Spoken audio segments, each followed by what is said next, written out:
All right, ladies and gentlemen, hope you're all doing well, and welcome to the tournament. It's going to be fun. I'm going to be playing today, trying to get some new stuff showed.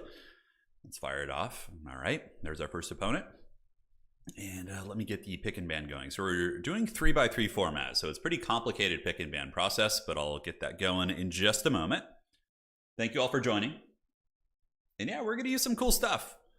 All right, create new drafts, and I'll be the host of this. Let's go and send it to my opponent here. All right, there we go. So yeah, I'll do my best to show new stuff, but again, I don't know if everybody's going to be playing the new tools, but maybe we will. Yes, yes, welcome, Greases. Probably not. I'm not a very good ogre player for starters. So right now, my opponent and I are doing picks and bans, and we'll get the factions locked in as soon as we can.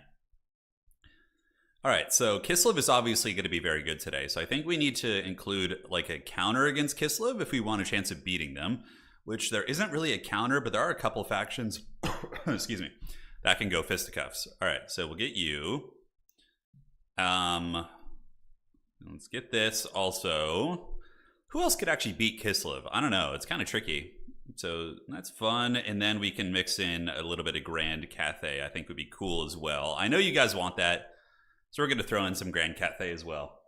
Yeah, greenskins are really good against Kislev. Not really good, but it's even-ish now.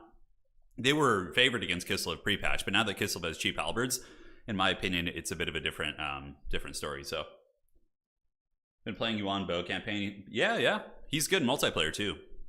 All right, so High Elves, Grand Cathay, and Warriors of Chaos. Okay, interesting. So we could go really sweaty. We have Tzeentch on the table as well. Okay, Tzeentch is fun. I definitely want to get some Tzeentch action in so I can show you guys the Book of Buna. All right, so what do we got here? I'm just doing the picks and bans. Okay. And then this.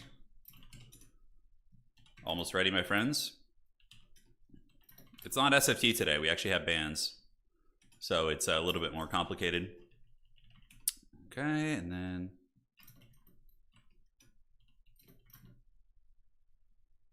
And then that's going to be.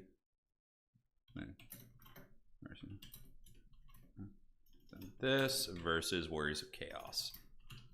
All right. Maybe we'll whip out a Kislev game as well. We'll have to see. He's saying we should do the Cathay mirror match and we can both just bring Satang the Watcher. Oh my god, that'd be so haggard. No, dude, no. I don't want any of that. Get that out of here, dude. No, we're not going to start with the mirror match. All right. So just checking on the pick and bans. Thank you guys all for joining. Yeah, I'm not playing Kislev. I don't know. I do feel guilty. Maybe if we manage to get further in the tournament and I'm playing someone who's like really sweaty, I might play Kislev, but I don't know about the experience. My opponent could be really, really, sweaty themselves, but yeah. I don't know. So who's on the top here? So he will start with the picks and bans. All right. So you start. You start bans. Good luck. All right, guys. Who watches the Watcher? I don't know, man. I don't know. Yeah, Kislev is definitely OP though. They're definitely nasty. I think the fact they got cheap halberds like addressed one of their few weaknesses. Chopping down on a frozen burrito here as we get started. A little bit of a gamble before a long stream, but I like to live dangerously. Okay, so he bans greenskins versus High Elves. Okay, now I ban 2, so what do I not want to play? High Elves are a faction I don't like playing against very much. Ban Cathay versus Cathay. I don't like mirror matches, so I'm going to ban that one. Mirror matches are just lame. Cathay versus Warriors of Chaos could be interesting. I think we'd be fine there. We're definitely going to leave like all of our greenskin matches open. And all right. So doing my bans. We're almost there. This process takes a little bit of time. But it makes for usually a pretty good matchup because both players have a lot of agency as it pertains to what it's going to be. Have I been enjoying the new stuff? Yeah, it's fun. It's definitely fun, man. I mean, it's a lot of stuff. It's almost like a new DLC. But, hopefully this will be the standard going forward. Is this much stuff for all of their future updates. Is the Frostworm any good? It's okay. It's a cheap source of terror. Like, I can see maybe against greenskins mixing one in. just to like have something cheap to throw out there and terror out things. Because the next, you know, big terror monster is going to be like 1900 gold, and that thing's only 1400, so maybe. Personally, I'm not a huge enjoyer of it. I think Katarine, her best mount option is going to be her chariot. Her chariot's really good. It has the pathing of like a Chaos Dwarf train, but it's much faster. Yeah. Okay, Greenskins versus Grand Cathay. Yeah, he's basically banning out all the Greenskin matches, which is good. I'm happy to see that. So Greenskins versus Warriors, and then Greenskins versus Grand Cathay. All right. So we got Tzeentch versus Cathay, Tzeentch versus Warriors of Chaos, which is fine. Cathay versus High Elves. I actually don't know what that matchup looks like. Cathay versus High Elves, and Cathay versus Warriors of Chaos. So ban versus High Elves, and do we want to play Tzeentch versus Cathay? I don't even know what that matchup looks like, to be honest. Could be kind of fun. So ban Cathay versus High Elves, and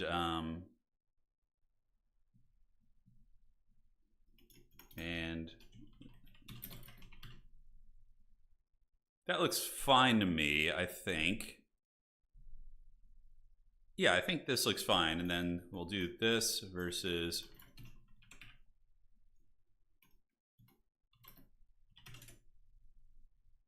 All right. So we've almost finished. He's about to decide what the matchup's going to be. It's either going to be Tzeentch versus Cathay or Cathay versus Warriors of Chaos. Both are matchups which I feel pretty happy with, so we're going to roll. Be Kislev. What is the new Kislev meta? It's pretty much the same as before, but just adding in halberds where you're, you know, needing a little bit of anti-large. Yeah. And Katarine on her sled is very good too. I should have experimented with Slanesh today. The new Rampage, like you can pull things out of position very effectively. What do you like more? Prime, Game of Thrones, or Lord of the Rings? Oh, Game of Thrones all day. You're talking about like Amazon? Oh yeah. I mean, Game of Thrones was really good up until its last couple seasons. I don't think that I don't think you could even make that comparison. If Tzeentch spam new Changebringer, yeah, the Changebringers are really good. They're really good. Oh. My opponent scheming the matchup. They get to decide here. We're just alternating on picks and bans. We're just doing it in Discord, so yeah, I would show you guys, but it's not very engaging, to be honest. Yeah, dirt cheap halberds, yeah. Katarine's great, but she doesn't do that much damage compared to like old Mother Ostankia. All right. So we are doing Tzeentch versus Grand Cathay, all right? Let's do it. Tzeentch in time. All right, so let's go get Tzeentch. And against Grand Cathay, so what do they have that's new here that's actually good? Crowmen, yeah, so it's going to be, Crowmen would be the problem. All right, so I know that to be the case, and let's fire it off and get my screen blocker, and we're going to pick the armies here. All right, so party time in the USA, looking good. And I kind of know how to play this matchup. I played it a bit. I just wonder what dragon we're going to be seeing.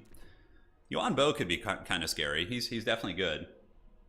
See you in the pits? Yes, Pone. Let's both lose our first round, and then we can play each other in the future rounds. Zangors also got reworked as well. So Zangors are weaker now. They're more similar to like a Gore Herd. They're still, and they only have 50 armor, right? So they're not like as brutal as they were before. It's Tzeentch in time, baby. Does Kislev have any weaknesses? Not really. No. Not really. Yeah.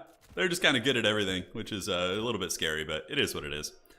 All right, so let's get you. Liking this. Mutilith Vortex Beast also got nerfed, which is great. It no longer has anti-large, so now it just has anti-infantry. And I believe it lost a bit of HP too.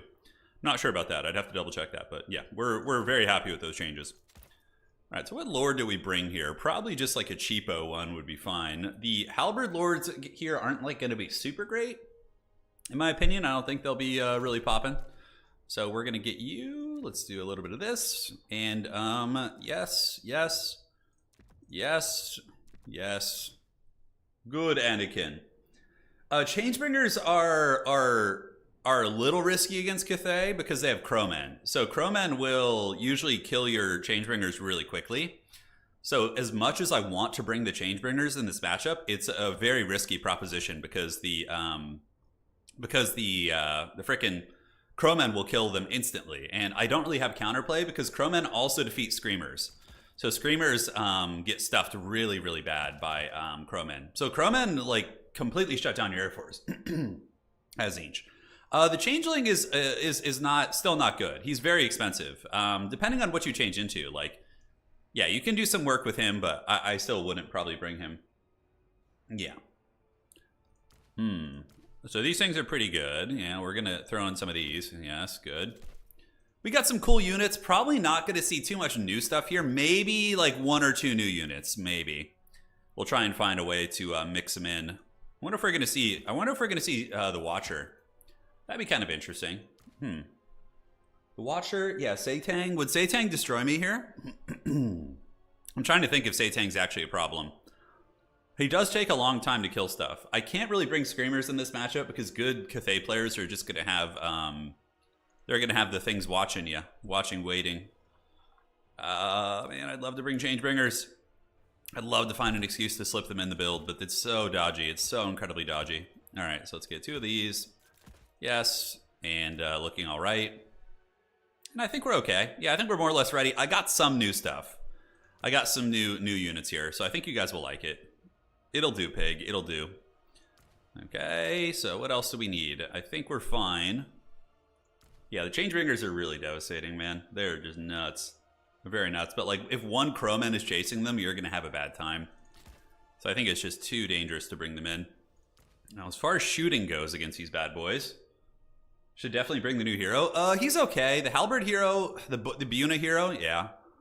He's not bad. He is an anti-large fighter, too. But the Buna thing is, like, such a gamble. You can whiff on it 3 times, and then you're just going to be so sad. You're just going to have a bad time. Yeah, you're going to have a bad time. Get 2 books. In some matchups, if I play more Zinch today, I will. When will the finals happen? Yeah, don't worry. The finals will be coming in the next, like, probably 4 or 5 weeks. I got to schedule and coordinate with the top 16 players to make sure folks are available. All that sort of good stuff. And we'll go from there. Okay, I'm digging it. And do I want to bring something fancy here? Probably another one of you is going to be good. Yeah, I'm liking this. And all right. Cool, man. Good luck. Have fun. GLHF. Oh, they're 600 Gs, those things. All right. Well, I guess this is how it's going to be. Yeah, so Mutalith Beast got nerfed, and so did the Elemental Incarnate of Kislev. They both lost their anti-large, so that's a great change, because they were just all-comer units. It's like, before Mutalith Beast could take on anything, basically. Like a large target, an infantry-sized target, they could do very well. Have you seen the new Cockatrice Petrify ability? I haven't, no. You see, they gave us the build literally like 1 day before. Like, we got it the day before it dropped. So we didn't have time to, like, look at every unit and get really into it like you normally do. But yeah, I'm slowly kind of learning it as we read over things and do all that. Hey, Turin, first time catching your stream. Absolutely love the work. I'm glad to hear it, man. Glad to hear it. Yeah, Warhammer multiplayer, if it had gotten even more supported, if they had given us, like, dedicated servers, we could have taken it to another level for sure and had some serious events. But with the lag, like, so many of the really top players are, you know, in Domination, most of the best players are, I would say, in the United States. But we have a lot of really good players from Europe and Eastern Europe as well. And it's such a shame that we can't have in China, too. There's a lot of great players in China. We can't have these cool events because they just become lag fests, you know? Yeah, it can be rough. Like, if you want to put on an event, you know, have, like, a big prize, like $10,000, $15,000 as sponsors, and it's like a slideshow, then it's not going to happen. It's going to look really bad. It's going to look bad on the sponsors, and you can't have that kind of stuff. You know what I'm saying? All right, so the build is pretty old school. We do have some new stuff in reserve, which I'll show you in a minute. But it's going to be heavy warrior play. Warriors are really good against Grand Cathay. They're just durable and, you know, take forever to kill. So we basically go hard on the warriors, and we try and triple cap Grand Cathay. Because Cathay is really terrible at taking objectives back. So we're going to be sacrificing our value, most likely, to just try and stuff our opponent back is going to be the game plan. So, all right, I'm going to put you in group 5. And then we have the Chaos Lord of Zinch on a disc. He's going to be dropping Chaos Spawn and also using Searing Doom to clear out the infantry. Stephen Pearson, thank you. Thank you for becoming a member, my friend. Greatly appreciate it. Welcome to the Dukes of Haggard. Yes, yes. Finally made it to a tourney. That's right. I'm a huge fan of MMA, dude. I watched pretty much every UFC fight. We got Ea Cold Hellbrass. He's a monster. Although Yuan Bo can kill him. The Knights of Immolation are great too because they annihilate crowmen and they can also dive the backfield and do bombardments and all sorts of good stuff like that. Did you see the new changes with the Age of Wonders 4? Yeah, I'm excited for that game. I'll definitely cover it as soon as I can. All right, so he only has 8 units, so I feel pretty confident just starting here. If he brings like a double terracotta build, that would be so funny. I would just have like, no answers because I didn't really bring anti-large because I was so afraid of the crowmen just killing my guys. So I could get wrecked here pretty hard if he goes with like monster heavy builds. Looks like it's gonna be Dune Dragons. Okay, so we got Dune Dragons. Let's move you guys up. Get our clutches on the objectives. So for the rest of my army, I have Centaurs. So I have the new Centaurs of Tzeentch, which are pretty cool. So it's going to be Yuan Bo, Jade Warriors, and the Graces of Quan Chi. So that's going to be the fancy one. So I just need to drop Chaos Spawn on those and, you know, live our best life. We also have these bombardments here. Does he have a net? Yeah, Yuan Bo has a net, right? And he brought it. Okay, so we got to be very cautious with that. Make sure we don't get pounded. So you, and then you guys move up in the middle. Yeah, we got to watch out for old Bobo here. Yuan Bo's going to be a bit of a scary one. You guys wait out in the trees, and we can call in Centaurs too. Centaurs are pretty cool. They're Vanguard deployment. And I think for now, let's actually call out one of these and have them like outflank the side of the formation and try our best here. So we got you guys waiting in the bushes. We'll have a spawn summon soon. We just need to kill those Arwar bows, the Graces of Quan Chi, and then we should be chilling. The middle objective is going to be kind of hard to fight. We might actually lose that one. But, yeah, we'll see. So, yeah, these guys should be hustling around the flank here in a second. We'll have the spawn summon soon. So we're going to kind of hustle around the back. And hopefully, I mean, these things thump. They hit really, really hard. So we're going to pull back and do this. Set you guys up like so and like so. Get you guys to keep outflanking here. And now we're going to go in and drop the spawn summon and have you guys come in too. So we're going to do a bit of an alpha strike here. Side objective should be ours. His army's going to be very good at kind of playing the middle here. We're going to get netted probably. But we're going to drop a spawn summon right on top of their face. Yes. And then we're also going to get a bombardment going right here. Cool. So spawn summon on them, which is going to be outstanding. So that'll do some fat damage. And now we need you to outflank a little bit. Have you guys go here. And you guys move up. And let's get Aecold going there too. All right. So we've done well. That's pretty good. And the Dune Dragons are right here. So let's get a bombardment on them. Holy shit. Iron Hill Gunners right in my face. That could certainly lose me the game if I'm not careful, so let's go shut down those Iron Hill Gunners, and hopefully my Tzeentch Lord can escape. Looks like he can, and let's move up on the point, and get Aecold over here to go help out. And outstanding. So we're going to eat a volley to the face, but hopefully the shields will deal with it. And now we do the fat bombardment, and do that. Yep, looks good. And then we just kill them, and that should be a KO right there. All right, Warriors move up. Let's call it some Centaurs. Centaurs of Tzeentch can move, and we were able to get on the backfield here. Iron Hill Gunners are completely broken. Now the Crowmen are going to be nearby too, so that's a little bit scary. But I think we win this middle fight. Yeah, Aecold is working on those. And on the side, we have Yuan Bo. Centaurs of Tzeentch can do this, and let's pull you guys around the back. Crowmen should lose pretty decisively here. But yeah, what does he have coming out of the trees? Is that going to be more shooting? Let's go ahead and stuff them down. All right. So Centaurs, we're going to pull back. And the Crowmen are getting obliterated, which is exactly what we want. Let's pull you in here onto the Quan Chi boys. Middle objective looks like it's going to go for us. Let's call in more Centaurs and pull them this way and use them to flank. Doom Knights, pretty good. They're able to get back up into the sky. And these are what, Jade Warrior Halberds? All right, so let's go ahead and bombard these and see how many of our Doom Knights we can actually escape with. All right, and the fighting is going okay. Let's get some Centis up through the formation. And some Centaurs can come around here too and help out. So we'll get you guys here. And then you guys can Tokyo drift right through there. Perfect. Let's get you guys on the Quan Chi. And now the Centaurs are going to jump on the Graces of Quan Chi. So see what I'm saying? It's kind of cool having Centaurs on the Tzeentch roster. Even though they're not like maybe the best in terms of cost effectiveness, they do very well. Like we're going to maneuver around with the Centaur here. Get that going. Let's move you guys up. And we're going to get some good flanking going right here. All right, so let's get these Jade Lancers if we can. The Quan Chi boys were taken down. And now we got some Peasant Archers. So we're going to go dive them right there. We're up on value and we're doing okay on the objective. So yeah, Senti's doing great, so let's pull them around. That objective is going to flip to us. The middle objective we need to get, if we can. So let's switch our spawn point here. Yeah, get some more Zangors. Zangors are much squishier now after the rework, like much squishier though. So those Peasant Archers should get wrecked pretty good. We kill the Jade Lancers here with our new Centaurs, and let's come into the back of this Jade Warrior formation and just hammer them down. Yeah, in the meantime, we can use the bombardment, so we're going to use that right on top of these guys right here. Yeah, fast AP is always pretty useful, right? Yeah, not always, but yeah, typically it's very good. All right, so we got more archers there on the far side. And that objective is going to belong to us, which is great. So Centaurs, and the Centaurs were able to crump that position. And let's get these Doom Knights back. So you're seeing like why the Doom Knights are good. They're very disruptive. And now we're going to go get the Bandits of the Silver Road. So we're going to head them off. All right, objective belongs to us. The middle is going to probably go to us as well. The Centaurus around here was very, very nasty. He's got the Zhangu War Drum. So let's park you on the objective. Park you on the objective to get a little cap weight. And now we are over here. Our Tzeentch Lord on the disc is cackling all the way to the bank. Let's bring our Doom Knights over and get a fat bombardment on them. So we'll show you what that bombardment looks like in just a second. I'm very happy we got to showcase the frickin', yeah, now the War Drum's going to go down here. I'm actually going to use the Tzeentch Army ability to snipe it. And look at the Centaurs. They're actually killing that very, very quickly. Like, very quickly. Yeah, we do see some Crowmen. Nice Vortex. I got wrecked there. Pretty good. Well played. But the Zhangu War Drum should be going in the old trash can now. Let's do the Searing Torrent here. Take those guys out real quick. And now bring our Lord back to the battle. And all 3 objectives are going to be belonging to us. So we got all 3. And now we just kind of camp out on these. And we just, you know, live our best life. Keep some Zangors here. You guys just camp that objective.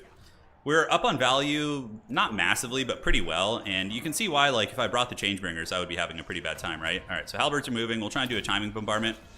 That should hit them right in their silly faces. And cool. So, yeah, we got all these guys. Nice, nice. So let's go for an Alpha Strike on these Halberds. We'll surround them with Centaurs. That's going to be pretty awesome. Doom Knights go after the Crowmen. And let's get a full surround here, full surround. And that should kill these guys pretty quickly. So we'll charge them in the back. And then we'll charge them in the front with these Senties, and they're not braced, so they're going to get absolutely sandwiched and killed. And next up, we call in some more Zangors, of course. Aside from that, what do we want to get? Probably some Forsaken. Yeah, let's just get some fast infantry, and look at that big surround there on those Jade Warrior Halberds. Centaurs do have shields, of course, so they're pretty resilient. Yuan Bo's doing good. He's actually killing Eocold, which I wasn't paying attention to. Shouldn't have let that happen, but we'll see if we can get Eocold away. I mean, likely not. We maybe just want to fight to the death. Let's go ahead and detach some of those warriors, do a little bit of housekeeping. And look at our big Centaur surround. We're just like finding any reinforcements he gets in and just surrounding him. Oh man, so good. I really like having those. Really, really useful. All right, so, oh man, he just executed Eocold. Okay then. All right then. So yeah, at this point, let's move up, see if we can dodge that. Let's do a little bit of yeah, we can send these warriors as a roadblock here. All he really has is a little bit on the middle. So let's get these guys over. And whenever he calls anything in, we just use our Centaurs. So it's like, have you guys have obviously played StarCraft and Age of Empires. When somebody's like rushing you, it's really good to intercept their reinforcements, right? So that's kind of an underrated tactic in domination mode as well. Is when he calls out reinforcements, we just intercept them with our superior mobility. And he's got a couple Crowmen in, so let's get these guys partying, keep the Forsaken back. I do wish I had brought the Changebringers for you guys right now, but you know, sadly, it wasn't meant to be. All right, some more Forsaken.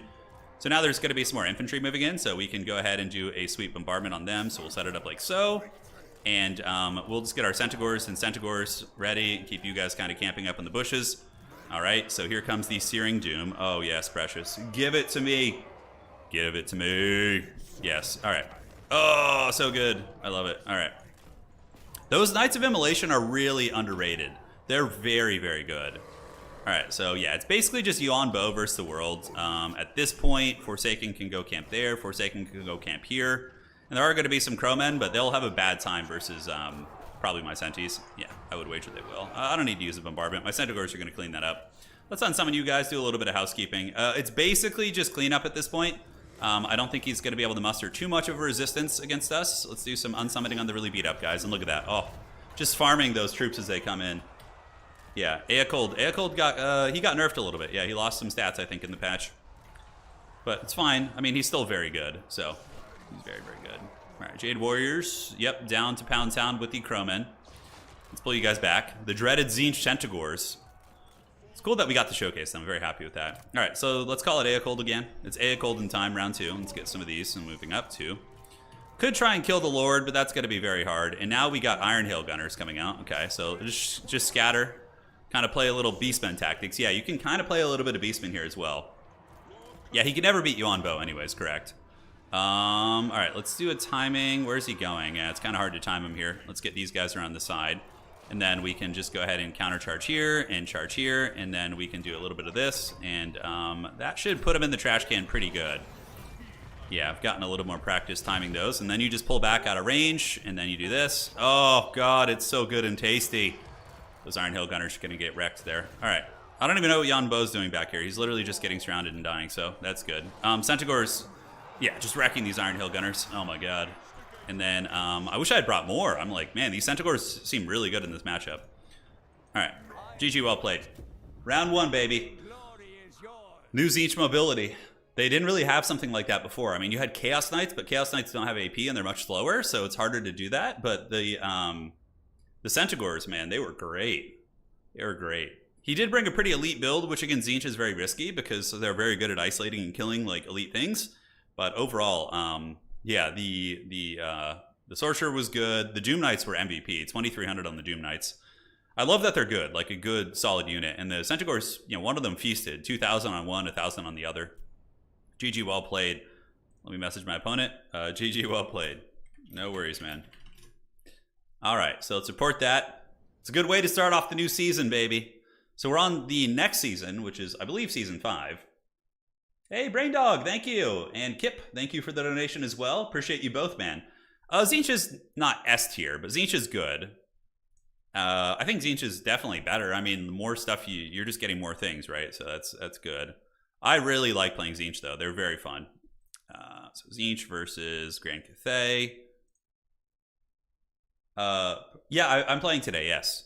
Professor Pone is playing as well. He's in the brackets, so we can take a look at the brackets real quick while we wait. It's going to be a little while. Our game was somewhat quick, but we have, you can see these matches. Pone actually won his first game.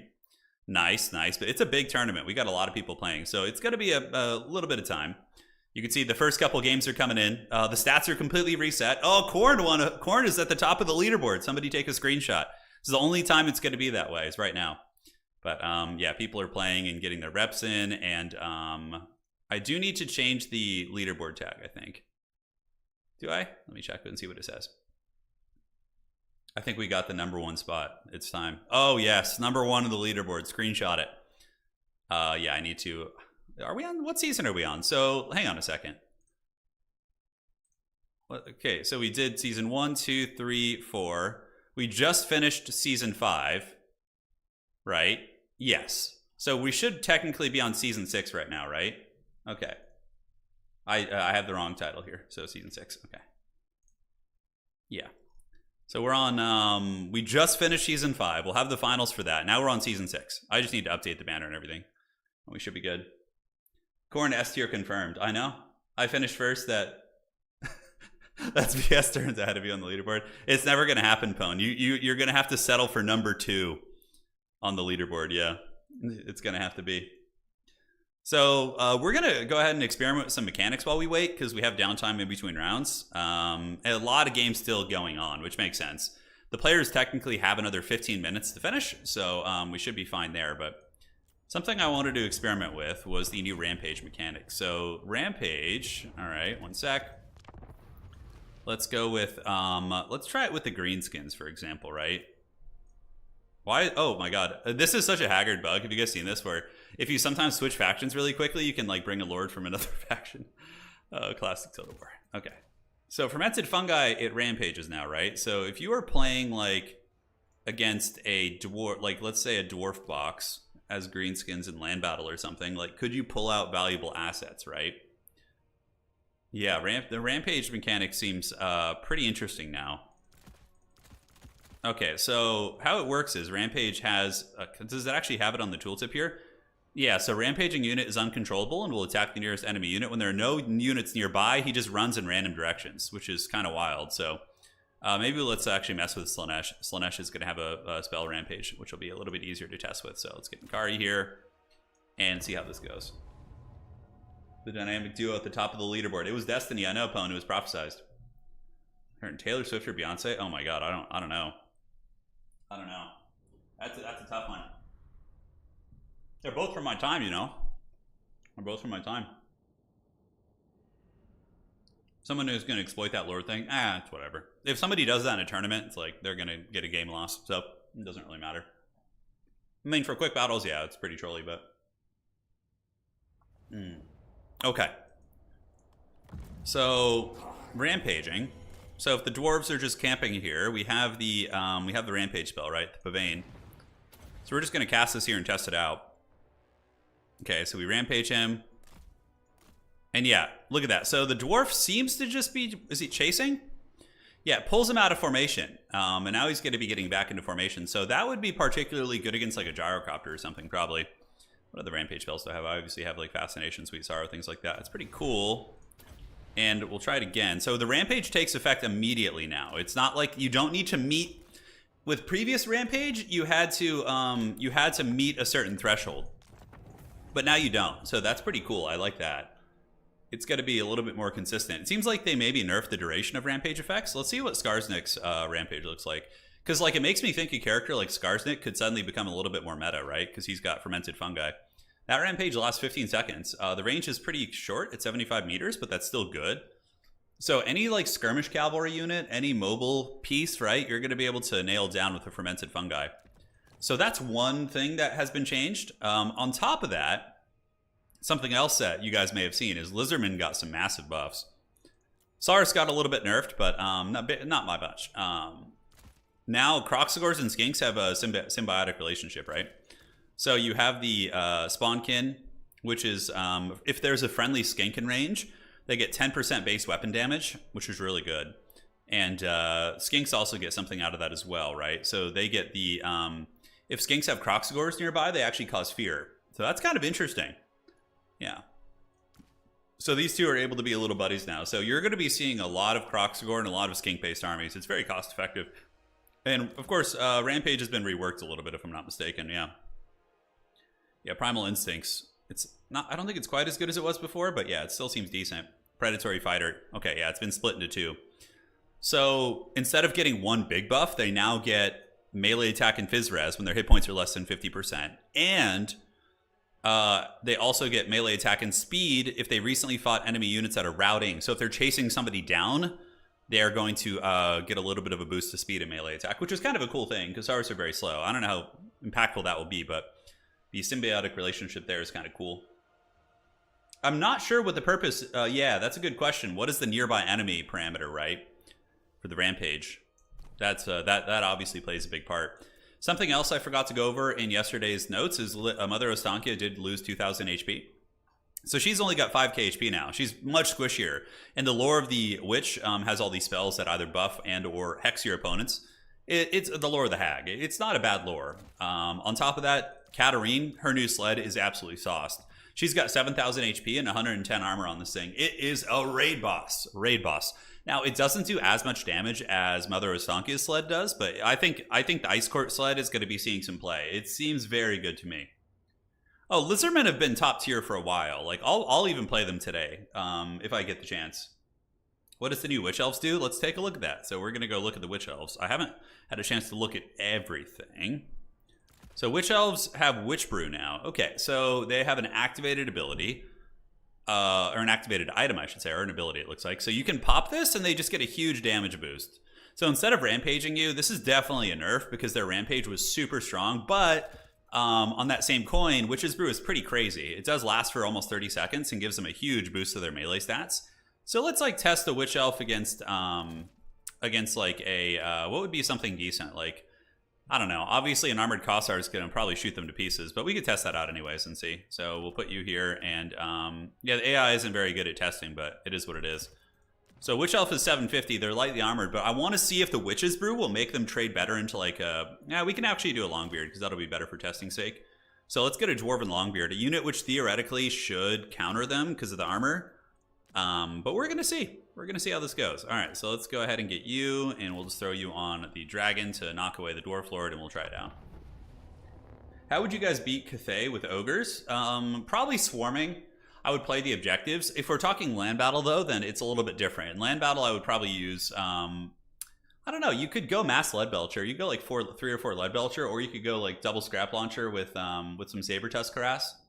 There's a couple ways to do it. You would have to tell me the map, the game mode, everything like that if you want that kind of a tip. Yes, I've seen how the lore of the Hag overcasting gives positive stuff. Yeah. All right, so we got Witch Elves. Yeah, they lost Rampage, which is a pretty big deal. Rampage was very strong. Malekith is going to come in and knock this Dwarf Lord away, and let's just get here and rest for a second. So here we go. Yeah, they definitely... Ooh, did they... Wait, did Malekith get a weapon strength buff? It looks like he did. He was not at 560 before, was he? I don't think he was, right, guys? Am I crazy? Mass Gorger? Yes, Mass Gorgers is always the answer. All right, so let's pop this, go for the Dwarf Lord, try and get him out of the fight, and pop the Witch's Brew.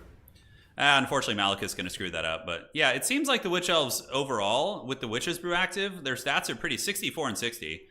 So they're pretty sauced. Yeah, they were crushing these Longbeards. So that's pretty powerful. I could see like a Witch Elf like battle line moving in and really shocking down enemy front lines. The Cursed Dragon. Yeah. Oh, by the way, I found a pretty good tech against Kislev with Tomb Kings. I was trying to figure out how to beat them, but the you can sneak up on little Groms with Tomb Princes. You put them on horseback like this, and you use the Cloak of the Dunes, which makes them invisible for frickin' 73 seconds. Yeah. So these guys can move in and do some good sneaky against the Kislevites. Yeah, Bringers of Beguilement definitely got wrecked. Now that they don't have Rampage, agreed. All right, so let's take a look at the brackets, see how we're looking on today's tournament. Yep, looks like it's going. We got a lot of the OGs coming back, which is fun to see. New seasons are always exciting. And we got Martin, Calimbro, Ratboy versus Charix. Hadries is playing. Oh, Hadries is playing today. That's cool. Haven't heard from him in a while. Catholic and Scrambled Egg Special. And yeah, a lot of the familiar faces, a lot of good players. It's going to be a sweaty one. This is going to be a sweaty tournament today. Once you get to the higher rounds and, you know, start to play the very meta players, you're going to be seeing the Kislev picks coming out like it's nobody's business. Let's check the Bringers actually real quick while we're here. So Bringers of Beguilement. Yeah, they got wrecked. Yeah, they just got a straight nerf. And it's not even that they were that OP, really. I mean, they were a high-risk, high-reward unit. Very squishy. 15 armor, right? So that's a shame. I would have liked to have seen them keep Rampage, but yeah, I mean, they have Charmed, I guess, which is cute, but they're not going to be nearly as good as they were before. Still probably worth bringing, maybe. Although maybe you just go with the basic Exalted Demonettes now. You don't really pay the extra 250. I mean, you are getting more stats. Yeah, but like really, they're so similar. They have the same amount of HP. So they got nerfed pretty hard. Pavane of Slaanesh still has its Rampage. So that's still going to be pretty good. It has the Rampage effect, and it also lowers Vigor, so I could see Pavane of Slaanesh being like a pretty common take. Like rampaging enemy cavalry units, anything like that is going to be very devastating. I'm going to be banning Kislev all day, dude. If anyone picks Kislev, although that's pretty powerful, right? If I'm wasting all my bans on Kislev, then I'm going to leave their other mains open, which is probably what people will be doing. Basic Demonettes, yeah, their stats look better. I think they got a stat buff. They're very squishy. But yeah, Demonettes are cool. 54 movement speed, good AP. You know, what's not to love? I think Slaanesh is actually a very solid faction. I think they're very solid. Time to rematch the Slaanesh vs. Khorne matchup, says Pone, now that I can't Rampage Scarbrand, yeah. Yeah. Oh. Just talking to my opponent from last round. I think he thought those were Chaos Knights. Yeah, he was saying I had no answer for those knights, and I'm like, man, those were Senegors. Those were the new beasts. Those were the new beastmen of Tzeentch. Dune teased the new patch in 7 days. Yeah, I'm super excited. I was planning on doing a Dune stream soon. Maybe we'll do one tomorrow, actually. Maybe. The good times are rolling, man. Okay, so how are we looking? Yeah, 2 games left to finish. We got Ratboy versus Charix and Catholic versus Scrambled Egg Special. So they should be wrapping up. 4 minutes left to finish their game. Before they get... I usually give people an extra like 2 minutes at the end before we auto-advance. You know, I would feel bad to just lose in that way. All right, so who do we want to play next? I'm feeling like we want to play maybe a little Slaanesh. I'm going to keep playing Tzeentch because I really like their playstyle. Cathay, I would like to play Cathay too and maybe get the Watcher. The Watcher is so haggard though. There are a couple matchups in which it's good, but overall it's a little bit janky. Do Plague Drones and Rotflies counter Changebringers? Yeah, so if you're playing Nurgle against Tzeentch, you're going to want to bring just a bunch of Furies, right? So you'll bring like 3 or 4 Furies. And I would even recommend maybe a Herald Lord. You go with the Nurgle Herald up in the sky, and you put him on a Rotfly, and then you bring Death, and you have Fate of Buna, because Fate of Buna will wreck them, right? I could even show you what that looks like real quick. So we'll test it. So let's go with Nurgle in time. Because those Changebringers are super strong. If they're able to do what they please, oh my god, it's going to be a bad time. All right, so let's get a Herald to Herald, and he is going to be on a Rotfly with Lore of Death, and we need something on the ground, obviously, and we'll go Tzeentch. Chaos Lord and Changebringers. You can only bring 2 Changebringers, thankfully. They're crazy strong. Tabletop channels, it's getting close. I mean, we wanted to paint all 3 armies that we have before we launch it so we can have consistent content, not just have one video while we wait for the other armies to be painted. So we're building up the army portfolio first, and then we're going to start posting. So should be soon, the next month, I would say. Yeah. Pone's going to come in and win this one, dude. Yeah. How dare you, David? Look at you betraying me. Scarbrand lives now. Yeah. All right, so we need to get back and just wait for the Buna to come off cooldown. Where is it, Precious? Give it to me. Oh god, they're coming. Oh no, they're on the way, and I don't have the winds of magic. Hide in the trees. Hide in the trees. Was it 22 wins for that? Oh my god. All right, well, those Nurglings are gonna. What? What the hell? The AI is attacking me in melee. Okay, that's actually good. Look, the AI attacked me with the Changebringers instead of shooting. What is this? Well, anyways, now we can do the Fate of Buna.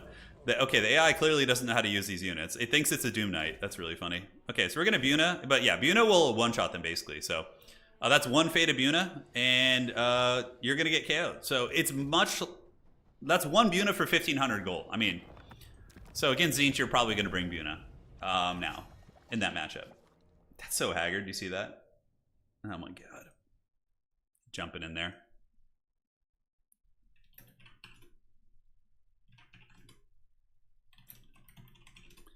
Okay, perfect. Let's check on the tournament, see how we're looking. I don't think we've had anybody drop yet, which is good. Everybody's eager for blood in today's first event. How are the other new mounts options for Katarine? Not bad. Yeah, the dragon's okay. It's a source of terror, right? All right, baby. First round is done. We're going on into the next round. Let's advance the Swiss round, and here we go. No drama, and we're ready to party. Okay, so we got Charix. Ooh, Charix is so good. Oh, this is going to be a hard one, man. Charix is an incredibly strong player. He is like, his micro is insane. All right. This is going to be hard. We got one of the hardest players in the whole event, which is great. I love the challenge. So let me find Charix. There he is. And let's party. Let's go get wrecked. And then this is the part of the story where we lose, and then we go play Pwn in the pits. All right. Good luck, have fun. So we're getting right into the sweat here. And I know he's really good at elves as well. So this should be fun. Elves or rats coming. I would love to play his Skaven. I would love to play this Skaven. Yeah, that'd be fun. All right. Let's do this. And get him in the draft. So Charix should be on the way, and we need to know what the map is before we make any big time decisions, right? Yes, yes. Poe says, "Wow, see if I can't beat Hadries." I believe in both of you. You guys are both my pals, so I can't. You know, I believe, man. Yeah, you guys, you'll do it. You guys will have a great game. All right, so just waiting for Charix here, and the map is going to be on Total Tavern, so let's go check that out. Okay, one moment. Make sure I didn't miss anything here. No, we're all good. What is the map? What is the map going to be? The map is going to be Borderlow Landing, so pretty classic. Very good elf map, actually. Very good elf map. If you want to get a little bit of elvish trickery on me. Charix is here. Maybe he thinks I'm going to play Nurgle, which I certainly won't. So let's ready up. Grand Cathay. We could try some Grand Cathay. They're pretty okay against like elf factions in general. If Professor Pwn lasts longer than turn, he owes you Age of Wonder Stream. So Age of Wonder Stream is going to happen. You don't need to worry about that. It's going to happen regardless. Is it Tzeentch time? I think we're going to add Tzeentch into the mix because they're super fun. We'll do Grand Cathay. Yes. So we're going to play a lot of the new stuff today. I know that's what you guys are here for anyway. So we'll do that. And then he's probably going to do the same thing, which is going to be very funny. Ogres, I suck at. I'm very bad at ogres. So I'm not going to play them. And for the last pick, we could do a little bit of Lizardman action. Yeah, but we're going to have to ban his Kislevs out because he's going to pick Kislev for sure. Oh, he didn't actually. He went Lizardman, Tomb King's High Elves. Interesting.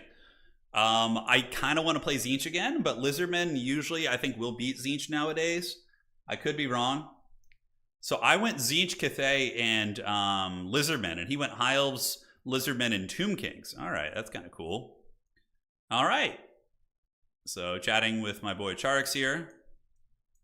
He's typing extremely quickly, I would imagine, to set up our pick and ban system. Okay. So Lizardman versus... Wow, dude, he is on point already. So who's going to be starting with the picks and bans is the question. I have to see who's on the top side of the bracket, and probably me.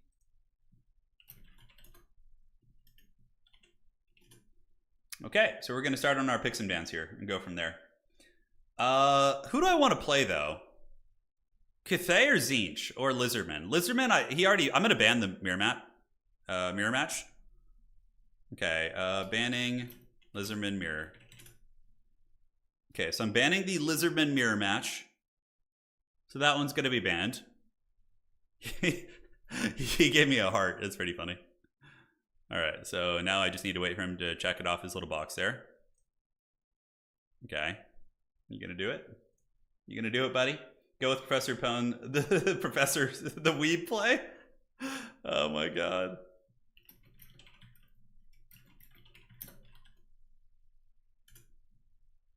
Did I miss that? Okay, Borderlow Landing is gonna be the map. Let me change that. All right. Okay, you gonna update your chart? Just check with my opponent here. Banning Kislev, that means you'll get... Yeah, well, they're going to get through today. I'm sure some players will play them, but... All right, so waiting for him to update his chart up here. So he banned High Elves and Grand Cathay and Lizardmen and Grand Cathay. So he's banning out a lot of the Cathay matchups. Okay, so he's done that and he's done that.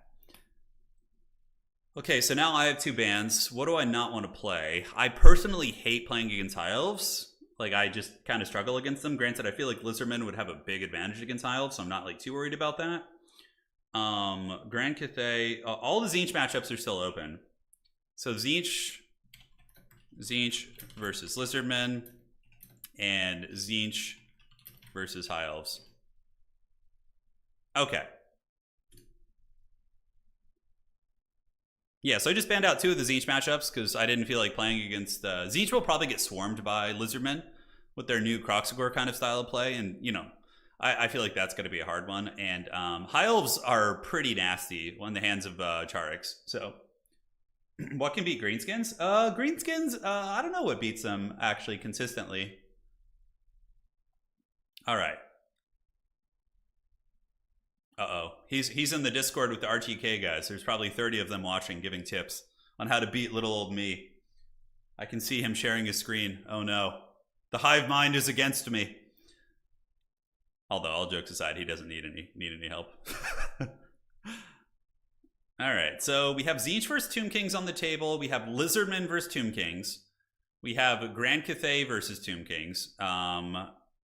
So yeah, he's gonna be on Tomb Kings likely.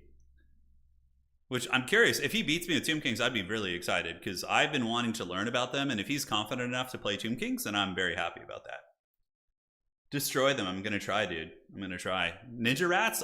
There's no Skaven on the table, unfortunately. Uh-oh, he's taking a long time. He must be consulting the hive mind about his picks and bans. Uh-oh. We're in danger. Chorps are fine. Yeah, Chorps are good. They're not bad. They're not great. They're you know, they're in the middle. It's good. They're where they should be. Norska isn't too exciting to me. You know, man, Norska's got such a bare bones roster. Yeah, tempt him to play Nurgle. No, I'm actually like trying some new stuff today. So he bans High Elves versus Lizardmen and Tomb Kings versus Tzeentch. Okay, so the matchup options we have is Lizardmen versus Tomb Kings or Grand Cathay versus Tomb Kings. I feel like Grand Cathay Tomb Kings could be pretty fun. Let's play Cathay versus Tomb Kings. I don't know how this is going to go. I know the safer pick if I really, really wanted to win would probably be Lizardmen Tomb Kings, but I want to try this out because I want to test this matchup, and Borderlow is as good of a map as any for this, right? So we're going to do Cathay, and we're going to do it. All right, so cool. Obviously, bringing the Watcher here is funny, but it's not going to be good because he's probably going to go super wide and not give it any targets. Plus, I also want to try and win for you guys. Like, you know, I think it's fun to show the new stuff while also, you know, giving it a good college try. So, all right, so we got you. Looks fine. Yes, I'm liking the build so far. Good, Anakin, good. Yeah, RGK bringing out the spreadsheets? Yeah. Yeah, they probably are. They have a spreadsheet. They have a full docket on me here, I would imagine. Okay. Yeah, the little lions, unfortunately, are not the best. Have you seen the new witch elves? Yeah, they're pretty nasty.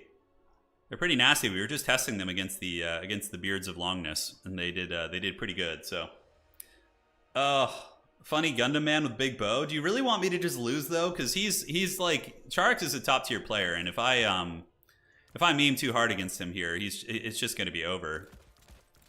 You know what I'm saying? It's going to be a bad time. All right, so that looks fine. I'm expecting like maybe Shop the Great Bow or something. Would probably be what we're gonna see. So what else does Grand Cathay bring here against these bad boys?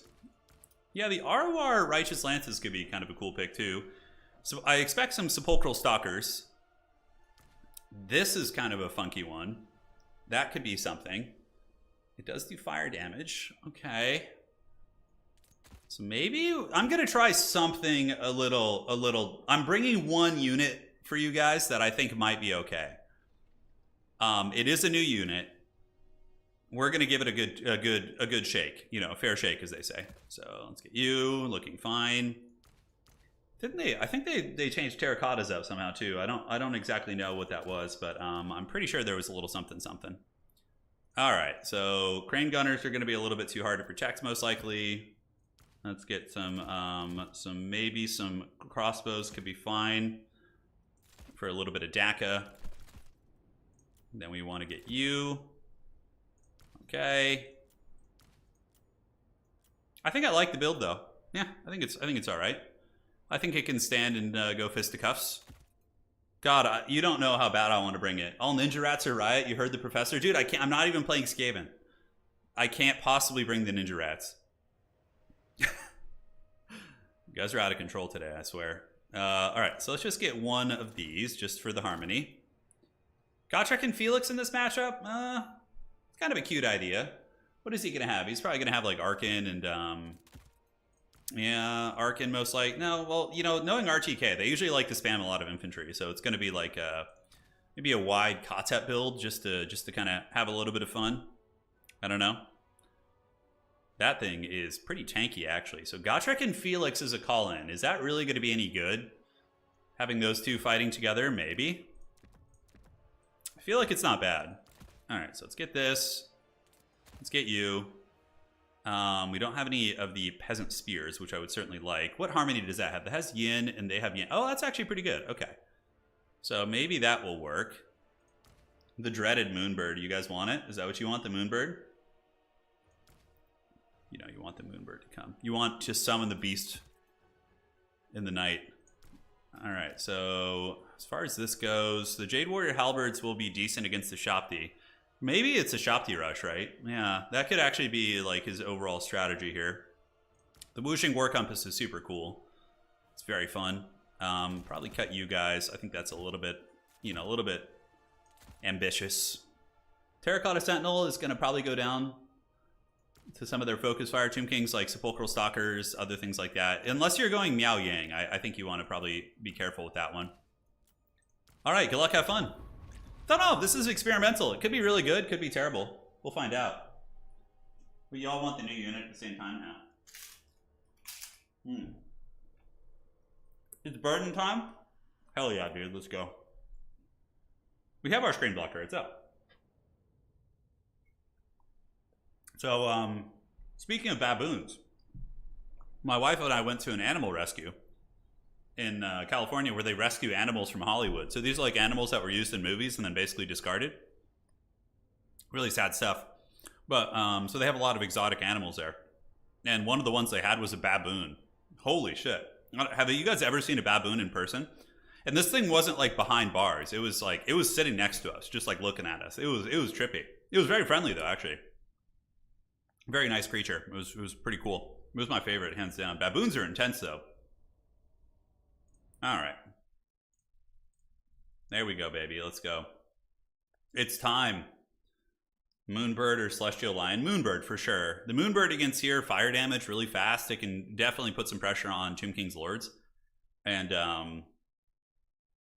yeah, it's actually what it is, sadly. Yeah, the baboon was rad, though. They had, so they had a baboon. They had a capuchin monkey.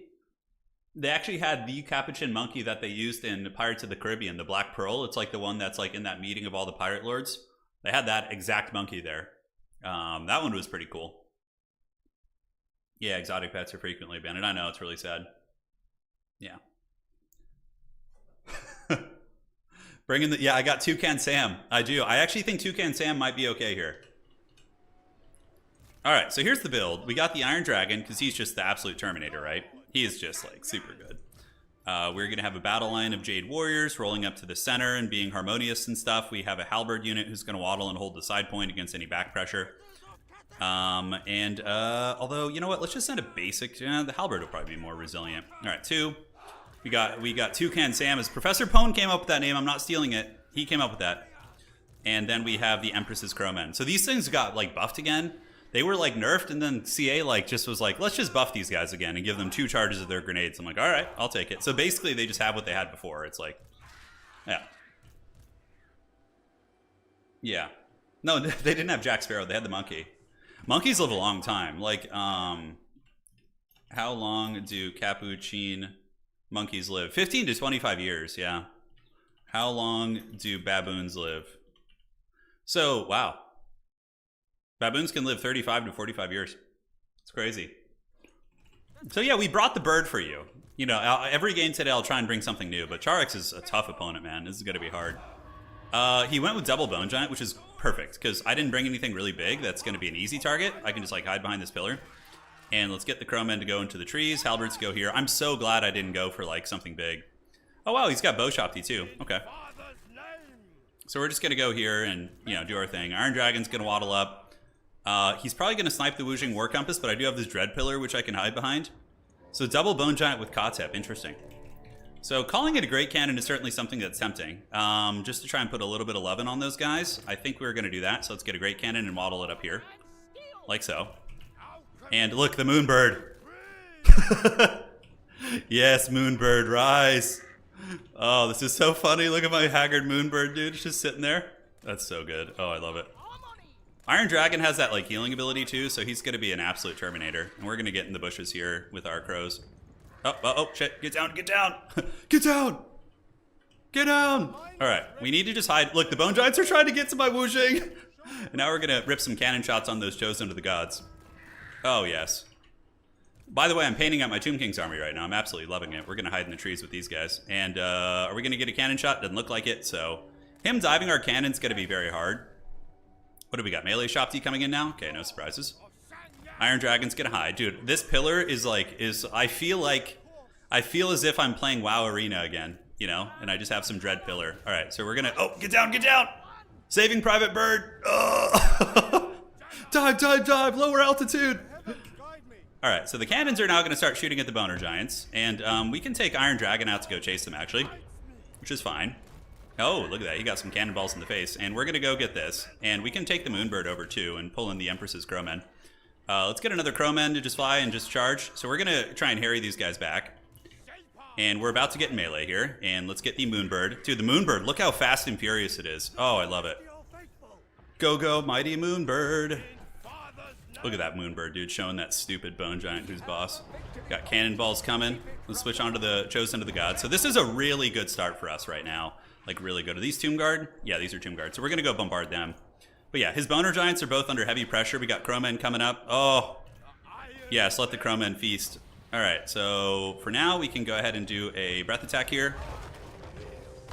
Yes. And the cannon needs to shoot here. So we're just going to 2v1 this guy. And we have the Empress's Crowmen coming in, right? We do? All right, so let's get the Empress's Crowmen and do this. Oh, did it go off? Oh, it's like different now. It's like they reworked it. Oh, so it's like a passive drop. Okay. Yeah. Not bad. Okay. So anyways, let's get back and pull the Empress's Crowman back. The Moonbird is doing great. We almost got one Bone Giant actually straight up dead, which is pretty brutal. Let's go ahead. Are these Tomb Guard? They're not. So let's move up, and move you guys up as well. All right. So that's good. Let's get back now. I think the Iron Dragon has done his part. We can go ahead and do a little breath attack right there. Cannon, what do we want to be shooting? Can we get line of sight here? We still kind of can. All right. So Crowmen, let's get you guys back and back. And we need to get the Moonbird back up in the sky. Yeah, that's going to be the plan. And we can go Dragon form now as well, and we can use a little like Breath of Razzle Dazzle here, and I think that's going to be fine. We can do the Comet of Cassandora right there on those guys. Perfect. And let's get the Crows and the Crows to do this. And we can just start shooting at the Ushabti here. In the meantime, we'll call in some Jade Lancers to help bolster the front line a little bit. Let's go get on this, and we're going to go kind of poke down this Necrotect here. All right. So that should be fine. Let's pull you guys around the back. Those Ushabti are going to start getting bombarded. Let's do the Thunderbolt right here and get in some more Jade Lancers. Call those guys around, and yeah, we need to get the Crowmen on top of this. And in the meantime, you guys can just swarm this one. All right. So Iron Dragon's doing great work. He's just an unholy terror in a lot of matchups. Frontline fighting should be favorable for us, I would say. Yeah, Iron Dragon's gotten in there. We almost got one Bone Giant down. Crowmen are all over those Ushabti, which is outstanding. Certainly very happy about that. And let's call in these Knights against the Ushabti. They'll do okay. It's not the best matchup in the world, but it could be worse. And value trading is going well, I would say. Crowmen do jump on top of the Chosen of the Gods, and we do manage to get the other ones a little bit beat up here. So the Moonbird is doing awesome. Sepulchral Stalker is coming out, so let's go back into human form. And you guys can come, you Crowmen, and just fly overhead and pull back. Let's get the cannons to shoot the Sepulchral Stalkers here. And now Zhao Ming's in human form, so he's going to be much harder to snipe. And Moonbird needs to get back up in the sky now. Yeah, Moonbird needs to just get here and do its thing. All right, so let's get some Halberds up. Let's get you guys around the side. Yeah, he's got Sepulchral Stalkers there, so we don't want too much of that. We can move some of these back here. Moonbird needs to escape. I'm actually, all jokes aside, I'm really liking Moonbird. Moonbird seems awesome, dude. So let's do a Fat Comet right there. Perfect. And Zhao Ming, the Iron Dragon, can kind of just keep poking. Let's get Moonbird away. And let's get the Crowmen onto the back of the spears. Although he gave them Fizz Res right when I did that. That was kind of unfortunate. All right, let's get Moonbird back on the Chosen of the Gods. We get the Fat Comet there. And the cannon, unfortunately, is offline now because of the sniping. Yeah, well played. So we just need to get a bunch of Halberds up here now to help support. Moonbird's doing good, and the Iron Dragon just hunting these bad boys down. Let's go ahead and get another breath attack here on these guys. Cool. Outstanding. Gotta love it. So that was a good one. Frontline fighting's going okay, I think. We have the objective advantage, that's for sure. He's got nothing on the back point, so I'm actually going to go maybe like try and jack that if we can. Moonbird on the Ushabti. Looks fine. Crowmen get a good surround. Iron Dragon is... He's got the Bone Giant like straight up in melee with us, which is pretty funny. And we need to unsummon this cannon so we can call it back in soon. So we get the Ushabti summon, which is kind of scary. Yeah, some of our forces are routing, actually. So he's making a little bit of ground against us. Moonbird is poking away where it can. And let's get you guys, the Crowmen, to go after this. And we can actually maybe make a play on the back objective. 1, 2. All right, let's move up there with these guys. Grab this, and we pull some Crows over to help out. I have no idea how this is going. Looks like we're getting routed by the Beaushopti, but once we get some Halberd support in here, that could change. And the Beast Bird is still doing good. It's doing all right. Yeah, so let's get it up here. We can get the Jade Lancers to attack here, and we surround them with Nagakara Horsemen. And Moonbird can also help out. Moonbird is really cool. I'm enjoying it a lot. It seems like quite a fun unit. Wujing War Compass is still doing great, and let's get some more breath attacks here. Jade Lancers can go around the back. We need to get Halberds parked here and Halberds parked here. Next thing we call in is the cannon, so let's charge into the back here and do this, and we can call in the Crowmen too. I think we can win this. Crowmen should actually go on the Sepulchral Stalkers. That would be the play. Yeah, so let's get you guys, and then you guys can park there. We'll play the back objective. His army's very static, right? So if we can have some success here, that would be good. All right, let's go there, and we call in, the cannon is going to be available in a second, but let's get the Empress's Crowmen to come out and have them come help up here. Seems to be going okay. We do get decent weight. Yeah, Horsemen going to get on top of those Stalkers, so hopefully we can just straight up kill those. But we do have decent cap weight here now, so we're going to need to get some of you guys in to help. Crowmen unfortunately did get broken there. Back in the middle, Iron Dragon's doing good. We got Halberds engaged, but unfortunately it's against Tomb Guard, but we do have some answers for Tomb Guard here with breath attacks and whatnot. And we have a Necrotex, so let's get on the Ushapti Great Bows there, the Chosen of the Gods. Are we going to be able to ninja this back point? No, Moonbird, he tried. He didn't have the best of times, you know. Moonbird tried. He didn't have the best time. Okay, so those guys are going to get in. Wuxing War Compass is getting domed. Iron Dragon is a little bit beat up, but he's doing okay. So let's get the Wuxing in here. And I think we just whip out a cannon again. Yeah, now that his like shooting is offline, we might be able to get some good cannon play in. So we'll try and work our way back, because we are behind on value a little bit here. So, all right, so let's get you and shoot at the regular Ushapti. And you guys, we just need to retreat, because this fight is not going well. Although the Crowmen are doing pretty good against the Eyes of the Desert, so that's nice to see. Crowmen chasing. Let's get on those. And Iron Dragon's still just working it. We're going to go probably into Draconic form here in a second. So we're going to do a breath, and then we're going to go Dragon form. And we got the Halberds up on the point, which is great. Let's move those back here. Definitely need some more. Let's do some unsummoning here on you guys. A little bit of housekeeping. Should have done that quite a bit sooner. But it's all good in the neighborhood. We have you. Yeah, let's get this and pull you guys back into the Sepulchral Stalker land. And now we're a big scary dragon, so we're going to go and get the cannon shots and rip it into the Boner Giant here. Perfect. I don't know how those guys got routed by a Bone Giant. That's talk about shame, you know? Iron Dragon's doing God knows what. Let's get him up here. Okay. And let's get on the Bone Giant. Yes, let's get on the Bone Giant. All right, so do we want to call in any crossbows or anything like that? Maybe. I think just calling in, yeah, just sustainable stuff, you know, just the stuff for the grind. All right, so this fight's actually going well for us over here, which is weird. Let's get some Jade Warriors back there to help out, and you guys can come in too. Wuxing War Compass is getting it. The Bone Giant's getting crumbled down. Let's get these Halberds moving to the middle. I don't think Tomb Kings are going to be too much on playing like multiple points here. So we just kind of play the mid. The points are still very close. This is like still a game that's going to be up in the air. Are these Kepler Guard? No, these are Nehekar Warriors. Okay, so do this and get those. How is he healing this, by the way? Oh, he's got the Restore. That's pretty interesting. Yeah, he does have the Restore. All right, that's cool. Cannon is obstructed pretty heavily, which sucks. So let's get these Ushapti down. His Bone Giants are really good. They're doing serious work against me, like serious work. We could try and kill Kotep too. That's an idea. Oh, Moonbird's back, baby. Let's go. I didn't even get to use its ground-based ability. That's a shame. All right. So, yeah, Cannon unfortunately getting killed. It sucks. But what can you do? We probably just need to get more of these. I wish I had brought 2 cannons. I'm for sure regretting it. I'm lamenting it. Let's go and try and kill Kotep. If we can just crumble his army's leadership, I feel like that's going to be better. And we'll switch you onto this. And now we need to move you guys up onto the point. Let's get on the Bone Giant. And we're going to try and goon Kotep here. We're going to try and goon him down. All right, Moonbird is here. We see Screaming Skull Catapults, which are really good tech. And we have a couple of these. All right, so let's get all of these to go charge there. And Moonbird needs to go back there and deal with that. And you need to go back there and deal with that too. All right, Halberds move up, attack. Kotep should be in some danger here, in theory. We need to get those catapults offline. Those things are incredibly good. We need to get Crowmen down there, like everything, all hands on deck, right? So the thing is, if he does manage to get Kotep here, or excuse me, my lord, then he's going to heal. So that's pretty big. Moonbird is going to go. Yeah, he's going to dive this. Okay, so that should be 1 potentially down. And then we're going to get you guys to lurk under, you guys to lurk over the top. If we can get these catapults down, that could for sure change the dynamic of the game. It 100% could. So let's get these bows. Kotep is just raid bossing it. He's somehow surviving a giant raid boss dragon, which you gotta love. All right, so that's going to be both catapults under pressure at least, so that's better than nothing. We're going to get some more Crowmen over there, and if I can just get Kotep, that's going to be quite big, actually. That's going to be quite big, ladies and gentlemen. As we start to get more capture weight here, let's get some Jade Lancers, call them up. Kotep is almost dead, which could be the death knell, potentially, for the Tomb Kings. We'll have to see. Moonbird has not managed to get 1. Yeah, not quite. So let's bounce him over there. We do have another Crowmen unit coming in. So those catapults are like his one answer against my infantry here. And Kotep is almost dead. Yeah, he's in critical binding right now, so we just need to keep chasing him.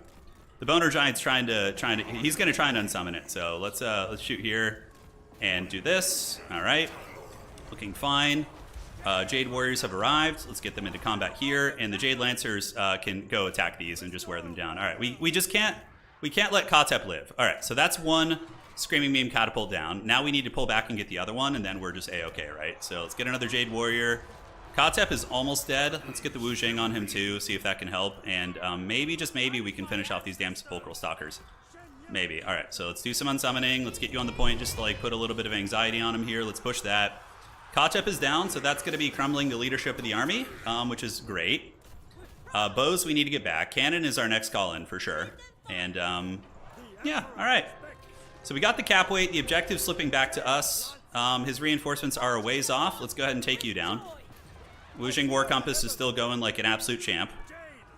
Chase. Yeah, he's got a big wave of reinforcements coming in, but it's going to be a little ways before they get here. And the 2 Bone Giants should fall also. He's kind of ahead of me on points, though, which is a little bit scary.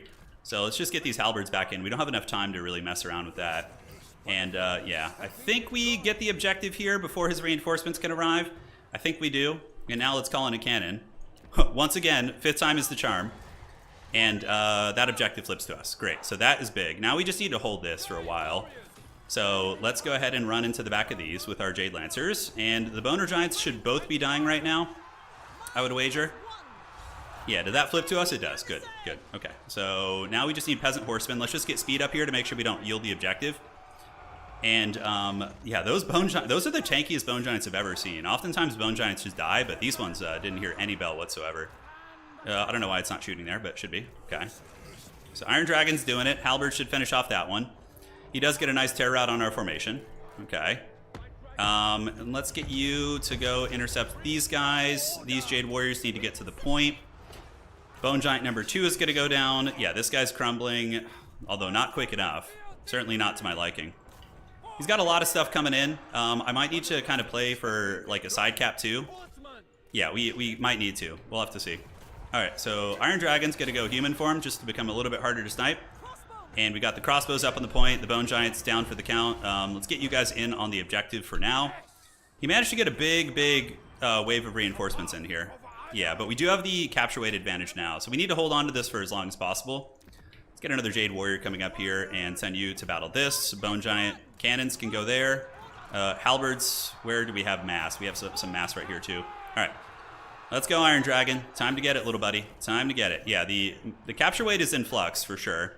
If you have any speedy boys, I think we need to pull you guys into the middle. I think holding the middle is going to be more important than the alternative here. So we need to just hold the middle and grind and trade well, if possible. All right, Sepulchral Stalkers. Let's get them with crossbows. And Jade Warriors are raid bossing it. They're doing great. Let's go attack these Nekar Horsemen. He's probably going to come for the cannon, would be my guess. I do have a Jade Lancer I can call out of reserve here, which is good. So we're going to do that. And yep, you attack here. Iron Dragon breaking is pretty bad. It's pretty bad. And he's probably going to flip this back. Maybe when I get the cap weight here, maybe not. Let's call in some more Jade Lancers. Come on. We just lost a shit ton of capture weight for some reason. I don't know what that was, but do we get any more? Can we stabilize it? We can't. He's going to get it. Shit. We probably lose the game there unless we go for like a ninja back cap or something. So I think that's like kind of our only chance is to grind here and then go for the sneaky back cap. Do we have any other fast units? We don't. Jade Warriors are on their way up. Back point is also open, and I don't have anything fast to get there right now, so that's really bad. He could definitely get his clutches on that. It's been a really good game, though. It's been a great match between Charix and I. The Bone Giants were really good. Yeah, he supported them a lot, too. It wasn't like he just left them to their own devices. He supported those bad boys and gave them all the nurturing and love they could possibly need. Iron Dragon was the raid boss, as usual. There's nothing new or interesting about that. He was very beast mode. All right, so we're going to go here and here. And is he going to threaten my back objective? He could. He really could. Let's hit this. Let's get that. Okay, so we have the good capture weight there. Do we call in like a Crowman or something? Those are Nehakara Horsemen. So we're going to call in the Empress's Crowman to go try and kill them real quickly. Ugh, that's dodgy. That's really dodgy. All right, so we got the sneaky cap here. And we need to get some horsemen over here to stabilize this point. So we're going to take you and you. We have some Jade Warriors here, and now we're going to get our clutches on this point for sure. But the question is, yeah, are we going to be able to hold it? Probably not. Oof. All right, so you go here, you go here. Yeah, we need to get you guys on that point, like ASAP. The middle is not going to happen, but this one is going to flip to us, which will buy us a little bit of time to work with, but not too much. This back point, I think we're okay. I think we'll, now that we have the Peasant Horsemen and the Flyers there, we're going to be able to anchor that one. Cannons are still shooting the Ushapti in the back, which is good. Do we get the cap there? We do. Man, if we lose this one, though, that's so bad. That's basically GG. We need to kill them quicker. Do I have any cav units I can get there? I mean, just Growmen, basically. Ugh, God.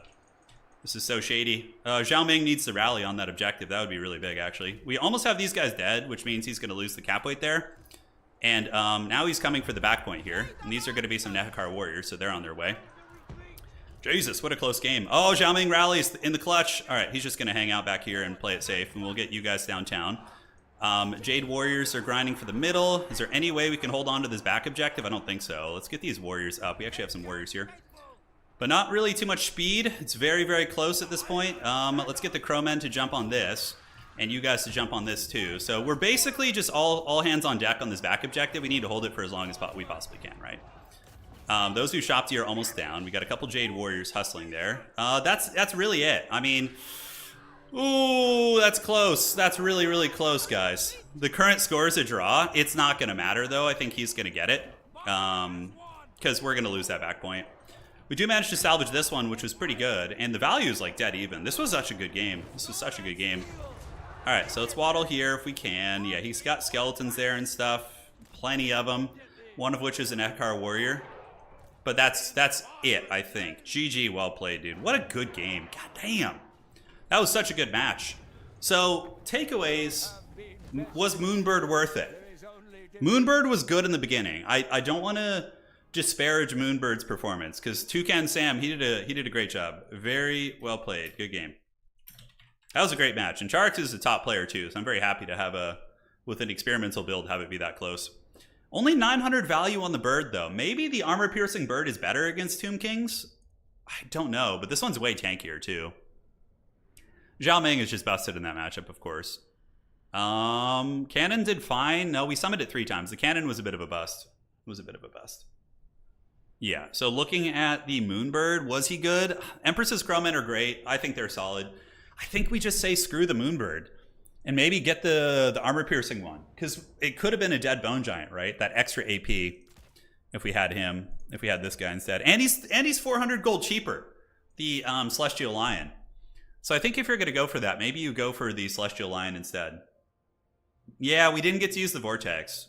Yeah. GG, well played, dude. Report the score. Report that score, and good luck. So the good thing about playing Charix is he's likely to win every single game he plays in. So that means that our tiebreaker for top 4, if it does come to it, is going to be pretty good. So, yeah, I could have used the Vortex more. It's true.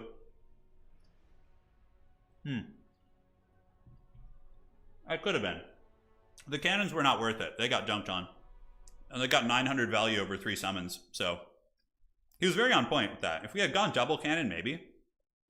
Maybe. All right, guys, one sec. Checking on the website. We should have been one of the last ones. That was like a really, really long, grindy game. Games like that, though, are what like domination's all about. You know, that was a really good one. Okay. I'm going to go refill my water, and I'll be right back. And then it's party time.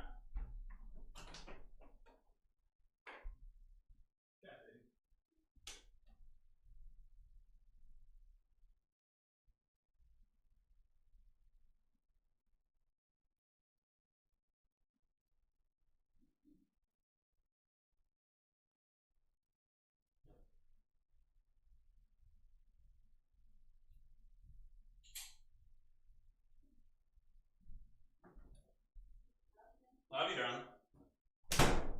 Oh, yeah. Cracking open a Spindrift with the boys. And the girls, but she's in the other room. All the new Grand Cathay units seem more like campaign meme units. Yeah, more so. I think that they're underrated, though. I think the Celestial Lion and the Bird could be good. Like, they're both pretty respectable, I think. It's like a High Elf Phoenix. You're basically paying for a Phoenix, right? So, I think they're not as bad as people are saying. Yeah. Me and Hadrius just had an epic match. It was a Titanic melee for sure. Whoever won or lost between you, we might actually play in the next round. Hope Pone saved the replay. He probably did. He probably did. Well, send it to me. I'll happily cast it. Hadrius with the dub there. And yeah, still a handful of matches to finish. So 12:45, then 1:30. So people have 8 minutes left. So we're just going to hang out and enjoy each other's company for 8 minutes. By the way, speaking of the old world, let's talk a little bit of old world, baby. So I've been working on my Tomb Kings list, so check it out. No, on the list I said. Yeah, so let's check this. So basically, the Tomb Kings have a special army list called the Mortuary Cult. So it's going to be running like pure priests. It's really cool. So for the leadership kit, we have a high priest. So it's like a legendary lord version of the Lich Priest. It's like Kotep basically. And he's going to be on a Bone Dragon. So we have him on the Bone Dragon. Then we have 2 Mortuary Priests with him as well. So with the Mortuary Cult Special Army, you can't run a Tomb King as your lord. It has to be a High Priest. And there's a really cool ability where if they're nearby other priests, they have a passive called Harmonious Incantations. So you get +1 to all of your spell casts, which is really cool. So you run like triple wizard, and you're like they're all like chanting together and getting a really cool bonus to your spell casting. So we run a brick of skeleton warriors, and with the skeleton warriors, we run a banner called the Mirage Banner. So it makes them -1 to hit and shooting, which is pretty cool.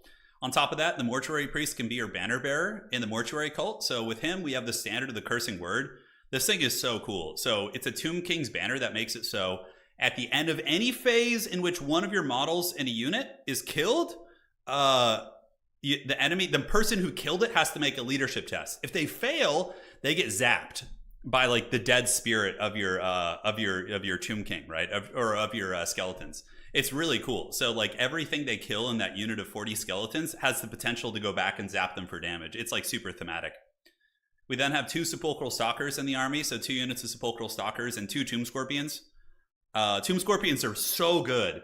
They have the Mortuary Cult only, the Terrors Below. This ability is insane. So any Tomb Scorpion unit or unit of Necro Serpents can run this. So when this unit is placed on the battlefield from the Beneath the Sands, so when they come from the sands and they're summoned by the Lich Priests, and with their magic, I nominate an enemy infantry unit, so like a brick of warriors. And then that unit, for every single model, they have to make an initiative test. And every model that fails it gets karate chopped. So the enemy unit must make a number of initiative tests equal to the unit strength of the unit. So if it's like 40 units, they have to make 40 initiative tests. And every one they fail, it kills a model. It's insane. So the Tomb Scorpions like pop up and just like drag them down to the sands. It's a really cool strategy.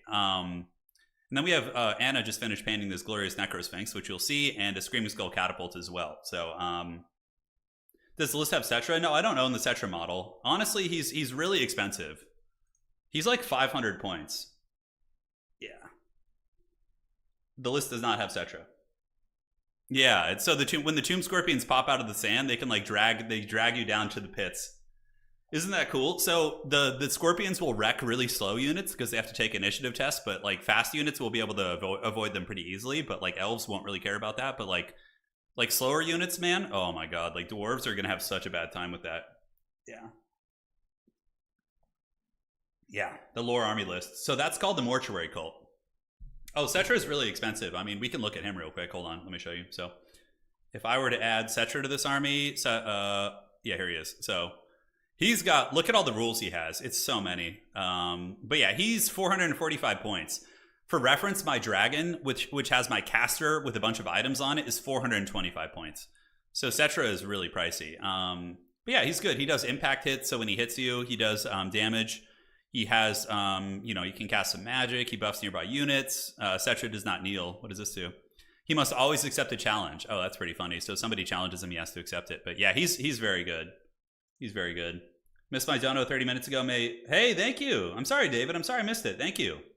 Greatly appreciate it. We got 3 new members. I did miss those as well. I was very caught up in the heat of action, so my apologies. But yeah, I'm liking Grand Cathay. They seem pretty good.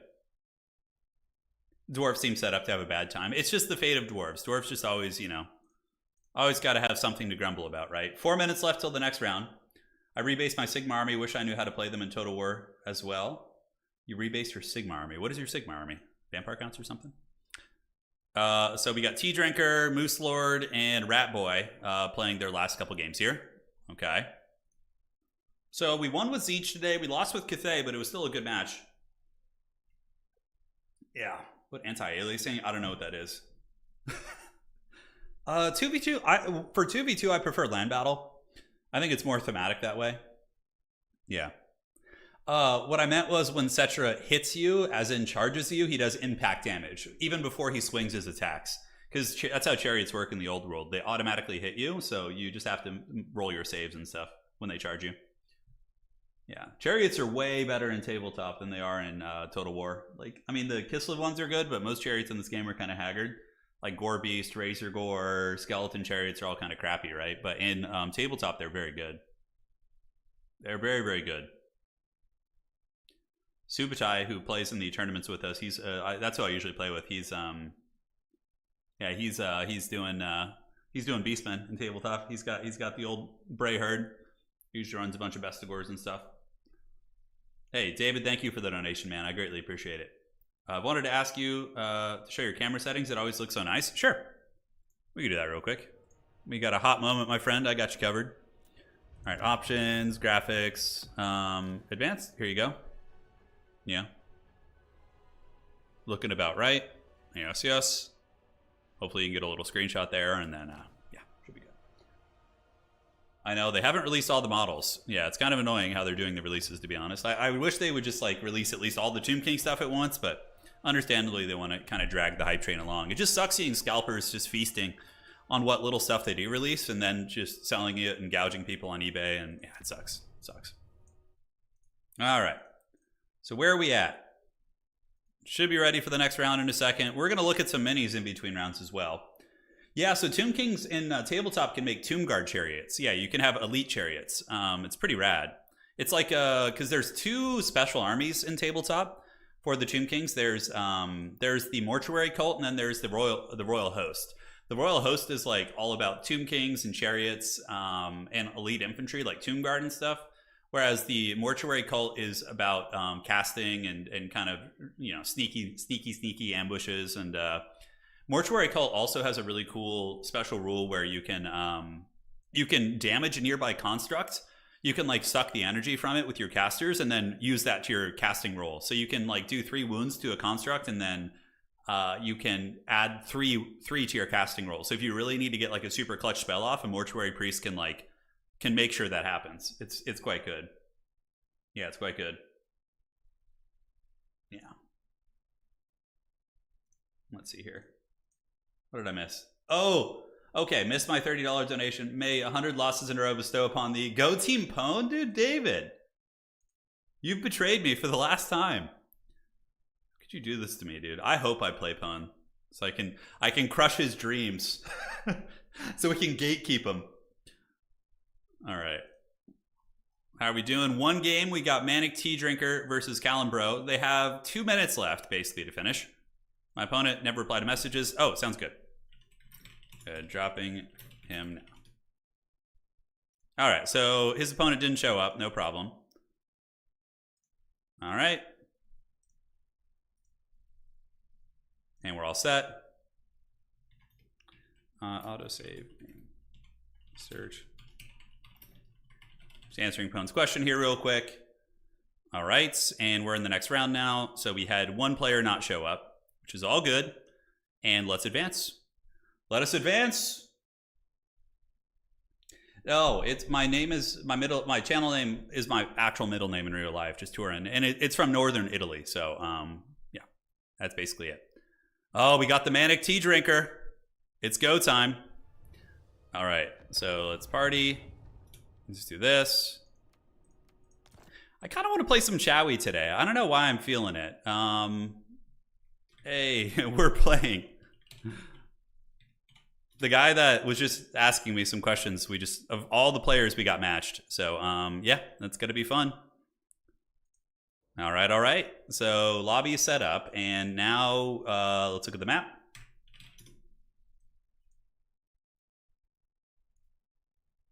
Turn, yeah, Turn's my middle name. It's my legal middle name, yeah. It was my dad's middle name, and it was his dad's middle name, going back a couple generations. The map is going to be the Imperial Road. It would have been pretty cool to play Cathay here. Very flavorful. Let the Cathay cannons feast like the heathen kings of old. Okay. And now we do the picks and bans and whatnot.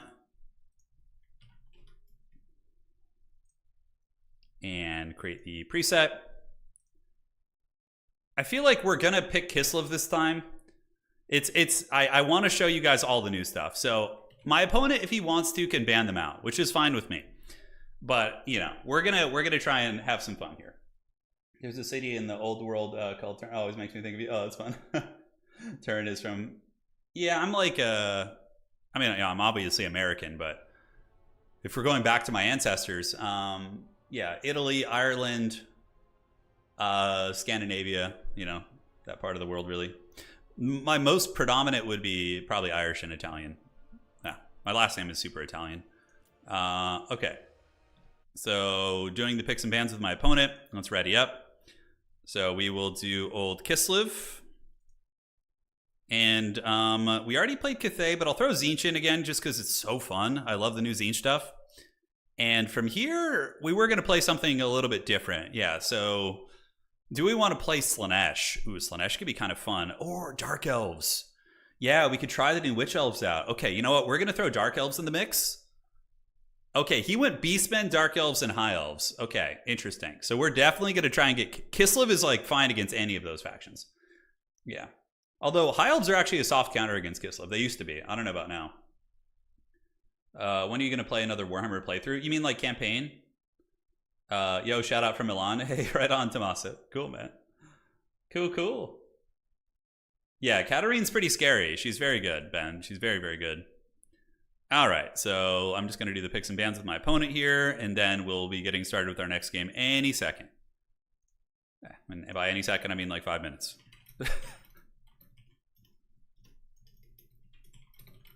Okay. Okay, that looks fine. I just don't want to play High Elves. I don't like playing against High Elves. I don't know why. They're like, there's something about them that just always gives me problems. Okay, although I feel like Tzeentch would be fine against them. Okay, and then the last one is going to be Kislev versus Beastmen, Kislev versus Dark Elves, and Kislev versus High Elves. Okay, so got the factions all run up there for my opponent. I'm top of the bracket, so I'll start with the ban. And pretty much the first thing I always do in picks and bans, just for the sake of you guys, is banning mirror matches. So I will ban Dark Elves versus Dark Elves. All right. So I banned the mirror match for homie, so we don't have to deal with that stuff. Nobody wants to watch mirror matches. It's not fun. Yeah, Kislev will probably have one or two things maybe they struggle against. Maybe. High Elves are just Walmart Cathay. Kind of. They do. Their dragons are certainly better. Well, I mean, at pure combat, right? Like, Imrik is the Terminator. Okay, so he banned... Oh, the Tea Drinker's, like, he's really quick on his bans, making me a little bit nervous. So he bans Kislev and then Dark Elves versus High Elves as well. All right, so what do we not want to play? Kislev, banning Kislev versus High Elves, and Tzeentch versus... What would we want to ban here? Tzeentch versus High Elves. I just don't feel like playing against High Elves. I'm gonna ban him out. I need to practice more against them. Okay, and Tzeentch versus High Elves. Okay, so now the Tea Drinker is going to be setting it up.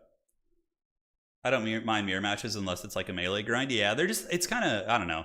With the game, the cool thing about Total War is how many factions there are. So when you get like caught in these haggard, mirror matches, I feel like it kind of is rough. Yeah, I mean, I don't know. I'm sure one of the sweaty RTK guys will figure out how to beat Kislev. I mean, I could totally lose with them too. It's not like they're unbeatable. Like, we beat them a couple times in practice games the other night, but it was usually, you'd have to make a really big MLG play to make it happen. My High Elves keep getting banned out, says Pone. It's because you're the Dark Lord of High Elves, dude. Nobody wants to play against your High Elves. All right. So waiting on my opponent to ban out a couple more. Then we'll decide on the matchup. So we have Dark Elves versus Beastmen left. Tzeentch versus Beastmen. Tzeentch versus Dark Elves, and Kislev versus Beastmen. I wonder what the Beastmen would do against Kislev. Like what their main scheme would be. You have the cheap Halberd boys now, but they're very weak against Ungor Raiders. You got to watch out for that. Well, Kislev was already like a top 2 faction, and then they just got more stuff. So it's kind of like, of course they're going to get better. I think Greenskins can beat them, though. Yeah. Am I excited for TamurCon? I hope we get TamurCon. Did they say something's coming in 2 months? Okay, so he banned Tzeentch versus Beastmen, which I'm happy about. I actually think Beastmen can do well there. And Dark Elves versus Beastmen. So we got Tzeentch versus Dark Elves. Obviously, he wants to use the Witch Elves. Or we have Kislev versus Beastmen. We shall play Kislev versus Beasts. I don't know how this is going to look, honestly. Yeah, I don't know. Maybe there's some foul tricks here, but this is a good opportunity to use some new stuff, so... Just want to show you guys the new goodies. All right, so let's get the blocker up here and have some fun. All right, so we're on the Imperial Road. There's going to be beast ambushes all across the old world here. Okay. Okay, that looks fine. We have a bit of a Kislev Mantide going on, which is always fun. And aside from that, do we want to whip out this? That thing is pretty good. It's pretty damn good. And for the rest of the army here, do we want to go with Stank or do we want to go with... I mean, the Elemental Incarnate does not have anti-large anymore. So it's not going to be just the absolute Punisher against Beastmen monsters, right? So you gotta kind of play it a little bit differently now. Play it a little bit differently there. So in some ways, like some good nerfs, right? Like seeing that, I'm very happy about that. Let's get this, and then we can get this guy coming out. Okay. Like, Stank is good here, but I think Katarine might also just be like the Terminator. Yeah, I think she's going to be pretty good. Okay, cutting those. Cutting that. Certainly not a bad ability. Yeah, Ambushers got nerfed. Like, there were things that Kislev got nerfed with, too. So I'm hoping my opponent can beat me. I think it'd be really cool to see some MLG Beastmen play. He's pretty expensive there, so obviously you never leave home without this guy. Yes, and cool. Yeah, looks fine. And then that's our starting army, and then we probably want to get some of these. Things in the Woods are also good, but I don't know like how much you really need them here. Certainly going to be decent against like, what would Things in the Woods be good against? I guess as a counterpiece against like Butchers of Kalkengard, you just kind of mix them in. Having a source of terror against Beastmen could be cool also. Could be very neat. You can also mix in just like Snow Leopards. So we'll get you, and then we get this. Yeah, I think I like that so far. Yeah, the Wolfheart's not a terrible idea here. They're, the net could be pretty good against the Beastmen, just kind of locking something down. I don't know if I want to bring them though. We'll see. We'll see. Man, Kislev still feels really expensive. You're like looking at everything, you're like, God damn. It's all so pricey. It's all so pricey. Frost Shield will give armor and missile block chance. Okay. So he's there. We got the items. We got that. We got these. Maybe like a Frostworm just to like tear out off the Beastmen. Yeah, Kislev is not just pure bears anymore. That's right. There's a little bit more variance. Okay, so I think we got to bring this just for your entertainment. And then, God, such an expensive army. So expensive. Kislev is still so elite, right? There's just like, so all their units are so pricey. So what are these actually good against on the Beastmen roster? Yeah, I think we bring that in. Just having Terror, I think, is just stupid not to have against Beastmen. Of course, the Incarnate Elemental Beast is still just an unholy... Oh, yeah. Yeah, I think that has to happen, actually. I forgot it has that ability. How much armor do we have on the Frostworm? 80 armor, plus the Incarnate Elemental is 50, but also does have that, which is really gross. All right, so probably going to be a Bray Swarm, I would wager. Just like a massive Bray herd, just going kind of deep and running all over the lands and just kind of being stinky cows. You know how it is. You know how it is. Okay, and then from here, do we want to get this? Could put you there. Let's go ahead and cut that, and then get a Winged Lancer to mix in as well. Yeah, it's 150. And how much is that item? 200. Okay. So yeah, anti-large feels a little bit kind of light. Probably should mix in something that can do some work against large targets. Probably like a bear cavalry or something would be respectable.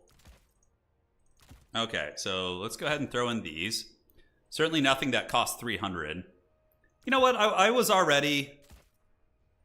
I'm not going to go super sweaty here. I'm going to bring some fun units. I think that'd be more fun for everyone. And then we'll get another Armored Kossar.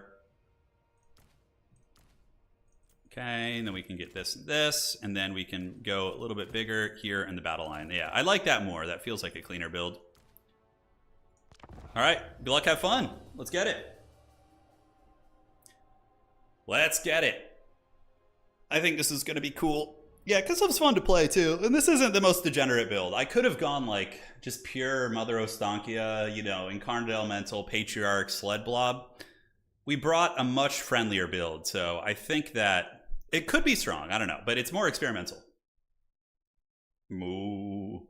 Are the sad moos happening? Kislev is always sweaty. Yeah, it's a shame. I personally like it when the good guy factions are kind of like underdogs, you know? Like, when they start becoming the villains, I'm like, no! And then you're rooting for the vampire counts because they're just like always oppressed and beaten down, you know? Good luck, man. Good luck to my opponent, making sure there's no drama here. Nope, we're all good. Thank you guys for joining today. It's been real fun. Hyped to kind of fire up some old ham war again. All right, so we got, I mean, we're not leaving home without Katarine's Ice Sled. I mean, come on. It might not be the best against Beastmen, but it sure is the coolest, right? So we got Armored Kossars in the front. And now, look at this, guys. We have chaff units. Certainly something Kislev is not used to having. Okay, so let's move the formation back, and then we have the trappers here. The Wolfhearts, which did get heavily nerfed, but they're still cool. I think against Beastmen, they probably still have some good niche applications, right? We got her, we got this, and then they're going to go sit on that objective while we work towards objective 2. Never cheer for the counts? I know. Rooting for the vampire counts is something strange. I know, it's weird. Like, for years, for anybody who's been around for the past few years, like, vampire counts were just, like, a tyrannical terror for years, right? Like, nobody liked them. Katarine's Sled, it does have some shooting on it. It's not, like, that good, but there are 2 Ice Guard on there with their bows. And they do okay. You know, they can rip shots down and slow things with their Frostbite, so it's good utility. And the Beastmen, of course, hey, who's surprised? They're literally all invisible. All right, so we get you, we do this. And we're going to go scout them out real quick, so we're going to grab you and just run up field and see. I would wager he's hiding in one of the trees, so we're going to go see if we can find him with Katarine. We have a Patriarch in reserve to heal Katarine when the time comes, and Little Grom's just going to sit back here and chill. He could be here, but pretty much every Beastmen player and their dog is going to be ambushing you from these trees. These tree line, so we're gonna go see if we can find him here. Where are you at, my little beasties? I know you're around somewhere. Come out of your little cow cages, your pens. All right, Katarine's gonna find something. Could get ambushed pretty heavily though, gotta watch out. All right, so I should just become one of those players who plays from outer space. It's the worst. All right, so there we are. All right, so we see the ambush. We got Zangors. Zangors did get reworked. They're not like as oppressive as they once were. We're gonna get an Armored Kossar here to protect the flank. Do this and this. All right, so we spot them, and we're gonna go see what's cracking here. And in the meantime, yeah, let's just hang out and do a little bit of that, and we can keep you kind of guarding here. And now we see the first cow. Yeah, we see the first cow. Something's coming out of reserve here. It's gonna be Centaurs. All right, so let's start shooting him. And looks like he's gonna be playing for my back objective, which I like. So Katarine's gonna go in and get some freebies here. And we're going to have a good time. So we do have the Wolfhearts here. Katarine's going to go run some sled action. Little Grom's doing some work. And let's do this and have you set up here. So yeah, her sled is no joke. You can see we're able to get into the Zangors and do some nasty work. We got you guys coming. And now what we're going to do is we're going to pack trap you. So we're going to lock you down. Oh, is it out of range? Yeah, unfortunately, we did lose that. So we're going to bring the pack trap boys over here and move you up here and here. Katarine's going to keep trolling about on her sled, so let's move back in there. Looking good. And, yeah, we're on this point. We're on this point. We got you guys hanging out, so we'll just keep you back here in reserve. And now we just defend the Beastmen onslaught, really, is how this goes. Yeah, we're going to start shooting at the Butchers of Kalkengard. We once again, with Katarine, get in, which is great. And, yeah, points should be opening. Life is good. We got the Pack Trap boys to start shooting at the Butchers of Kalkengard. Ooh, Little Grom's in the face. Little Grommed in the face. And now we're going to Pack Trap him, and that should lock him down here, right? Let's see how this works. And we're going to hybrid shoot them. Oh, the pack trap's still so good, right? Let's summon the Snow Leopard here to do a little bit of extra damage. And, oh, look at the Butchers of Kalkengard just getting karate chopped. That trap is still good. It's not, like, as busted as it was before. But it's, yeah, it's going to be nice. All right, so Centaurs are creeping around. And we do get the Snow Leopard in. I don't know why he's advancing in that way. A little bit dodgy, but let's get you guys. And, cool. So that Butcher of Kalkengard is basically going to be dead now. And now it is time. Release the Frostworm. Oh, hell yeah. Let's go. Katarine running through. Let's go ahead and do an Ice Maiden's Kiss right there. The Pack Trap boys have done well. Let's pull them back here, and we were able to just absolutely wreck those. And let's go ahead and charge in here. Snow Leopard doing that, and everything's looking really, really good. Plus, guys, we have the Dread Frostworm coming in, right? Like, what's he going to do against that? All right, we'll go charge them. Actually, you know what? Let's just keep him, like, a little bit tighter to the chest. And we have halberds now, right? So the halberds are going to be very good here. So let's do that. Have the Kislevites warriors fight the Zangors. With the Frostworms' help, mind you. We got halberds sitting on the point, and we're going to save up for something big and scary. All right, so we see the range poke. We're going to go ahead and start shooting these guys with the Pack Trappers. And Katarine's going to go and just give these guys the dirty. Yeah, perfect. Yeah, all right. And let's call it a Winged Lancer just to protect the backfield. Frostworm is... Oh, look at it. It's doing these like crazy-ass tail whips and stuff. How cool is that? Yeah, the Raiders against Kislevites Warriors is a really nice play for my opponent. Very, very clean. All right. We should win that fight. And Minotaurs are getting pounded pretty good. The Frostworm here is going to help us win that fight against those. And Little Grom, we can... Oh, it's actually Morker. Okay. So Morker is a little bit scary. But let's do that and get the Winged Lancers to come in and intercept these guys. And we need to go get Katarine back on the sleds. And we can also Pack Trap you. Misclicked. Damn, I hate when that happens. All right. So we're going to Pack Trap them. Oh, they get trapped by the Trappers of Kislev. Nice. The Woodsman. All right, let's get a Breath Attack right there. Very nasty. Frostworm's doing good. We got the objective on lock. I would say the middle is still in flux, but I think we're going to hold on to it. Let's get Katarine to keep going back there. Switch Little Grom onto these advancing Minotaurs with Great Opens. But yeah, we folded up the points pretty hard. All right, so looking good. And yeah, the Frostworm is just going to continue rampaging through. Pretty cool to have like a cheap source of terror, right? That ain't bad by any stretch. I don't think we even need the Patriarch. We're not taking too much damage, so I think I'm going to just save him. The Ice Court Sled is hanging out. Let's get our Trappers moving up. Yeah, so you can see the Trappers are still good, but they're not like as busted as they once were. They don't do as much damage, and oh, I kind of missed that one. Oh, it's okay. They don't have like the insane AP they used to have. Let's get the Patriarch out, actually. Yeah, I want to keep Katarine nice and healthy. And the Frostworm's going to take that character down. And shoot the Minotaurs again. Yes, yes. All right. So what do we got in the backfield? Yeah, it looks like some light harass. It's fine. We got tools for it. Those guys were taken down, and the Frostworm is kind of struggling here. So let's get the Frostworm to team up with the Patriarch. That should be fine. Katarine can move in there. And how are the flank fights looking? Yeah, looks okay. A little bit dodgy here. We can move you this way. Katarine's going to come and help. We do have the Frostfang, so let's do that right on these archers. And you guys just start ripping shots into the archers here, too. Let's do this, get the heavy cavalry to move through, and now hopefully we can take this caster to Pound Town. We got the Patriarch nearby, so let's get him in for the heals. And come on, buddy. Come on. Give it to me, precious. Shoot the Minotaurs with Great Opens. Yeah, let's do that, and then we can do the Salix Lullaby. That's going to heal old Katarine up, and let's get Katarine and the Frostworm back. His caster core is actually doing some really scary damage against me. What the hell is this? Oh, some Centaurs got on Little Grom there. Good thing the Kislev Little Grom is just unholy in terms of its durability, right? Let's go get the cavalry. He's got a spawn summon. Okay, so we're going to need some more durability up here. Probably the Bear Riders would be good. We do have the Halberds coming, which is going to be nice. Katarine should be able to anchor onto that one. All right. Yeah, these ambushers are great. Let's keep the Frostworm to guard them. Oh, Patriarch's getting absolutely beat down here. We got to be careful. Okay, so Katarine... her sled isn't like super good against those type of targets. Looks like on the back we're mostly stabilized, so let's move you guys up. And I just threw away my Patriarch, which is a very big blunder. Okay, Bear Riders are next on the docket. Let's go ahead and snare these piggies. And so they're going to be snared, and then we'll shoot them. And let's get the Frostworm in group 4. Get the Frostworm this way, and hopefully the Halberds and Patriarch can escape. So we're trying to waddle away with the Patriarch. Backfield stable. Okay, great. Let's move you in. The ambushers finally get taken out, which sucks, but I think we got this one on lock here. He's closed the value gap pretty well, actually, all things considered, because we were ahead by a disgusting amount early on, but now that we've had to extend out of our comfort zone, you know, it's happening here. All right, so Patriarch is broken. Hopefully he'll come back. I don't have any healing for him.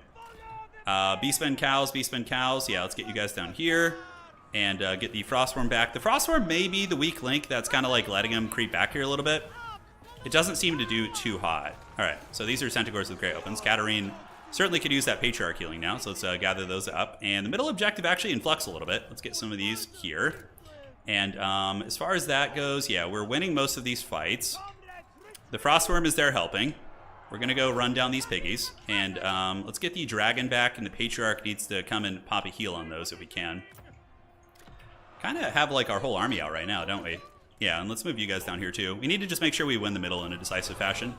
All right, so Patriarch time. Yes, cool. Let's get back on those Centaurs. We got the Oath Brothers of Tor here now, so they should be able to give those pigs the business. Let's do a little bit of unsummoning. Got to do some housekeeping here. And we got some light cavalry, so let's run over to those Minotaurs there. And now we got the big fight here. Oh, that's how he's getting me. It's with Traderkin. Oh. Look at the value. He's kind of pulling it back a little bit. I got to be careful, guys. I cannot get lackadaisical and lose this. That would be quite a bummer. Quite a bummer. So the Patriarch's for sure going to die. The Frostworm seems to be a little bit haggard. You know, I'm not the most pleased with the Frostworm's performance. So let's get you guys in here. Katarina on her sled can just keep rolling about. And we could do a little bit of back cap pressure. So let's grab 2 of these guys and actually go see if we can threaten the capture on the back objective. Frostworm's going to move in. Those spawn are summon spawn. And now we got Oath Brothers. Like, this blob fight was made for us. It's going to be very good. Let's get the Winged Lancers in there. And let's do that. Yeah, get a little breath attack down the pipe. We're going to take 2 of you guys to go capture this. Little Grom still has some ammo. So what do we even shoot? Just the Minotaurs. Oh, he called the Butchers of Kalkengard back, did he? Oh, all right. Let's do the Oath Brothers of Tor. The Terror route hasn't been super impactful, honestly. It's been a little bit haggard. Nice bombardment there. That's going to be good. Let's get the Kislevites Warriors up. And is there anything I want to do with unsummons? Not really. Katarina's going to go threaten the back cap here. Hopefully our pocket can hold here. Yeah, Little Grom is ripping shots again, so that's good. The Frostworm has gotten about 700 value, which certainly isn't the worst thing in the world. But yeah, he does have some assets here, so we're going to go ahead and do this. Yeah, pull you guys back this way. Katarina's going to run through on her sled, and we'll let her kind of, you know, tar pit a little bit. We're going to sit you guys back here. Very impressive for my opponent, for sure. Like, he's been behind, but he's coming back reasonably well. So let's get the ambushers to move up. And cool, so Katarina's done good. Let's get one of you guys to charge in here and the other one to do like a flanking charge. Oath Brothers still grinding it out. Morker showing what he's all about. He's absolutely a tough cow to crack. All right, so Katarina in the back with the charge. Is she actually doing considerable damage? Doesn't look like it. We can pull these guys in the middle. And the Pack Trap boys will be in range soon. We need to just hammer down these Minotaurs. Frostworm is tail whipping Morker. We're going to get behind them and run these guys down. Katarina and company fighting a hard fight over here. I don't know if they're going to win it. She's not Mother Ostankia, you know. She's not as good as the Stank Train. Like, Stank Train, well, used to be. Used to be, right? It's a whole different story. So let's call in some Kislevites Warriors. Move them up. It's almost a triple cap situation for my opponent here. It's almost a triple cap. The Frostworm is trying. We do get a full surround on them, and Halberds are also moving in to help. And now we got the Pack Trapper boys, so they're going to be able to help wear down these big Minotaur targets. And yeah, Frostworm's doing okay. With maybe cleaner Patriarch play, it could be even stronger. All right, so move you guys up. So we got the Kislevites Chaff coming, and by Chaff I mean like actually very good units. The Frostworm is hanging in there. It's at 900 value, so it's done all right. Katarina's could definitely use a little bit of milk. We need to like get that like SE squad going again. So it is triple cap territory for my opponent now. We can start shooting at these. Let's get the dragon coming across to charge, although the dragon just broke, which is unfortunate. Pack Trap on the healthy one. Let's do this. And yeah, definitely Patriarch is our next call-in. Middle objective's in flux though. Yeah, Katarina's a little bit beat up herself. All right, so let's get you, and we need to group you guys together. So let's come this way. And yeah, we got the Pack Trap. The nets are going down. Middle objective's going to be flipping. Dude, look at the value. It's like even now, guys. This is really dodgy. This is really dodgy. All right, so we need to get you and you and you to group up in group one here. So let's head over this way. And in the meantime, we can just kind of keep fighting and, you know, poking away on the points. Katarina's going to come up here with the Patriarch. So now we got the healing. He's scrapped the value back very good. Yeah, he was able to hammer me with those Minotaurs. I'm happy to see Kislev isn't like, you know, impervious. All right. Because I think in the beginning we played very well. Maybe we slipped up a little bit later on. Katarina's sled, maybe I'm overrating it a little bit in terms of like what it's capable of. Okay, and let's get the Oath Brothers in there to help, and a couple beat up Halberd boys can go help there too. I mean, with the healing though, we're going to take over the game. Like the passive healing on Katarina and those other units is going to be pretty brutal. Pack Traps are shooting into these, and now we're getting the capture weight back. Yeah, we're giving the capture weight back. Okay, you guys move in, and yeah, we got that. Those Centaurs getting hammered here. As far as troopers go, we could call in another little Grom. Oh, he's got a Manticore, okay. But we're getting a lot of healing now. A lot of healing. That Patriarch's healing is stacking, and he has no more capture weight. So yeah, we've really taking this over again here. We also crushed that flank, which I should probably honestly unsummon, like, not all these, but a whole bunch of them would be good. All right, so the Centaurs get crumped, yeah, the Winged Lancers able to do well. We're going to get the middle back here. Let's actually lure him into the pack trap here and then try and just blast him and do an unsummon. I wonder how good the heavy war sleds would have been too. Probably pretty decent. All right, so we're going to go ahead and pack trap you. And let's do this and do that. And now we're going to shoot him a little bit, soften him up, move you into the middle. Middle objective does go back to us. The Kislebyte Warrior is able to do it. And yeah, you can see the pack trappers doing great. Yeah, really good matches today. Really good matches. The Beastmen are... They should hold their little beast heads up high, you know? They're doing very well. Could the Frostworm beat the Manticore? I'm surprised, yeah, it's okay. But the Rampage is reworked on it, so if its hit points are less than 75%. Okay, so we're gonna have another prayer here in a second, so let's do that. Oh my god, he wasn't next to Katarine. Oh, I'm so used to that. Yeah, that was really haggard. Alright. Let's countercharge. Do a little bit of this. All right, so we can attack the Manticore. And 3v1, they should be able to win against it. We do get charged there pretty good, but we're going to have a countercharge ready. And let's get some Armored Cossars, reinforce the back objective just in case. Manticore is getting smashed up pretty good, so no issues there. And Morker is actually even slowly dying here. Those Centaurs did some really good damage against the pack trap guys, though. They really did. Come on, Frostworm. I believe in you. Katarine, 2,600 value. That's like how much she costs. She's definitely more fair than Stank was. Although I still feel like maybe Stank's damage might just be better, like the risk of it. I'm not sure. Yeah, let's pull back. We got the Frostworm going at it, and he's managed to get... I just feel like the Elemental Incarnate would just win the fight, though, because it's like Mortis Engine would just crush all the Beastmen infantry, right? So you're like, ooh, oh, he's got another Traderkin in the back pocket. All right, Katarine's going to need a little bit of healing, so she's going to go join the Manticores. Yeah, Beastmen are out of steam, though, at this point. There's not going to be a whole lot they can do. The game is I'm ahead on value by... Yeah, I took the value lead pretty heavily again. And, yeah. Oh, my God. The Frostworm is just sucking it, isn't it? Come on. Oh, my God. Katarine's in trouble. Do we have a pack trap to save the Tsarina? Save the Tsarina! Save her on her sled! Yeah, so maybe her sled's... maybe it's not as good as I thought it was. It's still not bad. What do we got coming in here? Minotaurs? Yeah, we should be fine. Well, that's probably GG. Yeah, I didn't have enough time. Katarine might rally. The Frostworm was okay. 1,300. It cost 14. So I'm glad we got to experiment with this in a competitive setting. So, you know, we get to actually see where it is. Will there be more Everchosen tournaments? So we're not allowed to use the name Everchosen anymore, to my understanding, because Games Workshop uses it for their painting contest. But pretty much any CA-sponsored tournament is like an Everchosen. It's the same thing. Just doesn't have quite the epic grandeur in terms of the name. But yeah, GG, my opponent played super well. He was down like 3 or 4K initially, and he came back like a champ. I think it's because I started playing into his blob fights. My guess is his caster has 4K value. Oh, only 3. Okay. The Traderkins were really good. Katarine, 2,700. Little Grom, 17, really good. Pack Trappers, really solid. Really, really solid. 2,600 on them. Their traps were just MLG, right? Frostworm, I was a little disappointed, but it was okay. It's still a cheap terror. Not bad. GG, well played. Yeah, it was close. So maybe Beastmen do have some teeth against Kislev, right? They have like good cost-effective armor piercing and, you know, plenty of things like that. Sad moo sounds, yes, but no, don't be too sad. They're like optimistic. Those are like optimistic moos, you know? They're like moos that are like, you know, curious and hopeful for a future, which has yet to come. All right, so we played all the new factions today. Kislev versus Beastmen. All right, cool. So we're contributing to the Kislev Tyranny. Golden Knight, yeah, I like Golden Knight as a support piece for like a hero blob, because she gives ward save. Yeah. Okay, so that's done. So we're 2-1 today. We almost won against... old Charix too, which I'm happy about. I think he's playing Hadries right now. That's got to be a really sweaty one. All right. Looking good, man. Looking good. And let's get it going.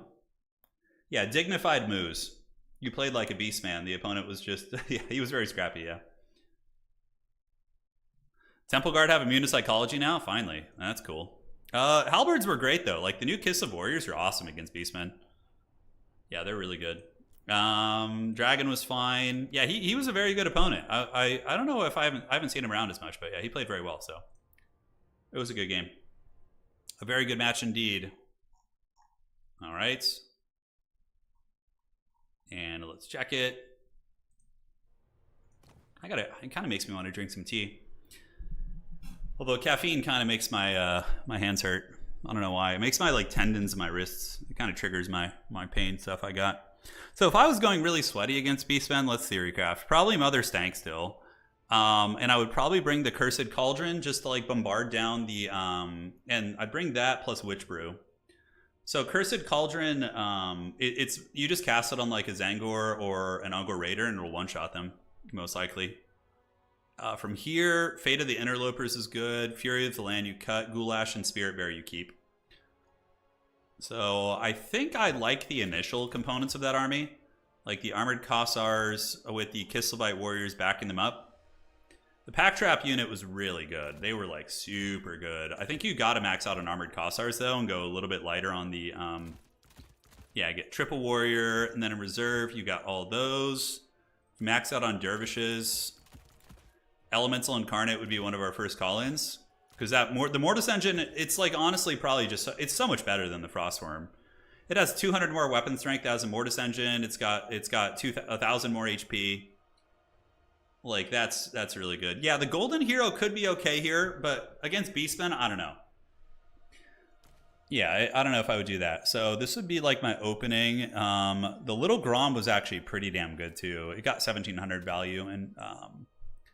Like to find a way to maybe call that in as well. You could, yeah, find a way to squeeze it into your opening build, but I think that's going to be good. So do we bring a Zargard in this matchup? The Zargard aren't bad, but I think instead we can bring 2 Kossars with bows. They're really good against like Centaurs, Minotaurs, like all sorts of things like that. We didn't really have too many issues, but yeah, Mordheim Beowulfs I think would be really good to kill, because they could kill Morkur. They'll stop his healing. If these things are attacking Morkur, they're anti-infantry, and yeah, so this thing's an elemental now. So it has elemental instability. So it actually like dies really quickly, but I still think it's worth it. It's such an oppressive monster. And Patriarch with the Salak's Lullaby and all that goodness. Put him on horse. Yeah, so you have your nasty SE blob with like Stank. Stank is way squishier now though. You have to be really careful. She can die super quick if you're not on point. We need some heavy cavalry, though. Otherwise, Centaurs will bully us. So that's the one thing the build is missing here on the back end. Do we really need Little Grom, though? I don't think so. I think we got answers, right? So we get maybe you and Heavy War Sleds. I don't think we need it. Between the Mortis Engine on the Incarnate plus Stank, I think we can handle most Beastmen infantry, right? Maybe like an Ice Guard, but I think the Ambusher, the Wolf Arts are going to be enough. Snow Leopard and... yeah, I like 1 Snow Leopard just to like nibble on things. And maybe we cut you and get 1 wing and 2 Winged Lancers. Yeah, this build feels way better than what we just brought. The Incarnate does die. Yeah. It definitely dies quicker now. The fact that it's an elemental, but its Mortis is so strong. But the big beastie is an elemental too, so that thing is going to die in a similar fashion. I don't know though. Maybe, I mean, Katarine was good, but I feel like Stank's damage output is just disgusting. Like she can still just rake in so much value if you're able to do your thing. Okay, so checking and refreshing. Yeah, she lost her ward save, and yeah, she lost 2k HP and some of her resistances, which is a great change. She was just stupid OP. All right, so yeah, players are wrapping up their games. So let's say 12, 45, 130. So we got 9 minutes left until the next round starts. And the next round is actually the last round of regulation. So, and as long as Charix keeps winning, our chances of top 4 are good. If we just win our next game, depends on who we get too. If we get someone who has a good player score, then yeah, that's going to be something. That's going to be something. Although honestly, I wouldn't even mind just casting the finals either. Yeah, so the Ice, the Golden Knight, you would bring Zarina's Guardian to have her roll. The problem is her mass is a lot less.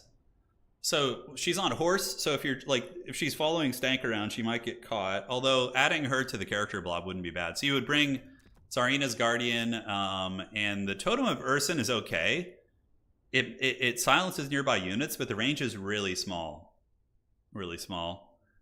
Urson's Claw here. Yeah, that's a cool one. Maybe I'll play Empire next game. Yeah, I haven't played Empire in a long time. I've been playing with all. I definitely want to play Tzeentch again. Tzeentch is like, I'm having so much fun with them. By the way, guys, we can look at the stats right now and see what's cracking on the website so far. Look at that, the dreaded Vampire Coast undefeated. That's because the player who's playing them, he's in today's tournament. His name's Scrambled Egg Special. He's very good at Vampire Coast, so he's probably playing them. Kislev is 8-3. Not surprised to see that. Who's beaten Kislev? So Kislev lost to Vampire Coast. They lost to Tzeentch, and they lost to the Dwarves. Interesting. Greenskins off to a bit of a tough start, but they'll be back. Yeah, Chaos Dwarves 0-3. Classic. Down in the pits. Down in the old pits. No, Karl Franz has more HP than Ostankia. I checked last night. Yeah, so we can rest easily. Because if you look at Stank, she's got 54. And Karl Franz on Deathclaw has 5,900. Or 5,800. So Franz finally has more HP than Stank. We've come out of the Dark Ages. We're here. I'd argue losing the durability but gaining Lore of the Hag. Lore of the Hag is okay, but Flock of Doom is such a good spell. And Mother Ostankia had that before. Some of the high-level players I've talked to have felt in some ways that it was a bit of a nerf. Pone, did you lose? No, tell me it's not so, Pone. I'm two of those Chorfs. Pone is single-handedly dragging the Chorf win rate down into the pits. Yeah, no longer outclassed by a smelly babushka from the woods. They were both close games. Yeah, I don't know why Cathay's win rate is so... Cathay is very good. I mean, I almost beat Charix with them. I just think Cathay is a little bit trickier to play. Like, Kislev is just mouth breathing, right? But Cathay is a little bit trickier. I was hoping you deliver a lecture to Turin. Guys, I'm going to be hosting a ton of Total War tournaments. Whenever there's like, you know, that new momentum and new balance, I like to really go hard in the paint. So we'll have plenty of matches between Pone and I, I'm sure. Did you test the Lore of the Hag buff? Yeah, I did. It's not bad. Like, you can do the healing. Like, her little Witch's Brew ability is gonna, when you overcast it, it heals for like, what, 4% HP on the target it hits? Which, if there's like a battle line of infantry, is pretty decent. Yeah. Curse of the Ancient Witch isn't terrible either. It spreads, so you can give negative 60 armor to like 5 units if they're bunched up. This combo, I was trying to think of combos with that. Like, what's a magic thing that we could bring that punishes light armor in an AoE, right? We don't have Lore of Metal. If Kislev had Lore of not Metal, but yeah, something to like lower the armor and then wind blast them type thing. I barely lost to Hadri's and barely, yeah. So Pone played two really hard opponents. He had Hadri's and Scrambled Egg Special. So let's give him some respect here. Could you make a greenskin single entity squad work without healing? That's not really their strength. Greenskins are more like swarmy. You know, like flying all over the place with a million units. That's really their forte. The best you could probably do would be double giant. Like, or maybe a Ragnarok Queen. Yeah, they don't have any like synergies for like monster mash. The blue scribes don't count as a flying unit. That's pretty funny. Well, whatever. He hailed the mighty on me. Yeah, he's pretty good at them. What are your thoughts on witch elves losing their rampage? We'll see. They do a lot of damage apparently with their new Witch's Brew. So I think it's too early to tell. I wanted to test them, but the matchup didn't come up. So the matchup did not come up here. All right. So checking the tournament. We got 2 games, Rat Boy and Charix and Hadri's. Yeah, that one is pure sweat, I guarantee it. Will I be gracing Gen Con? What is Gen Con? Is that a convention for us nerd folk? Let me look here. Gen Con 2024. What is this? August? Where is it? What city is it in? What city is it in? Oh, it's in Indy? Yeah, probably not. If it's not in California, I'm likely not to go. It's a big expense, you know. I mean, I would love to go to such things, but it's just too pricey. You know, flying, hotels, all that stuff. It's a lot of drama. Did you see that you can put Astromancers on the Moonbird? No way. Oh, I would have done that earlier. Since I'm out, I want to go Mass Fireborn. Hell yeah, dude. I just hope I don't have to face your Mass Fireborn. It's a huge convention. Yeah. I do want to go play Old World. Like, if there's a convention that has an Old World event, I would love to go to that. That would be fun. Pone stream it in the Discord, yeah. Yeah, those they're expensive. The hotels get booked up real quick, and yeah, it gets pretty intense, those big conventions. I've been to Comic-Con like twice. I always felt like Comic-Con is really overrated. Like, I went to it, and it's just you spend like 90% of the time just waiting in line, right? You're just in line. You know, people are eating carny food. They're farting. It's just grungy, dude. It's just grungy, you know. You're just there to stand in line for 5 hours to get like a limited edition card. Which, if you're a hardcore collector, I completely understand. But for me, I didn't enjoy it. I bet SoCal Open will have Old World. Yeah, I'll probably be attending California events. Yeah, I'll be attending California events. Yeah. Yeah, Moonbird seems cool. I had mixed results with it in the first game, but I also didn't use it correctly, so yeah. Okay, refreshing. Seeing if we're done here. Celestial General. Yeah, Celestial Generals are very good too. Okay, so yep, same two people are playing. I got to give Moose Lord his points. So let me do this. All right. Doing some admin work here. Yeah, I think against Tomb Kings, the Celestial General could have been a good choice too. Like him with a Moonbird caster. Ooh, that's a cool idea. That's a really cool idea. The Celestial General with the Moonbird and having him on foot, just like taking things to Pound Town. Maybe I have to try Cathay again. I've never been to a con. You ruined it for me. They can be fun. They can be fun. I've been to smaller ones, which I've enjoyed. Like I went to a Magic card convention in San Jose? It was like near San Francisco. I don't know. It was like NorCal, and I had a lot of fun there. Like I got to meet his name is something Teeden. He did like the art for a lot of my favorite Magic cards, like Necropotence and things like that. So I got to meet him, which was cool.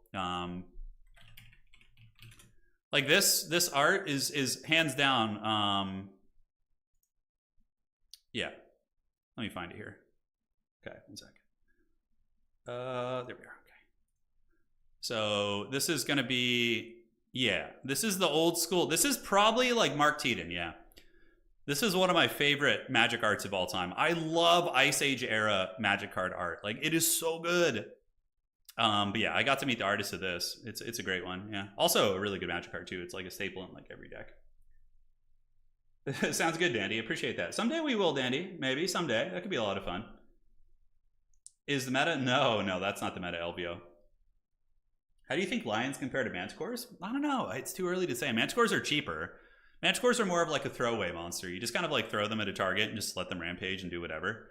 But yeah. But yes. I'm going to be hosting some tabletop events in the Los Angeles area for Old World. Sometime in the next 2 or 3 months, actually. Maybe even before we start the channel. I plan on hosting a tabletop tournament, which will be fun. All right, so where are we at? Let's refresh that. How much time do they have? Okay, they got about 2 minutes, 2 or 3 minutes.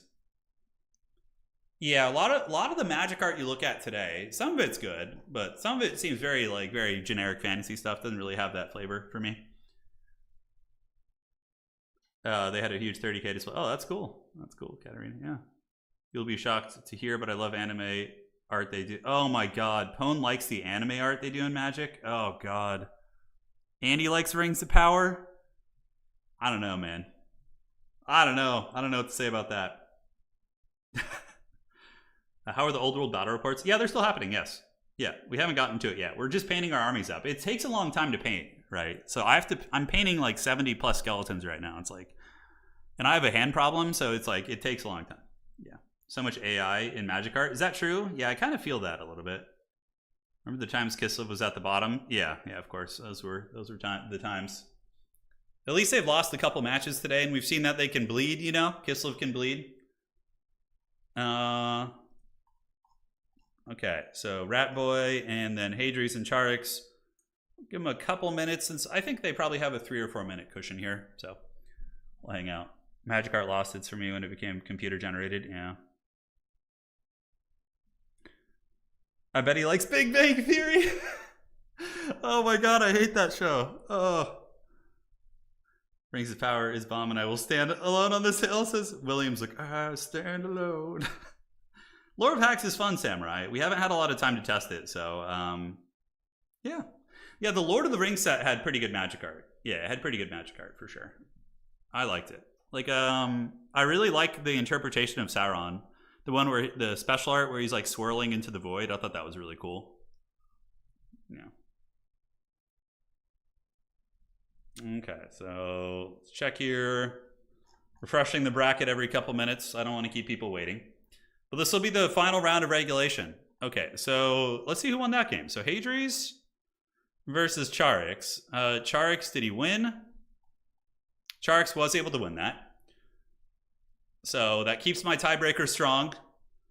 I'm very close to the top 4 right now. I'm currently ranked number 5 in the tournament. So that's good. So I just need to win the next one, and then my odds are going to be pretty good. Pretty good. Yeah, Seinfeld was a good show. I remember that. Yeah. Do you enjoy the Magic? I did. The Magic Lord of the Rings set was like the last one that I went really hard in the paint on. I have like I have a Sauron deck. I think I have a Frodo deck still together back there somewhere. Yeah. Pone should take the Slayer Oath. Pone just mohawking it, marching out to his doom. Okay, so Rat Boy, I'll give them a warning now. And all right, so Rat Boy,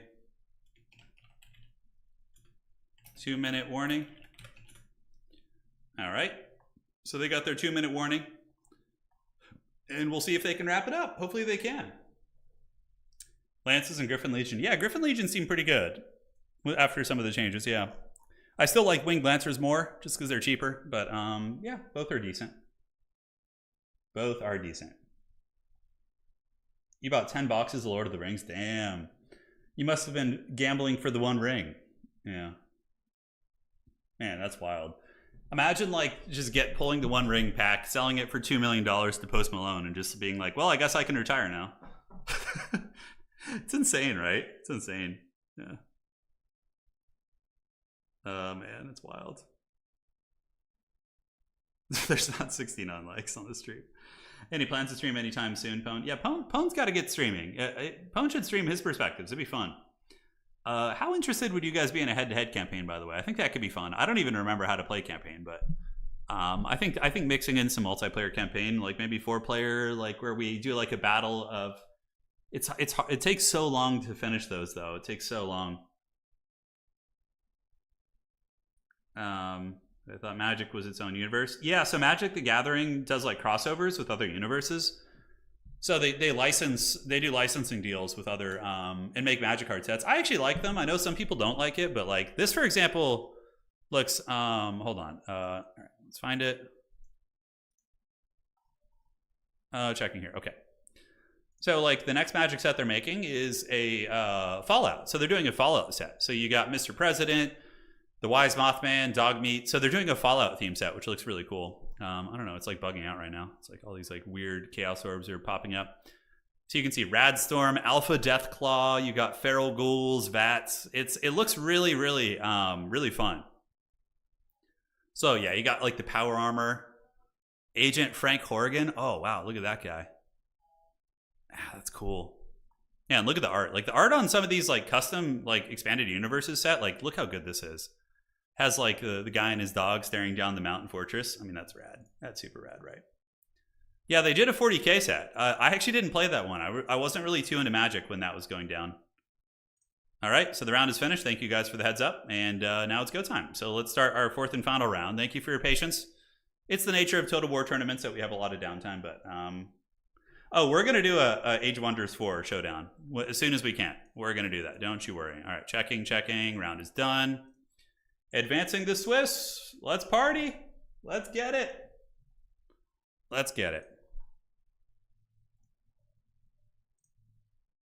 And, all right, we got Aaron. Aaron's a great player. He's a very strong Dowie player, so next round is live.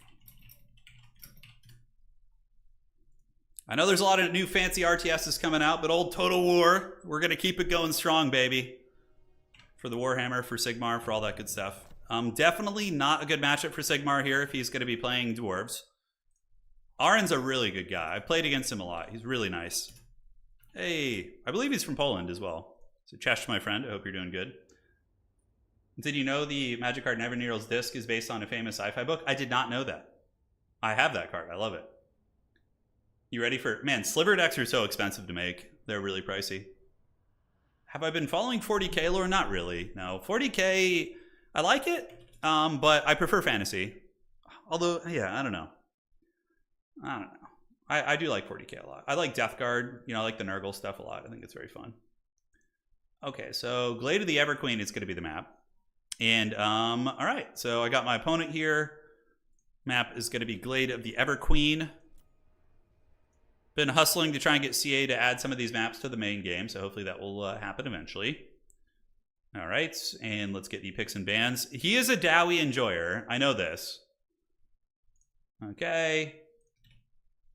So let's get that.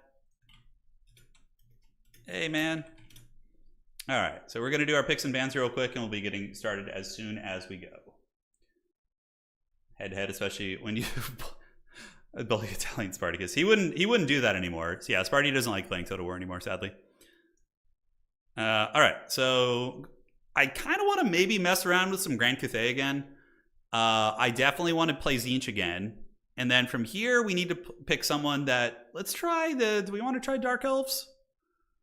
Do we want to try Dark Elves? We could. Yeah, I'm going to throw Dark Elves in just in the case that I get the Witch Elves here.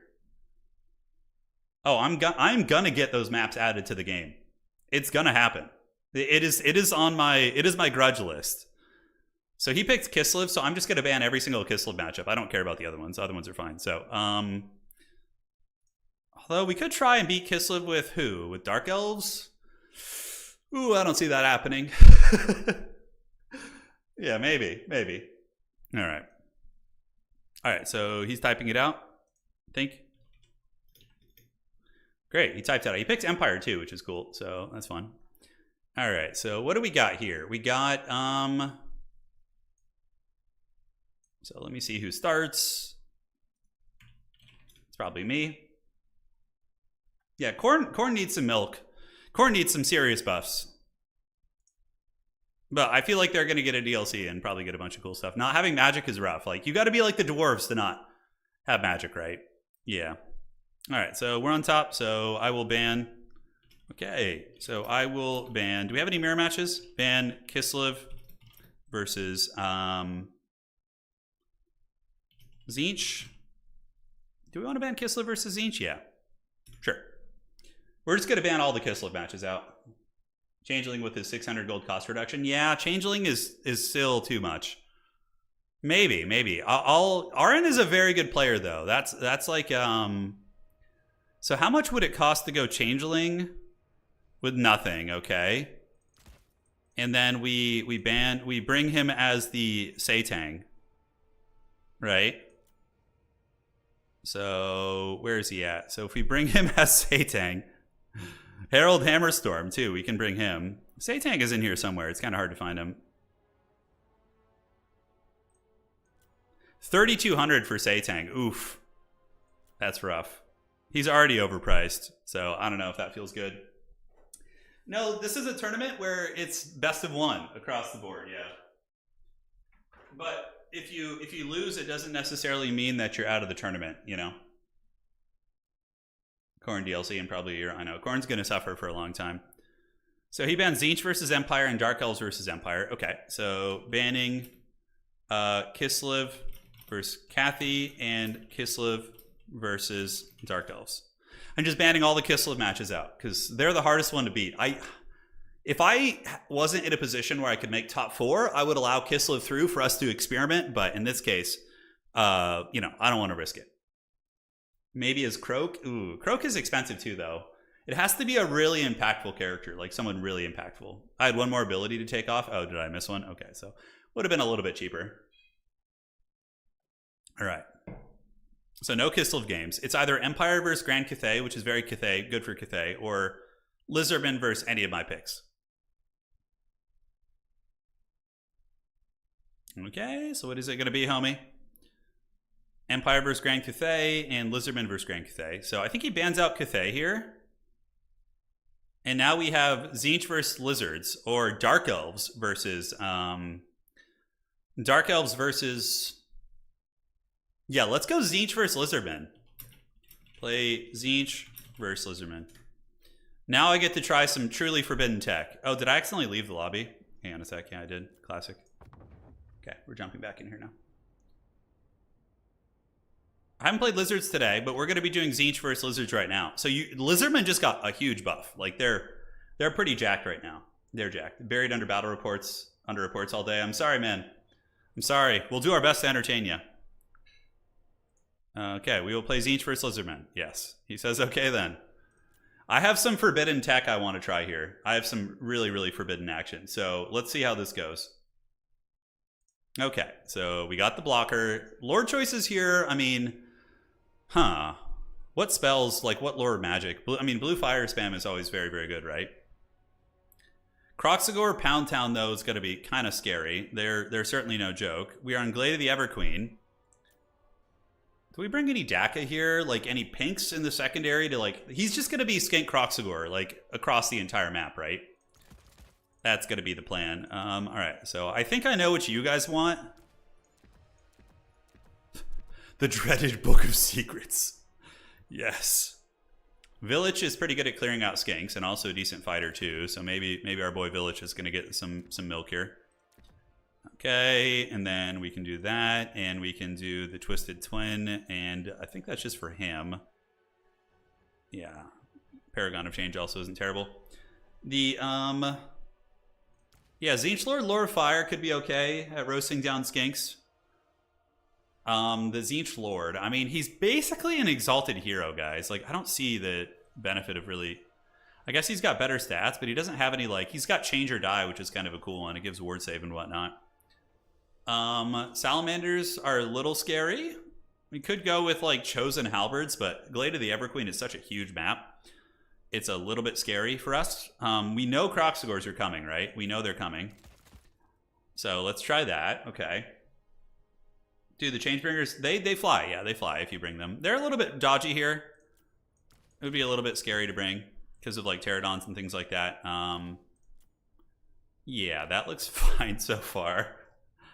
As far as like big terror causing monster characters go, I think they're all a little bit too scary.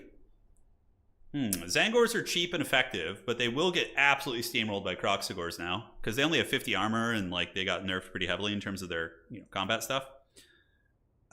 Basic shield and sword and board warriors do last a long time. They do last a long time. Mutalith Vortex Beast lost anti-large.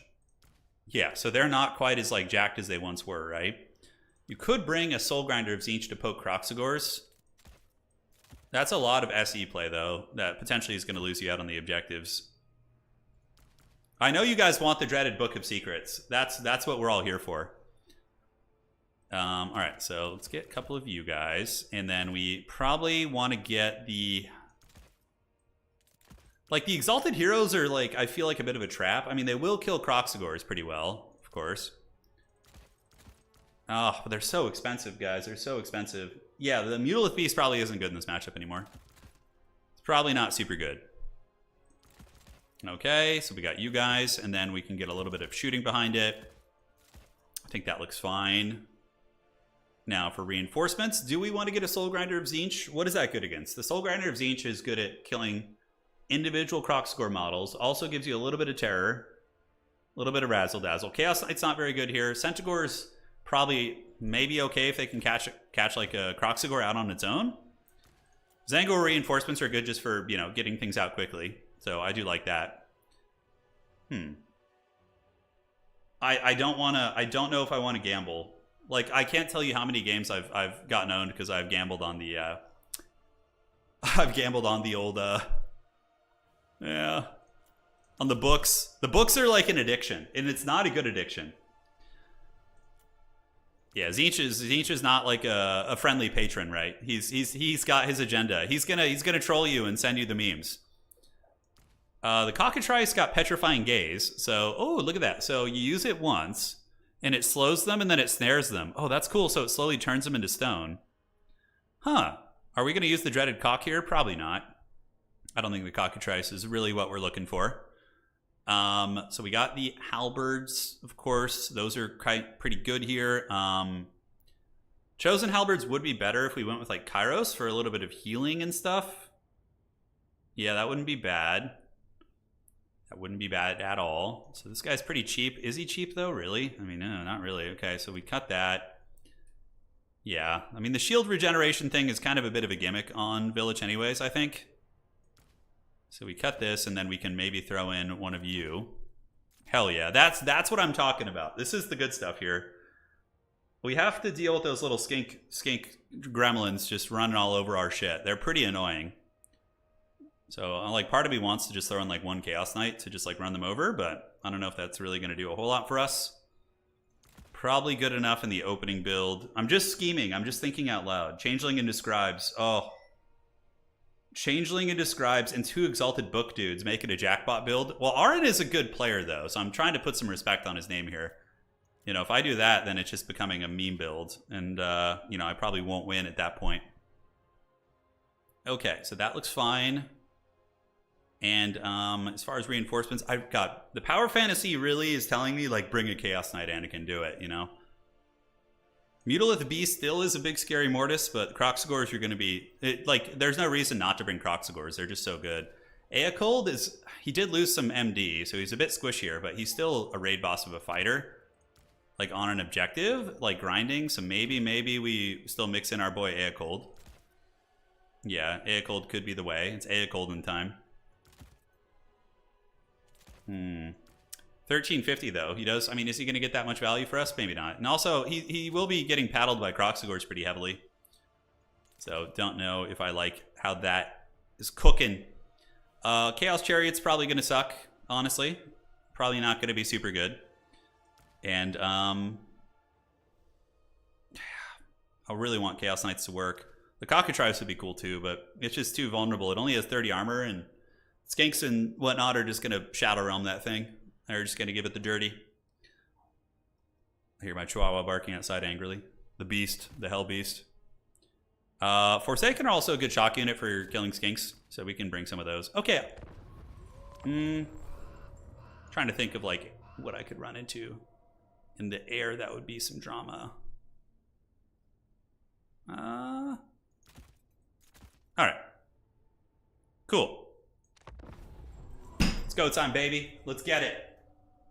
Yeah, Chaos Knights are good in a couple matchups, but Lizardmen have Coldwind Riders, so it's not great there. This is for all the marbles, man. Yeah, we got Halberds, of course. We got some pinks. We got Village. Village is my favorite Lord of Tzeentch to use, actually. The big flying lords are good. Kairos especially is strong. You know, he can heal a lot of the damage that he takes from the Lizardman poke, and but we're going to go with our boy Village on ground, and Village just has pink fire just to clear out Skinks. And from there, we got Halberds, we got some pinks for a little bit of shooting. And yeah. I almost went with the Exalted Heroes. I feel like it can be a trap on this map, maybe. When will they add an Armored Jabberslife? You know the Beastmen don't really like... Armor isn't their jam, dude.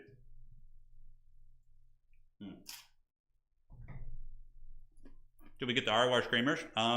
No, but we got something else, which you'll like.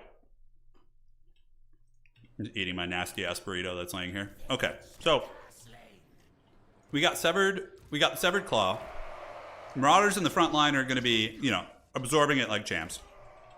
So we got Marauders. How are we going to do this? Yeah, he's going to see a lot of our army, unfortunately, but it's okay. I don't really care. I know some people like to hide in the bushes, but we're not gonna bother with that too much. So let's get you two to hold down the back objective. So these guys are gonna kind of hang out here. The one thing I'm kind of sad about is I don't have Buna for the salamanders and whatnot. That was kind of gonna be part of my game plan, but it's all good. So we got you guys, and we also have a Chosen Halberd in the back, which I'm gonna like have in reserve a little bit. So Village is gonna be cackling here. We do also have some pinks. Pinks are pretty decent. I like them. They're just like archers, basically, and they can poke and razzle dazzle and do all that. And as far as this goes, let's pull you out on this flank here and do this. All right, I like the build. Yeah, Village is really cool, man. I like him. He's just cheap. He's a good fighter. You bring Twisted Twin, so he gets pretty jacked, and he lacks AP, but honestly, you'll be all right. So. My big concern, what would I be worried about? In reserve, we got the Changebringers. We got some Centaurs and some, you know, Zangors and stuff, Forsaken. Should be fun. I'd love a nasty burrito. It's pretty foul. Trader Joe's has like these frozen burritos that are like $5, and it's for like 2 of them, and you never know what you're gonna get. All right, so let's move up here. All right, team, let's party. What do we got here? We got Feral Troglodon and a Solar Engine, so we got some shooting, actually, which shouldn't be too good against us. Maybe it will, I don't know. Ooh, Temple Guard, that's right, Temple Guard just got kind of jacked, didn't they? Oh, how do I kill the Temple Guard? I think we're gonna have to use the Changebringers. All right, so we got Sara Spears coming in. Not sure what he needs Spears for in this matchup. What would he need Spears for? I guess like big chickens, things like that, yeah. Okay, so, oh wow. Oh boy, he's got a Slan Mage of Life. Okay, double Spear. So he's got like a anti-monster box. Severed Claw should trade okay, but the Temple Guard ROR... See, if I had brought the double champions, I would have been in a huge winning position, because I could probably get Buna on these 2 units here between 6 casts, and then I have anti-large for these monsters. Because most Lizardman players play like super wide with Skinks. He didn't bring any Croxagore, so totally throwing my build for a bit of a loop here, right? Well played to him. Well played indeed. Village? Is Pink Fire even going to be worth using here on those guys? Let's wait till they're more bunched up. These 2 are just going to hang on to this objective. So we're basically going to be fighting over the side here. Do I call in the Changebringers? Oh my god. I hope these can work. I really do. That's going to be so funny if they do. Okay, Village is going to keep hustling. He calls in what? Cohort of Fwaddle. Okay, he is calling in Croxagore, so I don't feel like an idiot now. And now it's time. You guys ready for the Changebringers, dude? Oh, we gotta wait for the fighting to get a little bit pitched. So let's call them in. These things are disgusting. If they actually work, oh my god. If I can get them in range and get a couple shots off, that's just gonna be MLG. So he shoots at the Severed Claw. They don't really care. We're gonna start on this to get the Tzeentch, yeah, magic action going. Yeah, so we'll do it on the Temple Guard. It won't do too much damage, but it's okay. All right, so Village, we're going to send him in to go after the Troglodon. And now, if these things are able to shoot, I'm telling you, it is going to be brutal. So we need to screen those guys out for sure. Let's pull you around this way. Shooting and get you guys blasting into the Troglodon character. So let's do this and have you guys shoot here. You guys ready? Oh, no, it's going to happen. Oh, no. Oh, no, it's going to happen to him, dude. Come on, shoot. Oh, yes. Bathe in hot fire. All right, so we're gonna move you guys up. As long as they get a couple volleys off, I don't care if they die. It's like whatever, we're good. And for this, let's get some Zangors here so he doesn't like push me. We almost have them down already. Oh, the Changebringers are just bringing that sweet change. Oh, Village, don't get cooked by your own fire. All right. So the Changebringers are going pretty bananas. We almost got them down. Let's pull back. And is he gonna try and threaten this point at all? I don't think so. Let's just chase with you guys. Okay. So yeah, the shooting is going well. Changebringers have done some brutal damage. Let's actually cook this guy if we can. And yeah, looking great so far. Oh! Oh, the Feral Troglodon's almost dead, but Village is actually getting munched on a little bit. We probably should send in some halberds to help. Some Chosen. And let's move you guys on to the point 2. Oh my god. Oh my god. Oh, let's get the Toad. Oh. Oh, Battletoad, you're in trouble, boy. Oh my god, this land is getting cooked now. Oh, buddy. All right, let's hustle this objective, hustle that one if he's going to abandon this. So his Slan is in colossal danger now. Colossal danger. Let's move back this way. And you know what, guys? I think what's better than 1 Changebringer? 2 Changebringers. All right, so we're going to go ahead and cook this Toad. And we're going to send the halberds up here.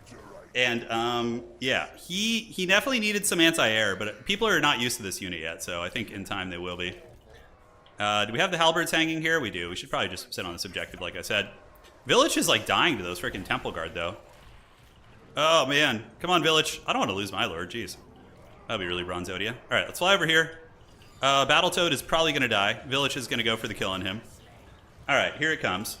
And we're going to go ahead and roast these skinks so they can't counterplay us. And let's get the halberds to go here. Oh!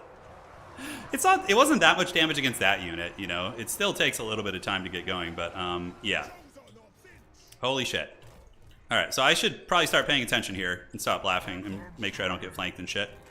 All right, so the skinks are getting cooked, but skinks actually don't take that much damage from it.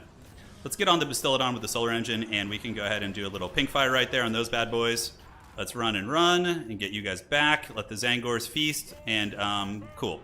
We're actually threatening his back point, but he's going to defend that no problem. Village needs to go cackle in the trees like a true... Wow, they really wreck SEs, though. That's for sure. All right, so we're up quite a bit of value. we can turn and shoot at you now, and let's get these Marauders to head here. As far as reinforcing the back point goes, let's call in some Screamers just to be safe, to make sure we don't have any problems. Those Temple Guard, though, were very nasty. Can we finish off this beast? Yeah, well, let's get the Changebringers back. And now we need to form ranks here. Let's get the Severed Claw moving up, pull these guys around, and just kind of have them chill out. We can unsummon these ones to get them back in the pool. And let's roast these SRs right here. Let's give them a good old Christmas cooking here. Village is just going to hang out nearby. Yeah, he does have some anti-air. How much value did they get? No, we didn't get a chance to check. That's too bad. You just have a wild-ass halberd unit over here. Okay, I don't know how that happened, but it's all good. I need to start focusing because I could lose this game. I mean, it's not... I'm definitely in a commanding position, but... I could lose this. All right, so Village is like very beat up. Not too worried about that. Severed Claw, let's get you on this. Get you guys blasting here. All right, and then we can get some Screamers rotating there as well. Let's do a little bit of unsummons here and unsummons here. Looks like he went pretty hard on the back objective. Yeah, Severed Claw are very Chad. They're a very good unit. They're just like chasing down this Bastillodon now. Village can move in and fight, I guess, against these cold ones. Yeah, the cold ones shouldn't do too much damage against us. All right, so let's get the Severed Claw back. Let their shields regenerate. And in the meantime, we can go and try and roast these Cohort of Waddle. Yeah, should not have too big of an issue here. Let's pull these in to deal with them. Actually, let's get the Chosen of Tzeentch back here and let the shielded units go screen those out. Pulling the Severed Chads back. And once again, these little skink bastards are trolling us. Come on, Chosen Halberds. Get there. I don't want to lose this pink unit. That would be pretty unfortunate. Okay, Severed Claws returned. And, ooh, did we get any volleys off? We got a couple. We got a couple here. So it looks like he's going to come for it. Come for my back objective, which is cool. In response, we can call in some Centaurs, actually. Let's ride down those Chameleons. So kind of cool having like a mobile unit like that, right? Yeah, killing the Battletoad early on is pretty big. Let's go get you guys here. You guys go fight those. And the Centaurs are going to sandwich the Skinks, so they're going to get absolutely pounded. And our pink shooting is still online. So Tzeentchian shooting, definitely not bad. All right, so Village is alive. We want these Chosen with Halberds back on the point. And Village can come here, although these spears might be able to finish him off, so we got to be careful. Somehow Palpatine has returned, and he's coming for the back point. Centaurs and company should clean all that out, so let's get you guys to go here. Yeah, perfect. And he's playing well. He's scrapping back here. I got to be really, really careful, guys. Let's get some Centaurs up to the point to make sure we don't lose it. And he actually passed me in value, which I don't know how he did that, but somehow he has. All right, so Pinks, and you're here. Village is here. Let's get the Chosen back here and move these Pinks up. Village can hang out nearby. And we should crush this backfield. Yeah, I mean, now we're getting Halberds and Screamers into his large targets. I mean, I don't know if it gets much better than that. That's pretty good. Let's get these Halberds up on the point. And, oh, that thing got away too. All right, so let's use the Tzeentch Army ability on its face. And, yeah, it was a really good start, obviously, but we could still throw this. All right, let's get this and this. Oh, he called this land back out. That's so funny. All right, let's move up. We managed to absolutely annihilate that fight. So let's get the Centaurs up and around the back of the formation. Screamers can go after this. We got the Halberds jacking the goods there. And we're just going to stay on top of this beastie if we can. Hopefully we get here before he caps it. And yeah, now we got the Severed Claw here. And the Chosen Halberd, so he's not likely to get this point here. Let's do a little vortex right there. I think he's learned about the Changebringers. Like, he's now kind of privy to their tricks. Let's get these Centaurs to rear charge into the Sacred Cohort here. Move you guys in and call in another Screamer unit to make sure we win this fight here. All right, so I think this one's under control. He does try and get Village, which is pretty funny. We still have Chosen Halberds here. So the Chosen Chad Halberds are going. The Severed Claw is still very much alive too. Let's get the Severed Claw to go hunt this guy down. Village just going to hang out. This fight should be a win for us.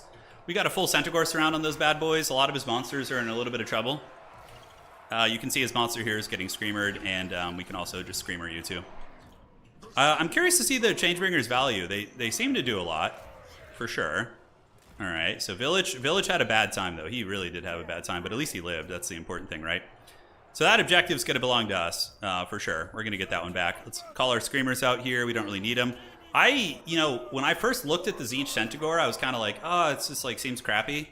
But I have to say, in like pretty much every game I've played today, the Tzeentch Centaurs have been very good. They've been very, very good. So yeah, a little bit of shooting here.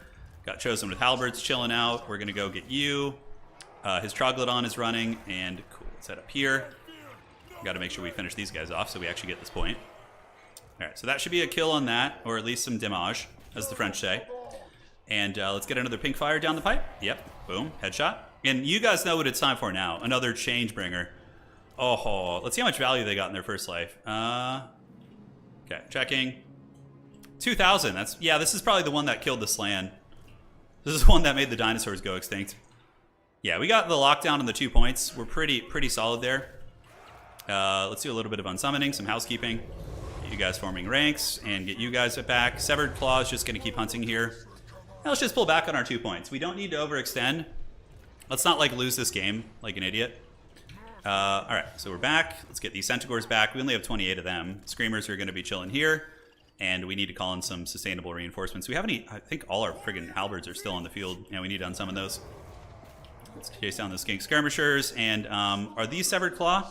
Unfortunately it is. Yeah, I don't want to lose Severed Claw here, but I mean, I could probably just blitz his back objective. No, he's got the fancies there. Let's like, Zinch is not corn, all right? We're going to make him come to us because there's no reason for me to go over there at this point.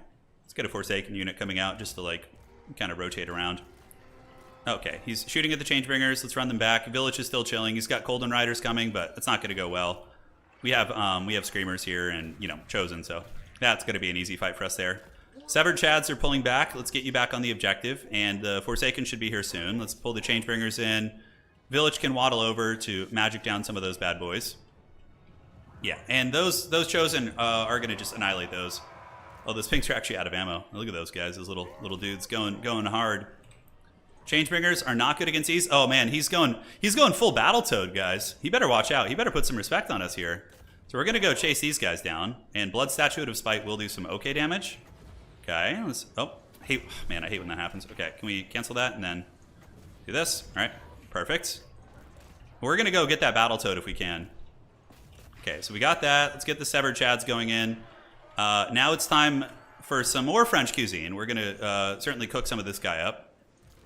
Okay, you guys ready? Here comes the Battletoad lovin'. Let's get some Zangors hustling up to the point. Oh, the Battletoad, you better watch out. We're gonna surround him with these. Severed Claw's gotten in. Let's get Village in there. Let's get some Centaurs.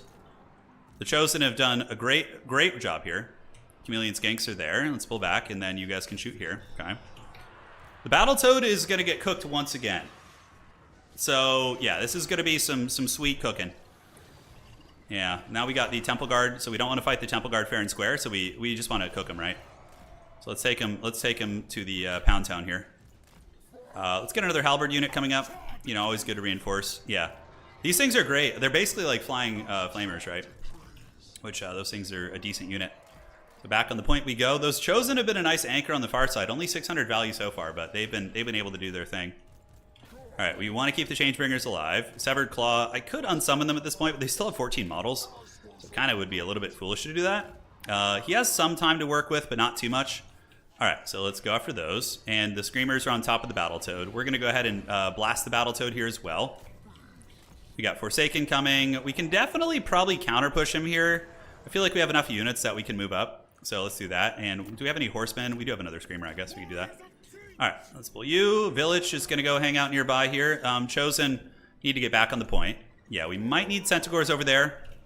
I think we can push him now. We have enough of a points lead that even if we lose this fight, he's not going to have enough time to counter push us. So I think that's the play. Oh, he actually calls in the Bastillodon again. All right, Changebringers, let's get him over here. Centaurs, will they win that fight head up? It's a little bit scary. Let's wait till the Screamers get here. We have the maneuverability advantage, right? So we're going to just anchor you down here. Let's get Village in there to bump and grind, and let's start roasting those Temple Guard again. Forsaken moving up, these guys moving up, these guys moving up, and Severed Chads moving up as well. Oh, so good and tasty. This is like the one thing that was making Flamers crappy was the fact that they couldn't like get their shooting angles. But now that that's not an issue, man, they are going to be pretty good on some matchups. He didn't bring Pterodon Riders. Like, if he had some sort of Air Force, maybe it'd be easier for him to contest here. For sure. Let's get the Forsaken going. Severed Claws on their way in. The Changebringers are just cooking. 3,000 value. On 2 summons, they cost 1,500 apiece, so they've just about paid for themselves, which is good. Yeah, they're going to be a menace in matchups that can't interact with them super easily, though. All right, let's get another Halberd coming up. Let's keep roasting these Temple Guard down. And, yeah, Forsaken are still hunting, but the little skinks are just kind of kiting me around, which is lovely. I think I know what he needs. I think we need to cook the Battletoad again. I don't have anything on the back objective. You could actually ninja that, which is a little scary. All right, so let's get this Screamer to come over here and help. It's not useful at all here. We have the Chosen. Centaurs, let's get them to hunt the skinks, and halberds come here. And Village is going to help out with the spears. It's a little bit of a safer fight for him. Meanwhile, we're threatening this point. We might be able to get him here. You guys ready for some cuisine? Oh, yes. Cook the battle toad. Oh, look at that sausage. Look at him just getting absolutely roasted there. So if we can kill the battle toad twice over, that would be very funny. We need to reinforce this point. This is very dodgy here. The fact that he's getting this is not good. Let's get some pinks out again. We have some idle screamers who are chilling. Let's get them on the cold one riders. And the battle toad is going to die again. Is he stealing my back objective? He does not. Okay, I need to send a marauder there. It's really bad that I haven't. Chosen with halberds will annihilate Temple Guard, most likely. Village is actually dying here. So the Twisted Twin has been doing work this game. He's been tanking a lot of good units. All right, so time for some marauders. So let's get them.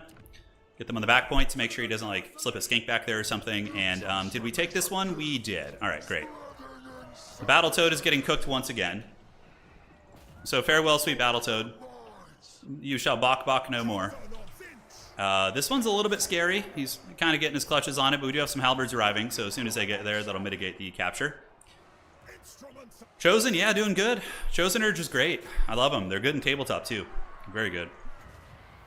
All right, so let's cook those guys. Oh, yes. The battle toad is being attacked, and that's going to be it. GG, well played. We cooked that guy twice. Swedish chef time, what? Oh my god, that toad.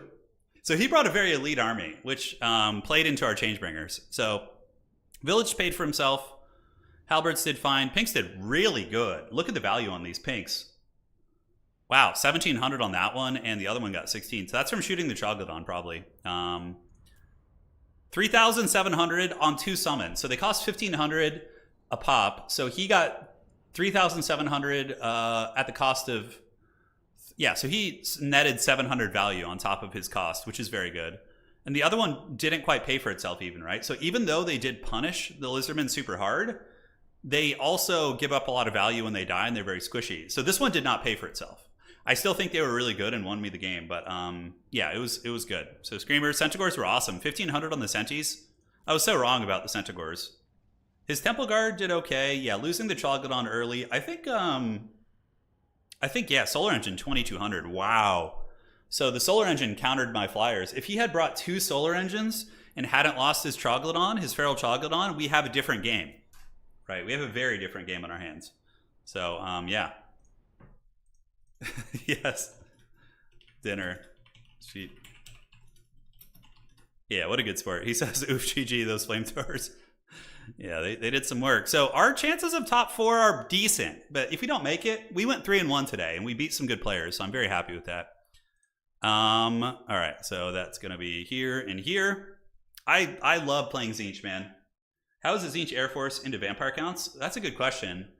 I think Tzeentch would win because of the Screamers. Screamers are like dedicated anti-large air. So you have like 3 Screamers, an Exalted Bird, and like you could definitely probably dominate the vampires in the sky. Maybe not though. If they go Blood Dragon, Fellbat, Svargeist, Zombie, like that's a good one. That's really gonna be an interesting one.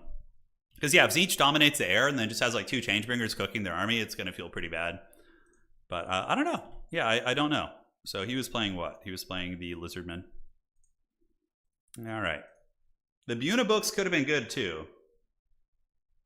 Yeah, value is in everything. That's absolutely true. The fact that we were able to deal with the Temple Guard, which I didn't really have any answers for, was a big thing. Yeah, Changebringers definitely won me that game. So currently, yeah, it looks like I don't quite have the tiebreaker points, which is fine. We went 3-1 though, but there's a couple people. Well, yeah, it depends. So Charix is gonna. If Charix wins his game, that puts me up to 8. And then it becomes a leaderboard tiebreaker, which is just kind of random, to be honest. So yeah, at that point, I don't really care. It's fine. Satang's ability is all right. It can nuke infantry. Yeah, so we're likely going to be in top 4. It's going to be close. It depends. Yeah, it depends, man. Depends indeed. So if we take a look at the brackets real quick, you can see a couple of games are wrapping up here. Only a couple. We got Drakens and Hadries and Shakri and Ratboy. Solo Spaghetti, Charix. So I need, my only chance of getting to the next round is having Charix win. If Charix loses, then yeah, I need Charix to win, and I need Shakri to win. If Shakri wins, that increases my opponent score. So if Shakri wins and Charix wins, I'm basically guaranteed a top 4 spot. Currently, as it stands, you can see we're right here, but Charix would give me +1, and Shakri would give me +1 too, putting me up to 9, which would probably put me in the top 4. It also depends on how the opponents of these players work out too. So currently, Subutai and Solo, yeah, their opponent score is really high though on Subutai and Solo Spaghetti. So maybe not. The stars would have to align for sure, but yeah, 3-1 today is great. I'm very, very happy with that. So that's fun, and I'm looking forward to playing in more tournaments. So, all right, cool, man. Yeah, Village is great. He's so good. Because Lizardmen are pretty good at poking down flying monsters.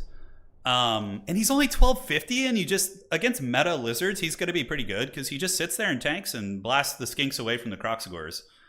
I love the Centaurs, though. Like, I don't know, their stats look like dog shit, right? You're like, oh my god, 22 and 22. They do a Primal Fury, which helps, but like they just always seem to perform better than you would think. You know? Yeah. Yeah, there's a lot of variables out of region, that's true. Aside from that, let's see. How do we want to look at this? What other builds could we do against lizards? I think having the Marauders in the front to absorb the skirmish is very good. All jokes aside, I think that the double Exalted Hero might be better. Because of the Book of Secrets. Like, potentially Bunaing things. And then you put them, what, on the discs? And just, like, chase Salamanders around? You could even do like a Spawn build like this, but Spawn just get poked so freaking hard by the goodies. Yeah, you could do like a double Chosen Halberd kind of build as well, but then you're like really cheap on the Lord, right? You have to get like a dirt. You could only really bring Village with this. Kind of thinking of ideas. AP and Barrier go a long way, yeah, yeah. Yeah, the Barrier is good. The Armor Piercing is good. They basically are getting, so they have 6,700 HP.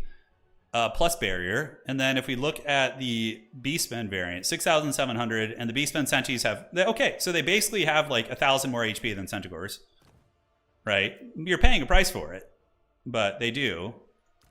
How much is the Barrier on them? 800? Okay, 800 more HP, which regenerates. Mark of Tzeentch, yeah, gives them magic attacks, which of course is not irrelevant. There's a lot of units in the game that have Phys Res. Rowdy is really good. Having Perfect Vigor is incredibly strong. So there's a lot of like little underlying variables with Centaurs that make them good.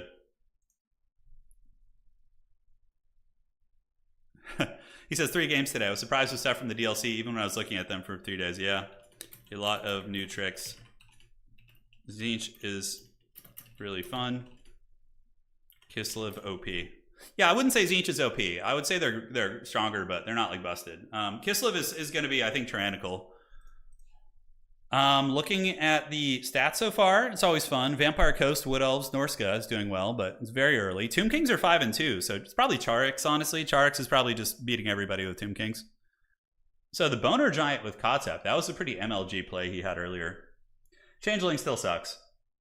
Yeah, Arcane Charge actually does something with Sentis. Yeah, that's true.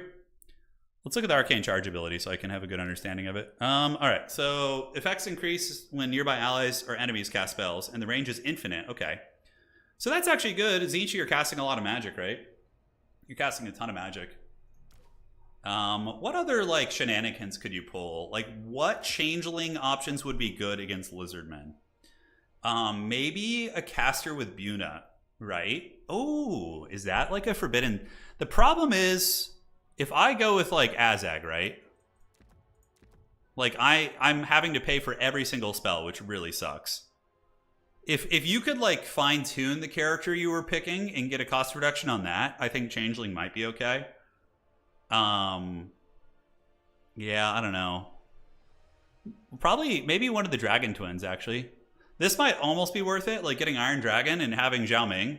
But can he go Dragon form, or when like does he have double transforms? Because Zhao Ming is like, you're paying a 1,400 gold premium. Zhao Ming's only 2,100 with his normal kit. And here you're paying a 1,400 gold premium. So it's pretty dodgy, man. I don't know. Maybe the big man is Festus. Festus, you're paying yeah, you're paying almost 1,000 gold premium on that too. It's tricky. Tricky. Okay. So checking here on the tourney. Come on, let's see who's got it. Okay, did we do it? Okay, we have our top 4. Oh, I was 1 spot out of the top 5. No, the stars almost aligned for me, guys. Look, so I'm currently here. Yeah, we're right here, which is good. You know, there's a lot of great players here, and we were able to do well. So, man, 1 point away. Oh, so close because Charix won and Shakri won, but some of the other stars didn't align either. Okay, so now we're going to go ahead and advance to the top 4. I think everything looks good. Checking here. The Count Royal Rumble has ended. Oh, he played a Vampire Count versus Vampire Coast. That's funny. All right. Prepare for the next round. Prepare for top 4. All right, guys. Time for the top 4 of today's glorious tournament. It's been super fun. I'm really excited to dive back into it all. We had a long dry spell there. It was rough. But finally, the dry spell has been lifted, and we have a lot of new goodies. Okay, so let's go ahead and advance to the top 4, which is going to be Charix, Subutai, Solo Spaghetti, and Scrambled Egg Special. So we have spaghetti and eggs in the grand final. Interesting stuff. The dream was close, though. It was close. You know, I feel like if I knew how to play Grand Cathay better, we could have beaten that Tomb Kings earlier for sure. It's just I don't play them. But certainly something I want to mix into my repertoire. All right, so that looks fine.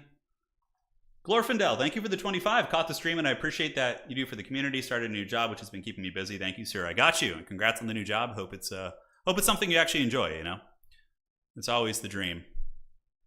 All right, so top 4 should be here. We're going to cast one side as well as the grand finals. So we have 2 more games to cast here today. All right, so let's finalize this. And now go to the top 4. And for all of you tournament hosts, make sure you finalize your tournaments. I had to spend like an hour and a half, like a good hour last night finalizing all these events, digging back for months. So here we are. All right, so top 4 is on. We got Charix versus Scrambled Egg Special. So Charix versus Scrambled Egg Special. And Subutai versus Solo Spaghetti. Good luck, have fun. I will cast Charix versus... Let's see what the matchups are. Let me know what matchups are when done. So Subutai, all of you guys, please let me know the matchups, and I will decide cast. All right. So I'm going to ask Subutai to let me know. Let me know match up when set. And I'll say the same thing to Charix. Let me know your matchup when it's all set. All right, let's party, man. Let's have some fun. Thumb, dude. Yeah, it's time. Well, the thing is, if the tournament hosts don't finalize the tournament, let me show you on Total Tavern. If you don't click the finalize button on your tournament, after it doesn't enter the stats after a couple days. So then like stats will be missing from the leaderboard, and it can screw up the end of the season stuff. So I have to go through and do it all, which is fine, but just make sure you do that. Yeah, we got it covered, Catholic. No worries. I took care of it all last night, so we should be fine. We should be fine. And sometimes, yeah, there's some funky stuff, but you know, the website's not perfect, but it gets the job done. It'll do, pig. But here's our top 4, by the way. We got Charix versus Scrambled Egg and Subutai versus Solo. This is a battle for the top leaderboard spot. So you can see our leaderboard is populating here, which is always a really fun thing. Like fresh leaderboards. This is what you need. Like if Creative Assembly wasn't such a potato, we could get cool stuff like this. So you can see the leaderboards filling up here. Yeah, it's fun. Got a lot of cool stuff on the way. I need to add some new bounties and things like that. Yep. Looking cool. A lot of countries represented. I see some Scandinavian countries. I see Poland, Germany, the United States. United States rocking the top 5 right now.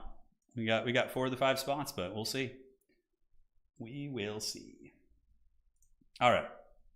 So they're going to let me know the matchups when they get it. So they're going to do their 3x3 pick and bans.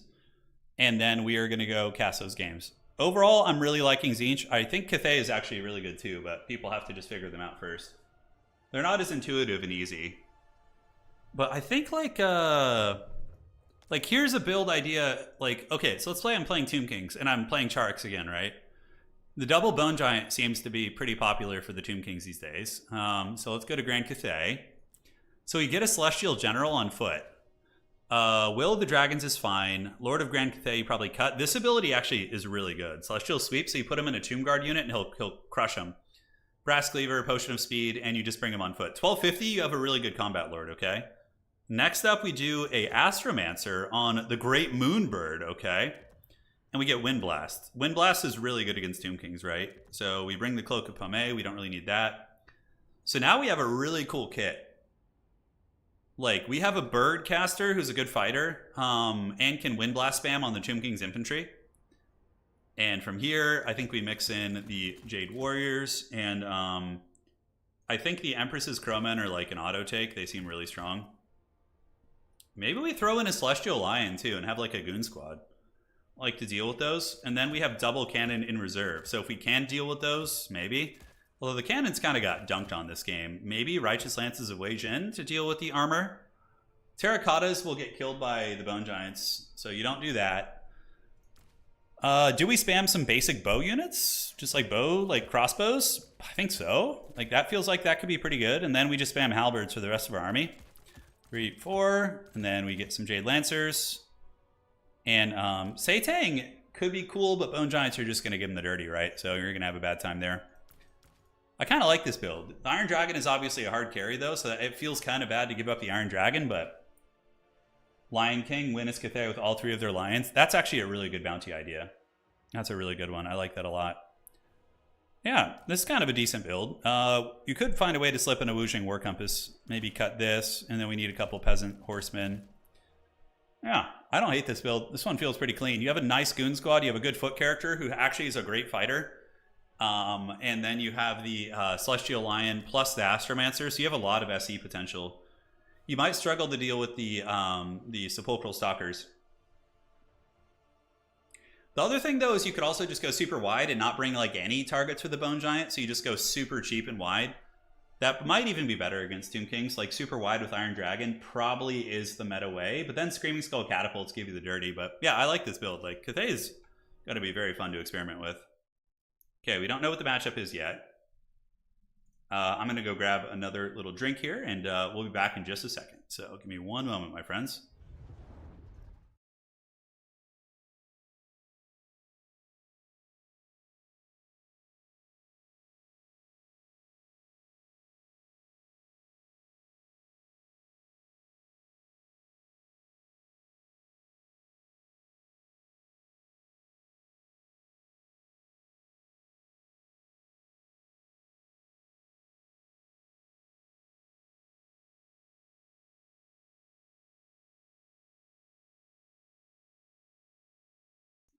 All right, here we go. Oh, win a game with Greasus? Well, so the Changeling into Greasus and you win a game? That is hard. That would be extremely difficult. That is like, you're just setting yourself so far behind there. Hold on, guys. I'm going to polish off the rest of this frozen burrito. So what I wanted to try real quick was the Celestial General. He's, so if we're looking at Tomb Kings here, okay. So let's just give them some Tomb Guard and a Tomb King. And then we're going to be on Grand Cathay. And I just wanted to try the Celestial General's Hammer. I'm pretty sure it does fat damage. Don't know how I feel about the Lion. Yeah, he could suck, but it's a fun thing to try, you know? Why not bring the Lord on a Celestial Lion? Because I want him to be on the ground, hard to snipe. Because Sepulchral Stalkers and Bone Giants are going to be all over the place in that matchup, so... Oh, look at the Celestial Chad. Look at him. I can't wait for the Empire DLC. Like, the Empire is going to get some actual good units. You're going to get, like, Grandmasters and, like, those fighter characters. So this hammer is really good. There was some actually top players who were experimenting with it last season. But we're going to see how it actually fares right here. So we're going to get into the Tomb Guard. At least the AI won't draw KIB here. They're going to be ready for glorious battle. All right. So let's go. We want them to pile in. Let's move into the middle of the unit. There you go. And now we're going to use the Celestial Sweep. Here we go. Damn! Look at that! Oh my god, that is good. Holy shit. Just gonna like beat this whole Tomb King's army by himself. Look at this Chad. Lord of Grand Cathay. Look at those stats. Pitiful Tomb King here. Although Tomb King does have Tomb Strike, which is pretty good. Wow. So if you can like nail that on like every time it's off cooldown, you get that on a Tomb Guard unit. Whew. I mean, that would have been so devastating in that previous game. Like, and it has infinite charges too, right? There's no limit. So like over the course of a Dom game, it's a 2-minute cooldown. Dom games are like, what, 16 minutes long? So you're going to be able to probably get 6 of them with like, you know, 6 of them. And if you can get that, that's like pretty jacked, right? That's really powerful. That's some Dynasty Warrior shit. It really is. I mean, obviously he's going to lose 2v1 here, but man, oh man. You're like, okay, that's pretty compelling. Yeah, and he'll do that against like any good infantry, right? So let's say like, let's test it out against like something really heavy duty, right? So let's try like a Lizardman Temple Guard unit. I'm pretty sure it has like big AP. So we're gonna test this out. So Vampire counts into Wood Elves. I'll cast that. Wait for me. So we're going to do Subutai's game. It's Vampire counts versus Wood Elves. Very exciting. This is super hype. He does have the same AoE while mounted, but he becomes a bigger target and a lot more expensive. Like this kind of a foot character thing is really cheap and really hard to get rid of for Tomb Kings. All right. He would run into issues against Lizardman Dinosaurs. He's also got like almost 5k HP. Like for a foot character, the Celestial General is like a huge Giga Chad. So these are Star Chamber Guardians. These things got sauced this patch. They're going to be very scary. Okay, so let's get into the middle of them. Yeah, tighten up, boys. All right, so here comes the hammer time. Yeah, I mean, that's really, really cost effective. Look at that. Temple Guard, half health. Boom. I mean, that's so good. That's really good. He is very durable. All right, I think I found one of my new favorite lords. He is going to be very fun.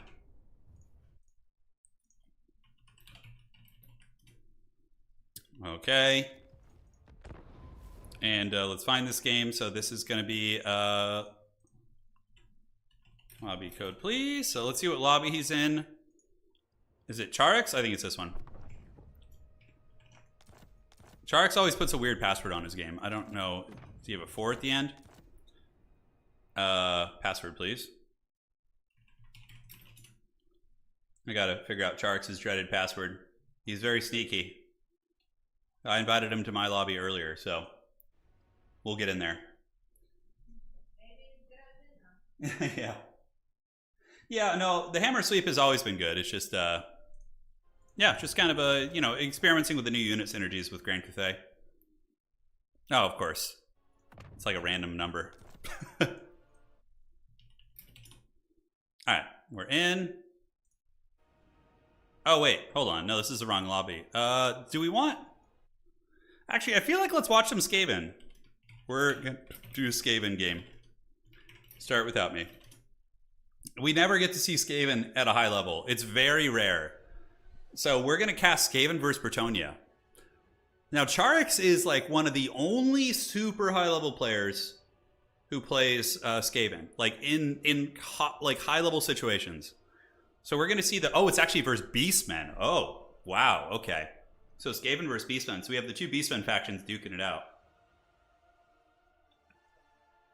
Yeah. The Changeling's best thing would maybe Scarbrand is a viable transformation. Because you get like a huge fighter and you don't have to pay for all of his spells. You know, because he didn't have any, obviously. The hammer ability is bugged and won't work if there's a certain number of units on the field. Really? Oh, is he High Elves? Oh, hold on a sec. Yeah. Charix game. No stress. Get it. Okay, so it's actually High Elves versus Beastmen, which I'm fine too, because High Elves are also not a very common pick. So we're going to cast the High Elf game. Sorry guys, no Skaven. They were still picking their factions. I thought they were done by now. Skaven are considered to be a little harder to play. on the weaker end for sure, but I mean, the rats can surprise people. Chaos Dwarves 0-4 today. Kislev 8-4. Yeah, so everybody's kind of coming together. I imagine our tournament hosts are going to be pretty active. Let's actually see what we have on the docket. So we got a Friday 3x3. So tomorrow night there's going to be another tournament. I'm not sure who's hosting this. Who is this? Hitman Hippo. Okay, cool. Yeah, it looks good. So tomorrow we have another tournament, exact same format. And then there's a new player land battle tournament by Human Boy. There's a Sun Tzu domination tournament here. And then we have Shadows of Change. This is a land battle tournament as well. So we got a lot of stuff up on the horizon here. It's going to be fun. So how good is the Skink Kroxigor synergy? It's very good. I'm surprised we haven't seen it much more today. And a lot of the early games, like our testing matches, it seemed to be pretty formidable. Yeah, Sharks is good at high elves too, so we'll see what he brings. Skaven are basically just elves. A little bit different.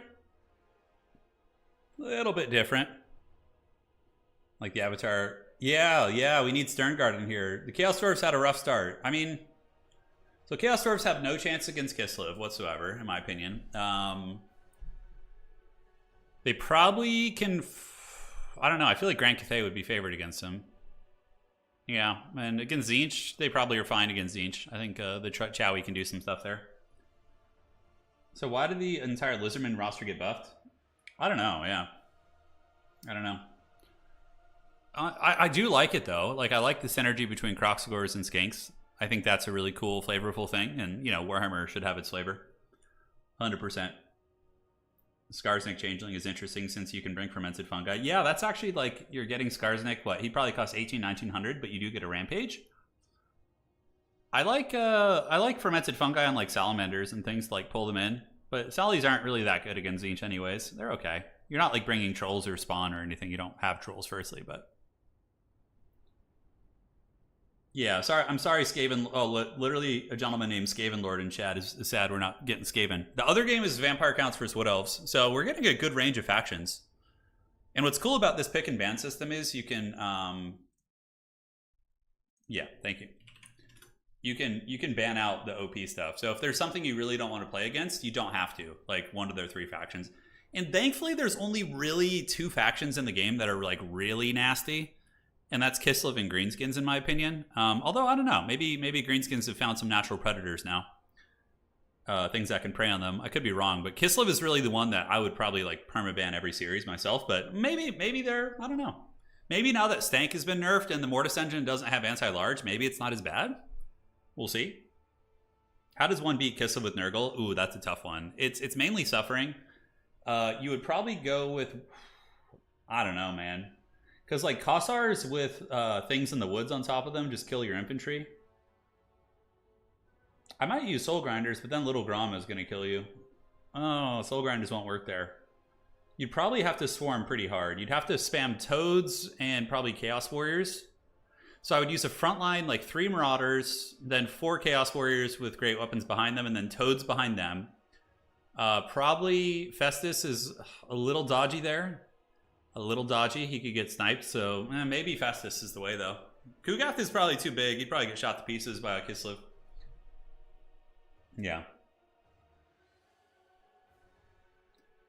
All right, so High Elves are almost ready. Probably going to be a Silver and Guard kind of formation, just pushing up. Arachnarok Lair does have some line of sight issues, but High Elf bows don't really care about it. They're pretty good at just shooting over things and getting those good angles. Yeah, Catholic, it's an idea. Is that really the... I think let's give it a couple like weeks before we jump to banning any particular things. You know, and then we'll see. Because at least with the 3x3 system, you can effectively ban them out. Which is what most competitive events use now, is 3x3, so... Yeah, I think we're fine. We'll see, though. The Glorious Charge, yeah. Yeah, CA is definitely not the best at balancing, but they do make cool-looking units. That's one thing they do. Except the Cathay Drum. That thing's an abomination. All right, so here we are. It is going to be the High Elves with the dreaded double dragon build. So for anybody who was, wow, Investigors?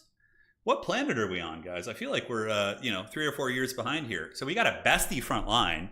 to counter these Silverins with a Zangor supporting force, so Traderkin, Caster, and Morgar, and double dragon. So for anybody who wasn't excited, now you can certainly get hyped. We have the dreaded double dragon build, so Moon Dragon plus Star Dragon. That's going to be fun. No, it's a double dragon with Alarielle. This is like a Warhammer 2 build. Like Warhammer 2 Land Battle was like Silverins with like, you know, 2 big monsters and Alarielle healing them and just like, you know, maybe a little something else, some kiting, but yeah. So we have Silverin Guard in the front, the best infantry that the High Elves have. They're amazing. Their melee defense when the battle starts will be over 50. Their melee attack is decent at 30. They have anti-large and armor and shields and great leadership. You got Larry. Larry's just going to be healing the dragons, so breath attacks are going to be really, really good. Oh no, you're saying the drum is... Oh, the drum got new animations, did it? Okay, I'll take a look at that now. Yeah, it was really bad before. The drum is actually not a terrible piece, I agree. Yeah, but we got double dragon up in the sky. Star Dragon and a Moon Dragon.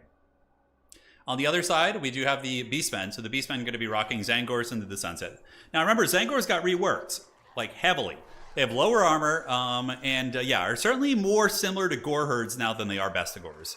But, you know, they're still durable. They have silver shields, and, you know, they do their thing. They're still good, but they're not like what they were before, where they were like raid bosses and sustainable fighters. Bestigors in the secondary, I'm super hyped to see Besties in action. Scrambled Egg Special has a very interesting playstyle for sure, and it is going to be Morgar the Shadowgave and a Traderkin caster. Traderkin's really good when your opponent's blobbing up with dragons and monsters and things like that. Yeah, shout out to all of our map makers, by the way. Like, honestly, the domination like scene would probably be mostly non-existent if we didn't have our map makers. Like, the maps are what makes the game fresh and exciting and interesting. Like, if we had to play It's a Black Ark and Arnheim, like, over and over, I think I would go insane. So shout out to our map makers. They've kept this community afloat. And we have so many good maps on the Total Tavern pack. There's so many good ones. And there's ones I don't even know. I'm like, whoa, somebody just made a new map, and it's great. It's really good. It's really, really good. So, flying over here are the Moon Dragons and the Star Dragon, or Moon Dragon and Star Dragon. Larry's going to attack on her pigeon, actually. Razor Gors are going to be getting called out, but the Zangors are going to be getting the Dragon Pound Town special, so they move in. But he's going to want to retreat. The Dragons do the leaping animation and do a lot of damage against the Zangors, probably about, yeah, that's over 2,000 HP right there. But if they get trapped here, it's going to feel really bad. So the Star Dragon gets away, and now the Moon Dragon's going to be pushing out, but not before the pigs are able to tusk it a little bit. So, breath attack time. Star Dragon's probably going to prepare a breath attack. And what is Charix going to be calling in next? He's saving up a ton. Maybe a Dragon Prince? Okay, we get a breath attack into the Bestigors and the pigs. And it does some respectable damage. So far, Value Lead obviously favors Charix, but the Beastmen able to fend those off. And it is going to be Shadow Warriors. Oh, I love Shadow Warriors. They're actually quite cool against the Beastmen, because Beastmen have a ton of light armor for them to target, like Minotaurs, Razor Gors. Won't be super good against Besties, but yeah, they'll be good against a lot of the other Beastmen assets, but not so much Zangors and Besties, though. So maybe the Beastmen have got some forbidden treks, or techs here, yes. Alarielle the Radiant charging into the Zangors there, and here we do have the Star Dragon. We saw one breath attack so far, but he needs to save those breath attacks and make sure he gets like really, really opportune ones, because I think that's really where a lot of the value of dragons comes from. Larry, of course, has those fat heals, and whoa, he charges Morgar. He attacks Morgar, gets a breath, but he better be careful, man. Charix is playing a really dangerous game. So now the Dragon's going to turn around, but like if he gets enveloped by the Beastmen, I mean, that's such a big loss, right? Shadow Warriors shooting into the Razor Gore. Silverins might need to move up and support, because, uh-oh, he's in danger of getting surrounded, ladies and gentlemen. Charix is trying to get away. One Dragon does land here, but the Razor Gores are hot on its tail. Shadow Warriors letting some nice fire support, and now the pigs are rampaging. Larry jumping in as well. And there is going to be a heal going down, as well as an overcasted Foz protection. So melee defense and tons of stats, but a counter Traderkin. So Traderkin will do some nice damage against the blob. Star Dragons. Okay, there's enough stopping power here between the two Star Dragons and the Shadow Warrior fire support that the pigs are getting roasted pretty good and getting eaten. And Larry with the Star of Averlorn moving in the Moon Dragon to make sure it can absorb some of those heals. But overall, the piggies had a bit of a bad time. Like, all the missiles shooting into them in tandem with one of the strongest, actually the strongest dragon in the entire game, the Star Dragon, with a Moon Dragon and Larry on her Great Eagle. So that was a lot. So the pig battle line, the Razor Gores, get absolutely crumped. There's going to be more of those coming in. Bestigors haven't really committed to the fight too hard, but now we're going to be getting some Besties charging in on the side. And yeah, they'll do. I mean, they'll beat a Silverin Guard very hard 1v1. But if there's missiles helping and shooting into them and dragons charging them in the rear, it's going to be a bad time. So fat dragons. Oh yes, look at that thing. It's so Chad. But the dragon's going to be definitely ripping apart those Bestigors, but they are putting a little bit of hurt onto the front line. Now, Star Dragon of Charix. Now, this is why I banned Charix's High Elves earlier, man. I did not want to deal with this micro. The Star Dragon here pounding into Morkar. Morkar could actually die to a Star Dragon, for sure. I mean, it's not out of the side of the realm of possibility. However, even though it looks rough for the Beastmen in some ways, they've gotten Zangors through the openings. Bestigor's coming around, flanking. A lot of the missile units are on the run, but Charix is going to be calling out the Narnia line, so the Rahagris Pride get in. And yeah, they use the Roar. Oh, badass. They use the Mighty Roar, lowering leadership of nearby units, holding the Zangors at bay, while the Shadow Warriors are being screened out by the Ungor Spearman herds, which is very cost-effective. And the Beastmen have overwhelmed the front line to an extent. We do see the objective flipping to the Bray herd, and objective number 3. No one owns this right now. So these guys are just so rock hard in this fight that clearly the objectives are going to be forfeit. And I have to say, the Bestigors are actually not doing terribly. They're surviving and they're penetrating into the secondary. I don't know what kind of value they're getting so far, but the Beastmen swarm is real. We got some Zangors coming around here, and Ungors, just all sorts of stuff, pushing the High Elf missiles out of position. And the Dragons are getting nice terror routes. I think the High Elves, where they'll shine in this situation, if at all, is going to be in the late game when they're able to really kind of wear down the Beastmen army and get these big terror routes. But the Beastmen should really get that third objective, because High Elves are on the defense. Beastmen would probably want to win this on points, right? Rangers being called in. Rangers are a nice answer against the Beastman chaff. So like, you know, Ungors, different things like that. They'll get crushed pretty hard by Rangers. I really like the persistence of Scrambled Egg Special, how he's using the Ungor Spearman herd to chase down the Shadow Warriors. That's a really, really good mitigation. But back in the middle, Silver and Chad's holding on like absolute champs. And the Dragon and, the double Dragons trying to kill Morkar while Larry goes to peck the Bray Shaman. So the Bray Shaman does get pecked in the face by the Big Bird.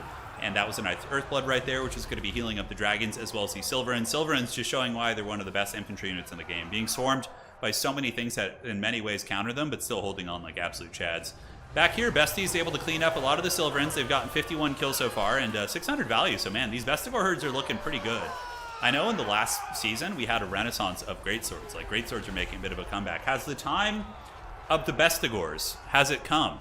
Is it back? I know their banners are really similar. They literally picked like identical banners, so my apologies. I'll try and catch that in future games.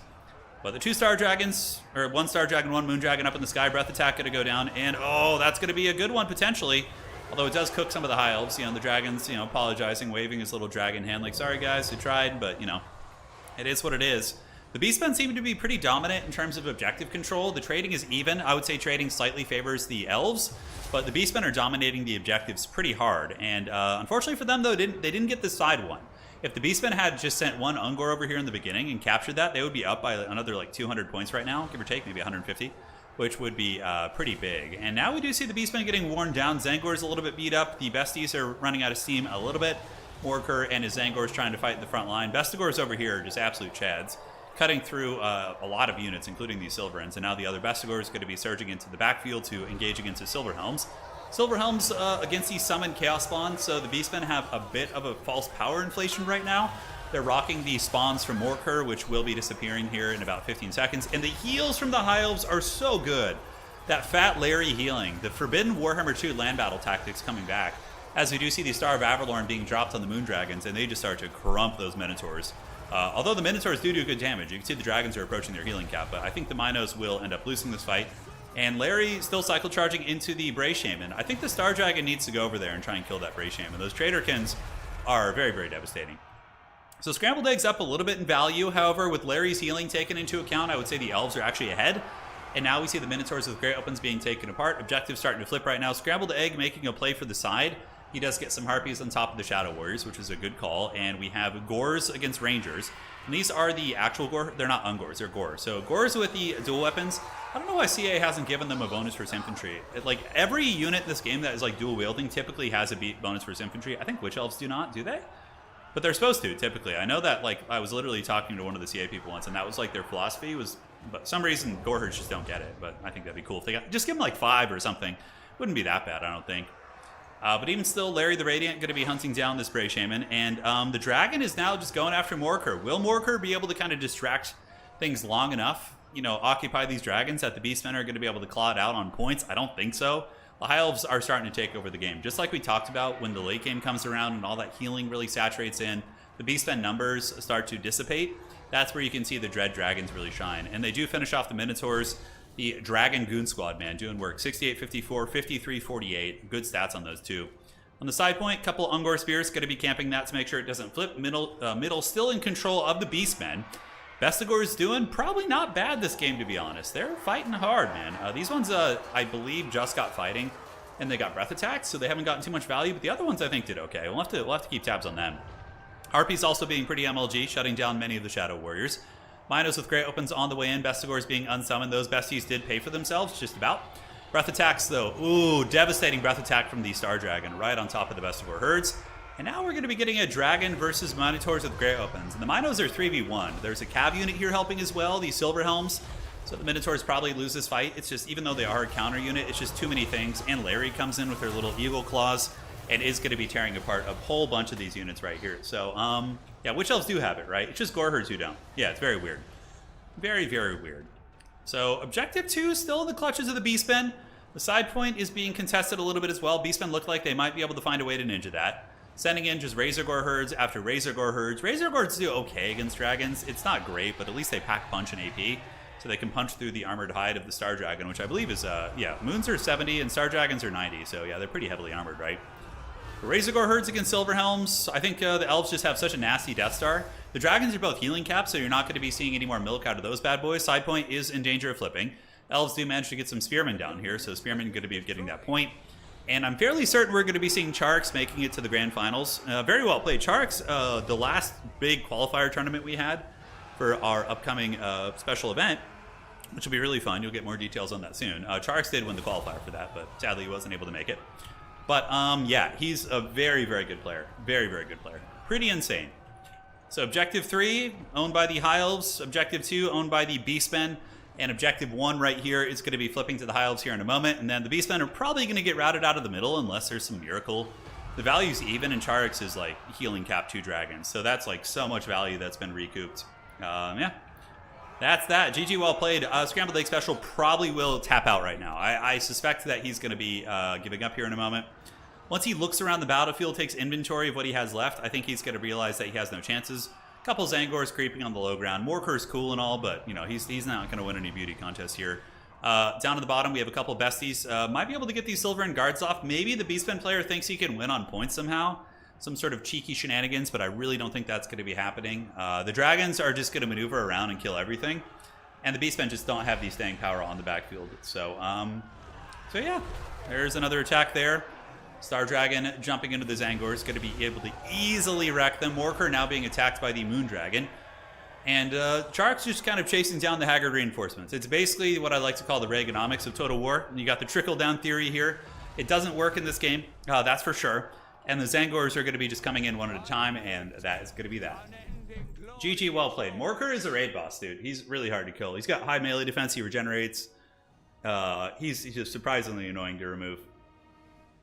Yeah, Double Dragon, dude. That was a cool game. And Bestigors. Did any of them pay for themselves? Oh, yeah, one did. Yeah, 2 of them did good. And that's with dragons attacking them, too. That's, like, not a terrible performance. But the Moon Dragon, 25. Star Dragon, 3,200. Larry with the fat heals. And that was, like, literally watching a Warhammer 2 battle. I felt like I was. Yeah, GG, well played, man. GG, well played. All right. So, looks like we got our next lobby up. We have the Grand Finals. Let's see who won that one. And we will go ahead and join with the code here. Okay. Invites. And now the finals is going to be Subutai versus Charx. Looks like Subutai's Vampire Counts did beat the Wood Elves, so he was able to win that game. And now it's on. Would it be better for him to have brought a single entity monster too? It can be. What I think the Beastmen build was missing was Ungor Raiders. If you just went like a million Ungor Raiders, they can kill the dragons. It takes a while, but they put a ton of pressure on them. Ungor Raiders, in my opinion, are a top 3 unit on the Beastmen roster. So I think that seeing that would have been very good. Would have been very, very good indeed. Yeah, Hiles did good, man. He just needed some Raiders. Yeah, little Raider boys. Probably just cheaper infantry with Ungor Raiders swarming and, you know, Bestigors and Minotaurs to deal with the armor. Although I didn't hate the besties. But dragons are just so good at killing those type of things. That's right up their alley. The dreaded dragons. Let them feast. Alright, so what's it going to be here? Looking fine. Yes, yes. And so it begins the greatest battle of our time. They're going to do their picks and bans. It'll take a couple minutes for them to line up. Subutai is a vampire count enjoyer. I know that. And Charix plays elves. We're on Itza, so Itza's going to be the finale. I like Itza for grand finals because it's like fast and furious. It gets right to the action, you know? I think that's great. Would it have been better for him to have brought... Yeah, so we talked about the single entity thing, yes. Yeah, Raiders are insanely good.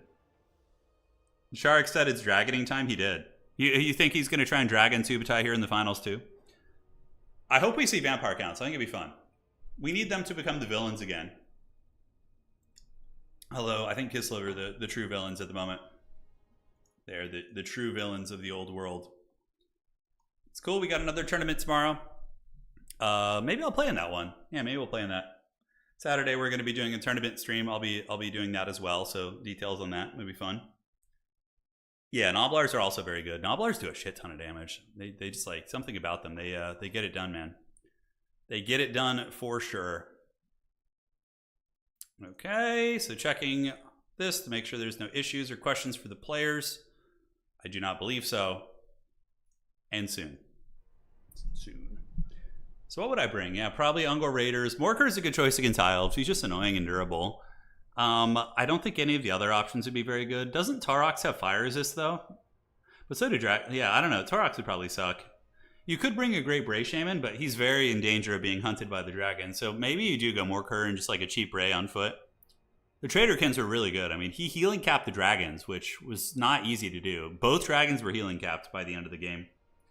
Tomorrow we're going to be streaming. Tomorrow, I'm not sure what time we'll stream, but Saturday it'll be like earlier in the morning, like 10 or 11. Yeah. Not sure yet.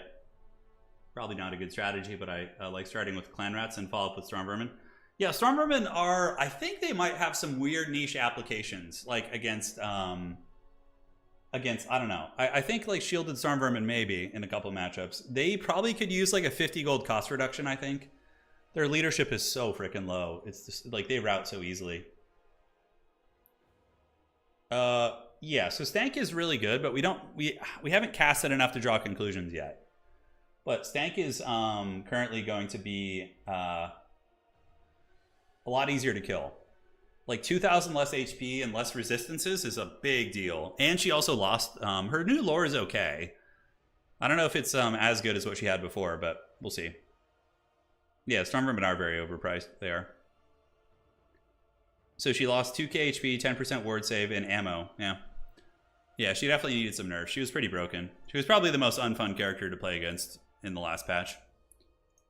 I would like to have seen some Kislev games today. Maybe we'll see one here in the finals. I don't know how good these guys are at Kislev, though. That doesn't look right. Let's refresh that. Oh, those are the stats from earlier. That's right. Oh, dude, guys, you guys want to see the top faction of the game right now? The Skaven, 100% win rate, 1-0, baby. Oh yeah, look at take a screenshot, all of you Skaven players. This is the only time you're ever going to be here. Look at those little rats with their 100% win rate. Glorious, glorious. Lizardmen coming back up. And Empire didn't get played too much today, nor did Chaos Demons. Professor Pone bringing the Chowie down to the pits. Hell yeah, let's go. It's all good, man. Hey, Ziggy, thank you for the donation as well. Thank you, man. All right. So definitely some good balance changes, some bad ones, some weird ones too. Like all the buffs to Kislev were kind of weird. I definitely I mean, like anything buffing them was unnecessary, but yeah. Yeah, for the Horned Rat, that's right. The Skaven rejoice. We still don't know the matchup yet. Is it going to be Bretonnia versus Counts? No way. Let's see here. Being tagged in Discord. Let me make sure there's no drama. Okay, Hitman Hippo is hosting an event tomorrow. Yep, you guys want to play more? Maybe I'll play in that. Look at Pone. He's like, no. No. I like seeing Grand Cathay at 16% win rate. They'll come back up. People are just learning. I bet you the people who played Grand Cathay today were trying the new units. They were like messing around with them. So of course they're going to lose. I guarantee you like 3 of those matches probably were using Satang the Watcher, and he's not very good. So there was some experimenting and some memeing and sorts of stuff like that. So yeah, so they're still doing their picks and bans. This was Subutai's army against the elves, it looks like. Yeah, pretty. Oh, double Blood Knight. Yeah, that would have been a cool one to see too. Double Blood Knight. Storm Vermin at 7 to 50? I don't know. They have a high model count. They do have low HP per model. I mean, Storm Vermin are what, 900 something now? Maybe make them cost the same as like a Greatsword. Maybe. Like, Skaven infantry should be kind of crappy. That's not their thing. Like, it's in flavor for them to suck. But they need to compensate in other ways.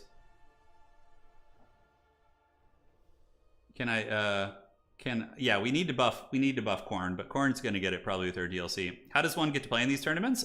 So you just join our Discord. If we have any mods in chat, you could drop a Discord link. And then you just select the role for Total War in our Discord, and that's where you'll get the announcements. And then from there, it's very easy. You just go to the website, my website here, which is totaltavern.com, T-O-T-A-L, Total Tavern, I don't need to spell that for you. You can see it on the screen. And you can sign up for tournaments here. So you just, for example, if I want to play in the good old Friday 3x3, I click this, and then I go to sign up for tournament. And now I'm in the signups here, you can see. And when the tournament is about to start, an hour before the tournament starts, you'll notice how it says that you're not checked in. But an hour before the tournament starts, there's a button will appear on the website that it's going to say check in. And then you check in. And then as long as you've done that, you're going to be in the event. And when the brackets are open, you'll get matched with an opponent. So that's how that's going to go. Yeah, Khorne's going to suck for a long time. That's for sure. Yeah. But yeah, I'm probably going to play in that tourney tomorrow. So we'll see. Storm Vermin should be free, says Romulan Dog. Yes, that's right. They just cost nothing. The Vermintide. Yes, yes. Skaven have some weird... It's funny, in many ways, like, Skaven should... Like, you would think they would be good against Kislev, but... Kislev just goes so balls deep on the swarming, too. Like 4 dervishes and 4 winged lancers just coming at you with, like, a little Grom bombarding you is, like, so brutal for Skaven. And now that Kislev has, like, Chaff Warriors, it's even harder. But, like, Skaven weapons teams can decimate Kislev, right? Like, if I was on Battle for Itza against Kislev, oh, man... But stopping their cavalry is a nightmare because the fact they're unbreakable makes them really hard to peel. Yeah. Lower accurate Skaven slaves would be free. Yeah, that's true. That is true. Slanesh is pretty good, I think. I think Slanesh is fine now. Tomb Kings. Oh, man. I love that Charix is good at Tomb Kings. It's inspiring because the wife and I are working on our Tomb Kings army right now, so it's given me the hype. Although in tabletop, Tomb Kings do not have a bone giant with a bow, which is kind of unfortunate. I wish they did. But they have a bone giant with with dual melee weapons. Yeah, they don't have the bow version. It'd be really cool if they added the great bow one. Oh no, Lizardman! Oh no, we're so close to greatness. Come on, pick Tomb Kings. Give it to us. Give us the Tomb Kings, precious. I want to copy your builds. How do you feel with Kislev? Just has a lot. Yeah. How to deal with Kislev? Just have a lot of chaff and just shoot through them. Easier said than done. Your chaff folds up pretty quickly. Yeah. Bringers getting nerfed. That they were supposed to be a cool unit. Which one? Bringers? Oh, the Bringers of Beguilement. Yeah. Bretonnia? Looks like Bretonnia versus Lizards. Is it? Yeah. Okay, so we got Bretonnia versus Lizardmen. More Bok. So you guys are going to see extremely meta Lizards now. Because Charix is definitely a power gamer. So... he's going to come in and you know, do some work. I think he has Steph Curry as his picture. Yeah, looks like he's a basketball fan, yeah. So I hadn't watched an NBA game in, God, it must have been like 5 or 6 years, maybe 7 years, maybe more. And I was at one of my local, it's like a bar and grill, and I was picking up my burger, and I literally walked in on the last minute of a game. And it was Steph Curry playing, and there was 1 second left in the game, and he just sinks a shot from just not half court, but pretty far beyond the 3-point line, and I was like, God damn! It was so clutch. It was one of the most clutch things ever. Yeah, it was incredible. Yeah, I hate Saurus too, dude. I hate them. They're the worst. Well, Witch Elves might be secret good because of their Witch Brew item. We don't know yet. So, the Witch Brew thing might make Witch Elves kind of decent. But, yeah, overall it's a nerf, I think. Because the Rampage was so powerful. The lizard people. It's time. Yeah, we will see. Lots of single-player and multiplayer. Yeah, I think Witch Elves Rampaging is fine. I thought that was kind of their cool niche. But yeah, it's a shame. But yeah, Subutai is good at Bretonnia. That's one of his mains. Bretonnia is very good, very steady, very solid. Much easier to play than like Empire, for example, because you just have such a solid core of infantry with battle pilgrims, foot squires, men at arms, and also Grail reliques. So you can kind of just let them do their own thing, and then you just rampage with your cavalry. Why do you hate Tsar? It's because they always beat my Empire, and Empire's my favorite. So yeah, the Bringers of Beguilement. It's a shame what happened to them. Oh, it's too bad. Skinks being immune to fear when they're around croc scores is so cool and flavorful. It is. The changes were definitely flavorful. Yeah, I like those. Why did Little Grom get... I know. I don't know why they buffed Little Grom. That was so stupid. Oh my god. Little Grom was already like a Terminator. It was good at like everything, and now it's even worse. Yeah. Okay, so Charix is probably about ready. I don't think these guys would stream snipe, so we could look at the builds, but just to be safe, it's the grand finals. Have you ever heard of a game called... No, I haven't heard of that, Chappelle. No. Empire's really fun. Like, their units... Here's the thing. Like, one of the most popular themes within fantasy and science fiction is the average man taking on, like, monstrosities and horrors, right? That's why Imperial Guard, Starship Troopers, the Empire, whatever. Every sci-fi movie ever, War of the Worlds, whatever. It's always fun to see the average... the average dude just standing up to these monstrosities in fantasy and sci-fi, right? So that's why the Empire is popular. Because thematically, it's very fun to be the underdog and to be like holding back this just like without the powers of, some god or science fiction technology or something. That's why. Plus, like, if you're also a fan of history, right? Like, the Empire is really appealing if you enjoy history because they're heavily inspired by, the Holy Roman Empire and Central Europe. And if you're a history fan, it's really cool to be like, oh, that's like, these military units and tactics are inspired by actual history, and getting to see them stack up against like fantasy elements is really fun, right? It's really fun. So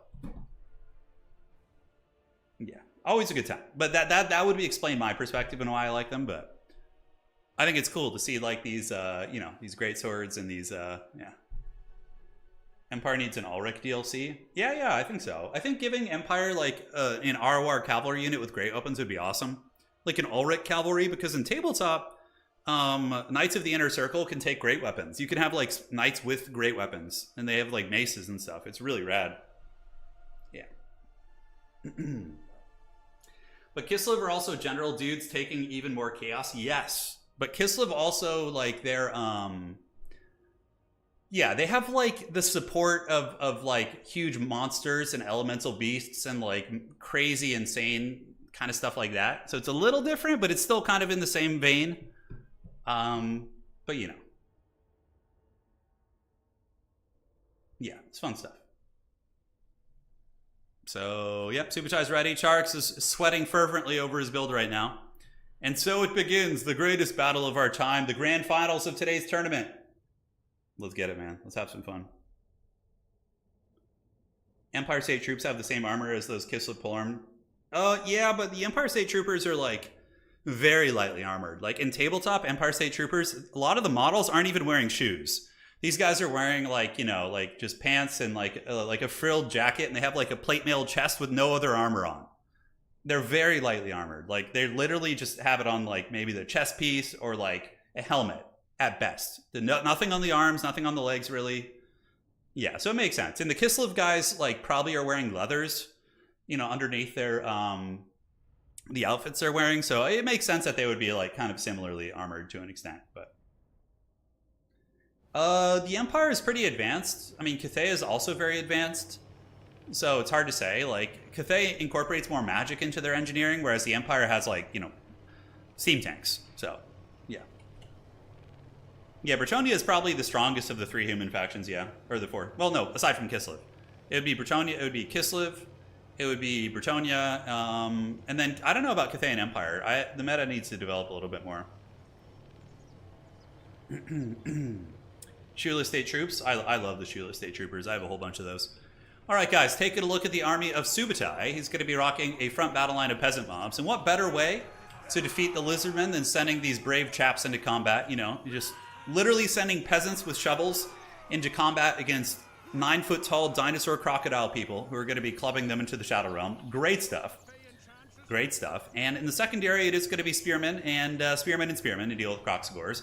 Foot Squires to the back are a very good choice. The Foot Squires will be excellent against this build because there are a lot of Temple Guard. Charics using the Temple Guard, which of course have the new abilities here. So you have the Primal Instincts. When they drop below 50%, they get for 30, not for 30 seconds, but they get melee attack and Phys Res. And then they have Sacred Duty. So this is pretty cool. They can cause fear, and they're immune to psychology when there's a nearby lord. So man, Lizardmen got like a bit of a sneaky update here, which is a lot of cool things, a lot of cool stuff. Peasants, I mean, every unit has a little AP, but peasant mobs have 4 AP out of 16 damage. It's not the worst. But yeah, we got Lord Chungus Mundi with double Bastillodon Rev Crystal. No, 1 Rev Crystal, 1 Solar Engine back here, and a Temple Guard build. Man, this is wild, man. This is absolutely wild. I love this. So Alberic is, of course, really good against Dinos. His anti-large is helpful against any of the beasties. We do have Hippogriff Knights who are going to be getting shot by laser beams, and they do dodge it. So, yep, not bad. Probably just going to park 1 Temple Guard on the far side objective and fight over the middle with the monsters. But this is so weird. All the early game builds I was playing, you know, like everyone was using Skinks and Croxagore spam. But now we're seeing like a Temple Guard build here from Charics. And Charics is hands down one of the top 5 players in the world. Hands down, consistently. He's very, very good. And he's bringing an elite build with Temple Guard. Like, I feel like this is a meme build I would bring with friends. Like a Temple Guard showcase or something, you know? But he's doing it. So we get a call in here. It's going to be the Razordon Hunting Pack. They do not have stock, so Subutai is aware that they're there, but we don't see any Bretonnian cavalry coming for them yet.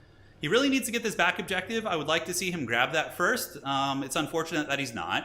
But it looks like he's just going to be focusing on value trading, which is fair. We get Pterodon Riders with the Fire Leech Bolus coming out.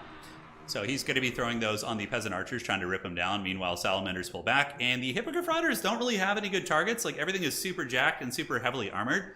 Is Subutai going to legit charge here with these? Maybe he is. He looked like he wanted to for a second, but objective's going to be opening up here in a second.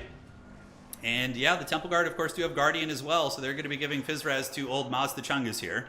Side point not being taken. Do we see anything getting it? Yes. Skink cohorts are going to go grab that. That's a very good call. And now Temple Guard are going to start massacring peasant mobs. So the first peasant mob lasted all of about 6 seconds, which is very, very accurate of how that would go in tabletop. Like 1 combat and those peasants would be running for the hills. You know, with a terror-causing monster here. Mazda Mundi chasing him down. We do see Salamanders. Somehow Charics blunders his micro a little bit. He gets caught in combat here with peasant mobs, and he needs to get those Razordons back if he can. Value trading is pretty even. Solar Engine, very, very cost-effective shot right into the peasants there, and I would imagine it's going to be continuing on that crusade. We do have the Skink cohorts going to grab Objective 3 to make sure he has the advantage, and Alberic is just trolling in the backfield, doing a good job chasing down the Razordon hunting packs. Charics is going to need to call in a Coldon Spear Rider, maybe to fend this off, something.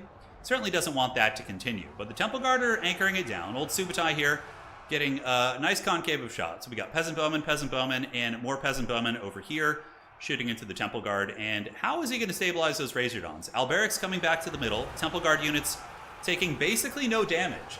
They're just eviscerating the Bretonnian troopers. But we haven't really seen good quality Bretonnian units be called out yet outside of the Hippo Knights. Here we can see up on the high ground, we do have the Fire Leech Bolus trying to deal with the Peasant Archers, but the Peasant Archers seem to be chilling. And the Temple Guard have been doing well. Subutai has yet to send in the Foot Squires, and now we see the orders being given. So the Foot Squires are being called out of reserve to move up and do battle here versus the forces of the Dinos. Alberic is trying to hunt down the Solar Engine, but that's, certainly not going to be easy. And honestly, this Temple Guard box is doing well. Royal Hippogriff Knights getting shreked. They take a ton of damage and are forced to retreat. And the Temple Guard are just going to be hanging out on the objective, man. Oh my god. And Temple Guard got silver shields. Okay, a lot of buffs for Temple Guard this patch. We're discovering all that today, which is very fun. Oh, the horned ones are out. I love horned ones. They're so freaking cool. These things are Terminators. They hit very, very hard. They obviously don't want to be fighting Chaff Spearmen, but against everything else, they'll do well. So the silver shields and the Temple Guard coming into play. Solar Engine ripping shots into peasants. Certainly going to make them waver. Might even break here. Another Rev Crystal would even be good. Man, double Rev Crystal healing up these Temple Guard is sauced. Currently, is there any Rev Crystals going down? Doesn't look like it. We do see the Foot Squires coming in, but Mazda Chungus is going to probably give them the dirty. We do see the heal going down. Apotheosis from Mazda Mundi. So definitely a lot of healing in this build. We also have a Bastillodon and Mazda Mundi Ita Chutu Solo. he gets in there, and he just runs those bad boys over. Very cool. Banishment going down on the far side as well. It's going to be nailing the Foot Squires. And yeah, I mean, honestly, those Foot Squires folded in like 2 seconds. I think Subutai is starting to feel like he's running into a brick wall of sorts. Like, he can't get through these Temple Guard. Probably need to just have like 4 Peasant Archers focusing them. Also, Fey Enchantress would be very good because of Chalice of Potions. Awakening of the Wood, Dwellers Below, like those type of things could certainly wear down a Temple Guard unit. And now we see Subutai going for an attack on Lord Chungamundi here, but he is going to just call in his Temple Guard. They're going to get their cudgels out and start giving the... Oh, and he got a net on the Hippo Knights. Some of them are stuck on the ground here. Some of them do... You shouldn't be able to go back up in the air with nets. It's kind of a weird coding thing, but even still, the Hippo Knights are going to get wrecked here because many of them, yeah, they're getting pulled back to the ground by their minions here. So that's going to be a ton of damage, man. Subutai just got the business there from that net. Charix really showing no mercy today. Yeah, he's doing some work. Over on the far side point, we do see Subutai going for a split push. I think that's a good idea. Instead of maybe bashing her head into the Lizardman pocket here, use your superior mobility to maybe play the objectives here. And we see the Skink cohort holding them back, doing very well. But oh man, those Hippo Knights did not have a good time. Cold ones or Horn ones coming in. Man, this is like a pure elite build by Charix. Yeah, Trebuchets would probably be really good, but nobody's expecting this meta. Like, when I played Charix, he played completely different than I expected when my Cathay game earlier. And even this game, he's using all elite Lizardmen. All elite. Horned ones, Temple Guard, no Saurus, barely any Skinks, not a single Croxagore in sight. This is like the power fantasy build here, right? But Temple Guard, Subutai finally gets a good fight here. He's going to be getting the Foot Squires into the Temple Guard. Apotheosis going down to keep those guys nice and stacked. Temple Guard will beat Foot Squires, but it is a down trade. It's not something you want to be experiencing. You see a Ruination of Cities going. Temple Guard getting a little bit beat up. We could see a momentum shift. Maybe Subutai's going to be able to find his way back. We'll have to see. Granted, the Horned ones are really controlling the battlefield, keeping the Bretonnian Knights at bay. And side point, Subutai might be able to ninja this. We'll have to see. In the middle, we have the Temple Guard unit fighting the Beastslayers of Bastion. And Mazdamundi is a big problem. Like, everywhere that Mazda Chungus goes, he is just plowing over these infantry and really just sending them back to the Shadow Realm. So here he comes. Is he going to get a big charge again? He does tail whip some of those Bretonnians behind him. Lovely. Cool attack animations. And yeah, middle point's looking fine. Beastslayers are steady, but probably not for long. The Horned ones are just rampaging. And now we get the heavy hitters. I was wondering when these would come out. Grail Knights are very nasty, and certainly will be okay here. But they do eat a big shot. Feral Cold ones are going to be charging into them. And the Horned ones will lose this, but they might be able to kill a couple on the way out. Other Horn 1 units going to be pulling back. They still have 47 of their 48 models. Horn 1s look like they're going to be eyeing the prize. I don't know if it's worth taking a fight to these Grail Knights without support. It's going to be a little bit dodgy, and the Lizardmen accidentally move off the middle objective. Oh no! And Subutai might be able to ninja this. A lot of unsummons going down. You can see some housekeeping being done by Subutai here. Meanwhile, Charix does commit his Horny ones to the fight. And they're doing good, I guess. We do see the Knights of the Realm wavering, and the Grail Knights actually getting smashed up pretty good here, but I think there's going to be some... Is that going to be an Apotheosis? No, it's going to probably be a Regrowth. Yeah, Regrowth on the Grail Knights, and they're going to pull back while the Horned ones are lured into Spears. So really good micro there. He lures the Horned ones into the Spear line, but Mazdamundi's on his way over. And man, big blunder here by Charix there, almost losing the middle to just 2 peasants. That would have been a disaster. Some of the Temple Guard do move off the point. We do see the Solar Engine shooting here. More Cold One Spear Riders being called out, and now this is a really scary fight. Shield of the Old Ones going down, so that's ward save for the Horned ones. Mazdamundi is a crazy AP fighter himself, and obviously Alberic is a good anti-large fighter, but Mazdamundi is way healthier. And Mazda's just giving the business to Alberic. Alberic's probably going to have to run. That Duke not having a good time. Reinforcements are going to be Cold One Spear Riders for Charix. Charix does manage to steal the high ground point with a single Skink cohorts with Javelins. Wow. Check that out. And over on the middle, Charix looks like he stabilized it, and he's starting to take over the game with a triple cap. Subutai is down on value, and they both have access to a lot of healing, so it's not like either player has an advantage there. I think Charix's dreaded freaking Horned 1 Temple Guard build maybe is going to pull this out. I mean, if I was a betting man, I would for sure say that at this point. Charix probably has the game in the bag, but you know, I've been surprised before. Like earlier, I was up 4,000 value against Beastmen, and in my head, I was like, there's nothing he can do to come back. But my opponent almost brought the game back. So you never know, but Jabba the Hutt, dude, I'd love to see him do well. On a map like Itza 2 is really good for him because it's like a small map, right? And Bretonnia obviously has answers against his style of play. I think Trebuchets are #1. Like double Blessed Treb or double Treb, pounding those Temple Guard over the course of a long game while you play the other 2 objectives away from them. probably is going to be your best bet because, man, Mazda Mundi just gave the dirty to those freaking foot squires so hard. Coldland Spear Riders cleaning up here. We got Men-at-Arms with polearms on the way over, but the dinos should be able to anchor on this point. Spear Riders will probably defeat these peasants, even though it's not a good matchup for them. Mazda Mundi's going to terror out these polearms, and then they're going to get chased down. And we don't really see too much of a Bretonnian resurgence. Fireleash Bola is being called out for Charix. Probably going to be coming over here to intercept the foot squires who are surging up from the hills, but yeah, we see the Pterodon Riders. Oh, how cool is that? Look, we got like the pyramid in the back and the dinosaurs flying around. Yeah, man, like, RTS is my favorite genre, but there's something about Total War, even though it's janky and has some balance issues compared to other RTS games, like the aesthetic of it, the flavor of the factions, and like how good the models look fighting one another, it puts all other RTS games to shame. It's just, it's so cool, man. It's so cool. That's why we do it. So Alberic does get netted, and he's going to be getting ramrodded, and Charix is going to be coming in with the steel chair today and claiming victory in today's tournament. Well played to him. What an absolute Chad. With the Elite Lizard build and the double Boner Giant in my game earlier that beat my Cathay. That was really cool. That was a great game too. Pretty much every game we played against him was good. So that is going to be it. GG, well played. Jabba the Hutt has come in. Subutai will be back with a vengeance. He's a great player. He'll be seeking revenge, I'm sure. But overall, yeah, Temple Guard, not as much value as you would think. 24, 700, and 900, yeah. 13, Mazda Chungus with 3k value. Horned ones were my favorite. 2,000 value on both of those. What a weird elite army. Yeah, that was a weird army, and it worked. He made it work. So GG, well played to him, man. Yeah. He says, Subutai saying I was tough. It was. They both played very well, man. They both played very well. Jurassic Park up in here, yes. All right, guys. If I can ask one more favor of you before we go quietly into the good night, drop a like on the stream on the way out. It helps keep the Haggard Total War multiplayer going. It keeps the community alive, your support and all that. So, guys, I really appreciate that. If you could do that favor for me, I'd certainly be thankful. And on that note, that is going to be it for today. Congratulations to Charix for winning. We'll be back casting. Maybe we'll do another tournament tomorrow that I play in that I'm not having to run. That would be kind of nice. But, yeah, we'll see. We will see. Unironically, Turin was closest to beating Charix. Yeah, we almost had Charix. Our game was really tight. It was really tight. Slightly cleaner play, maybe.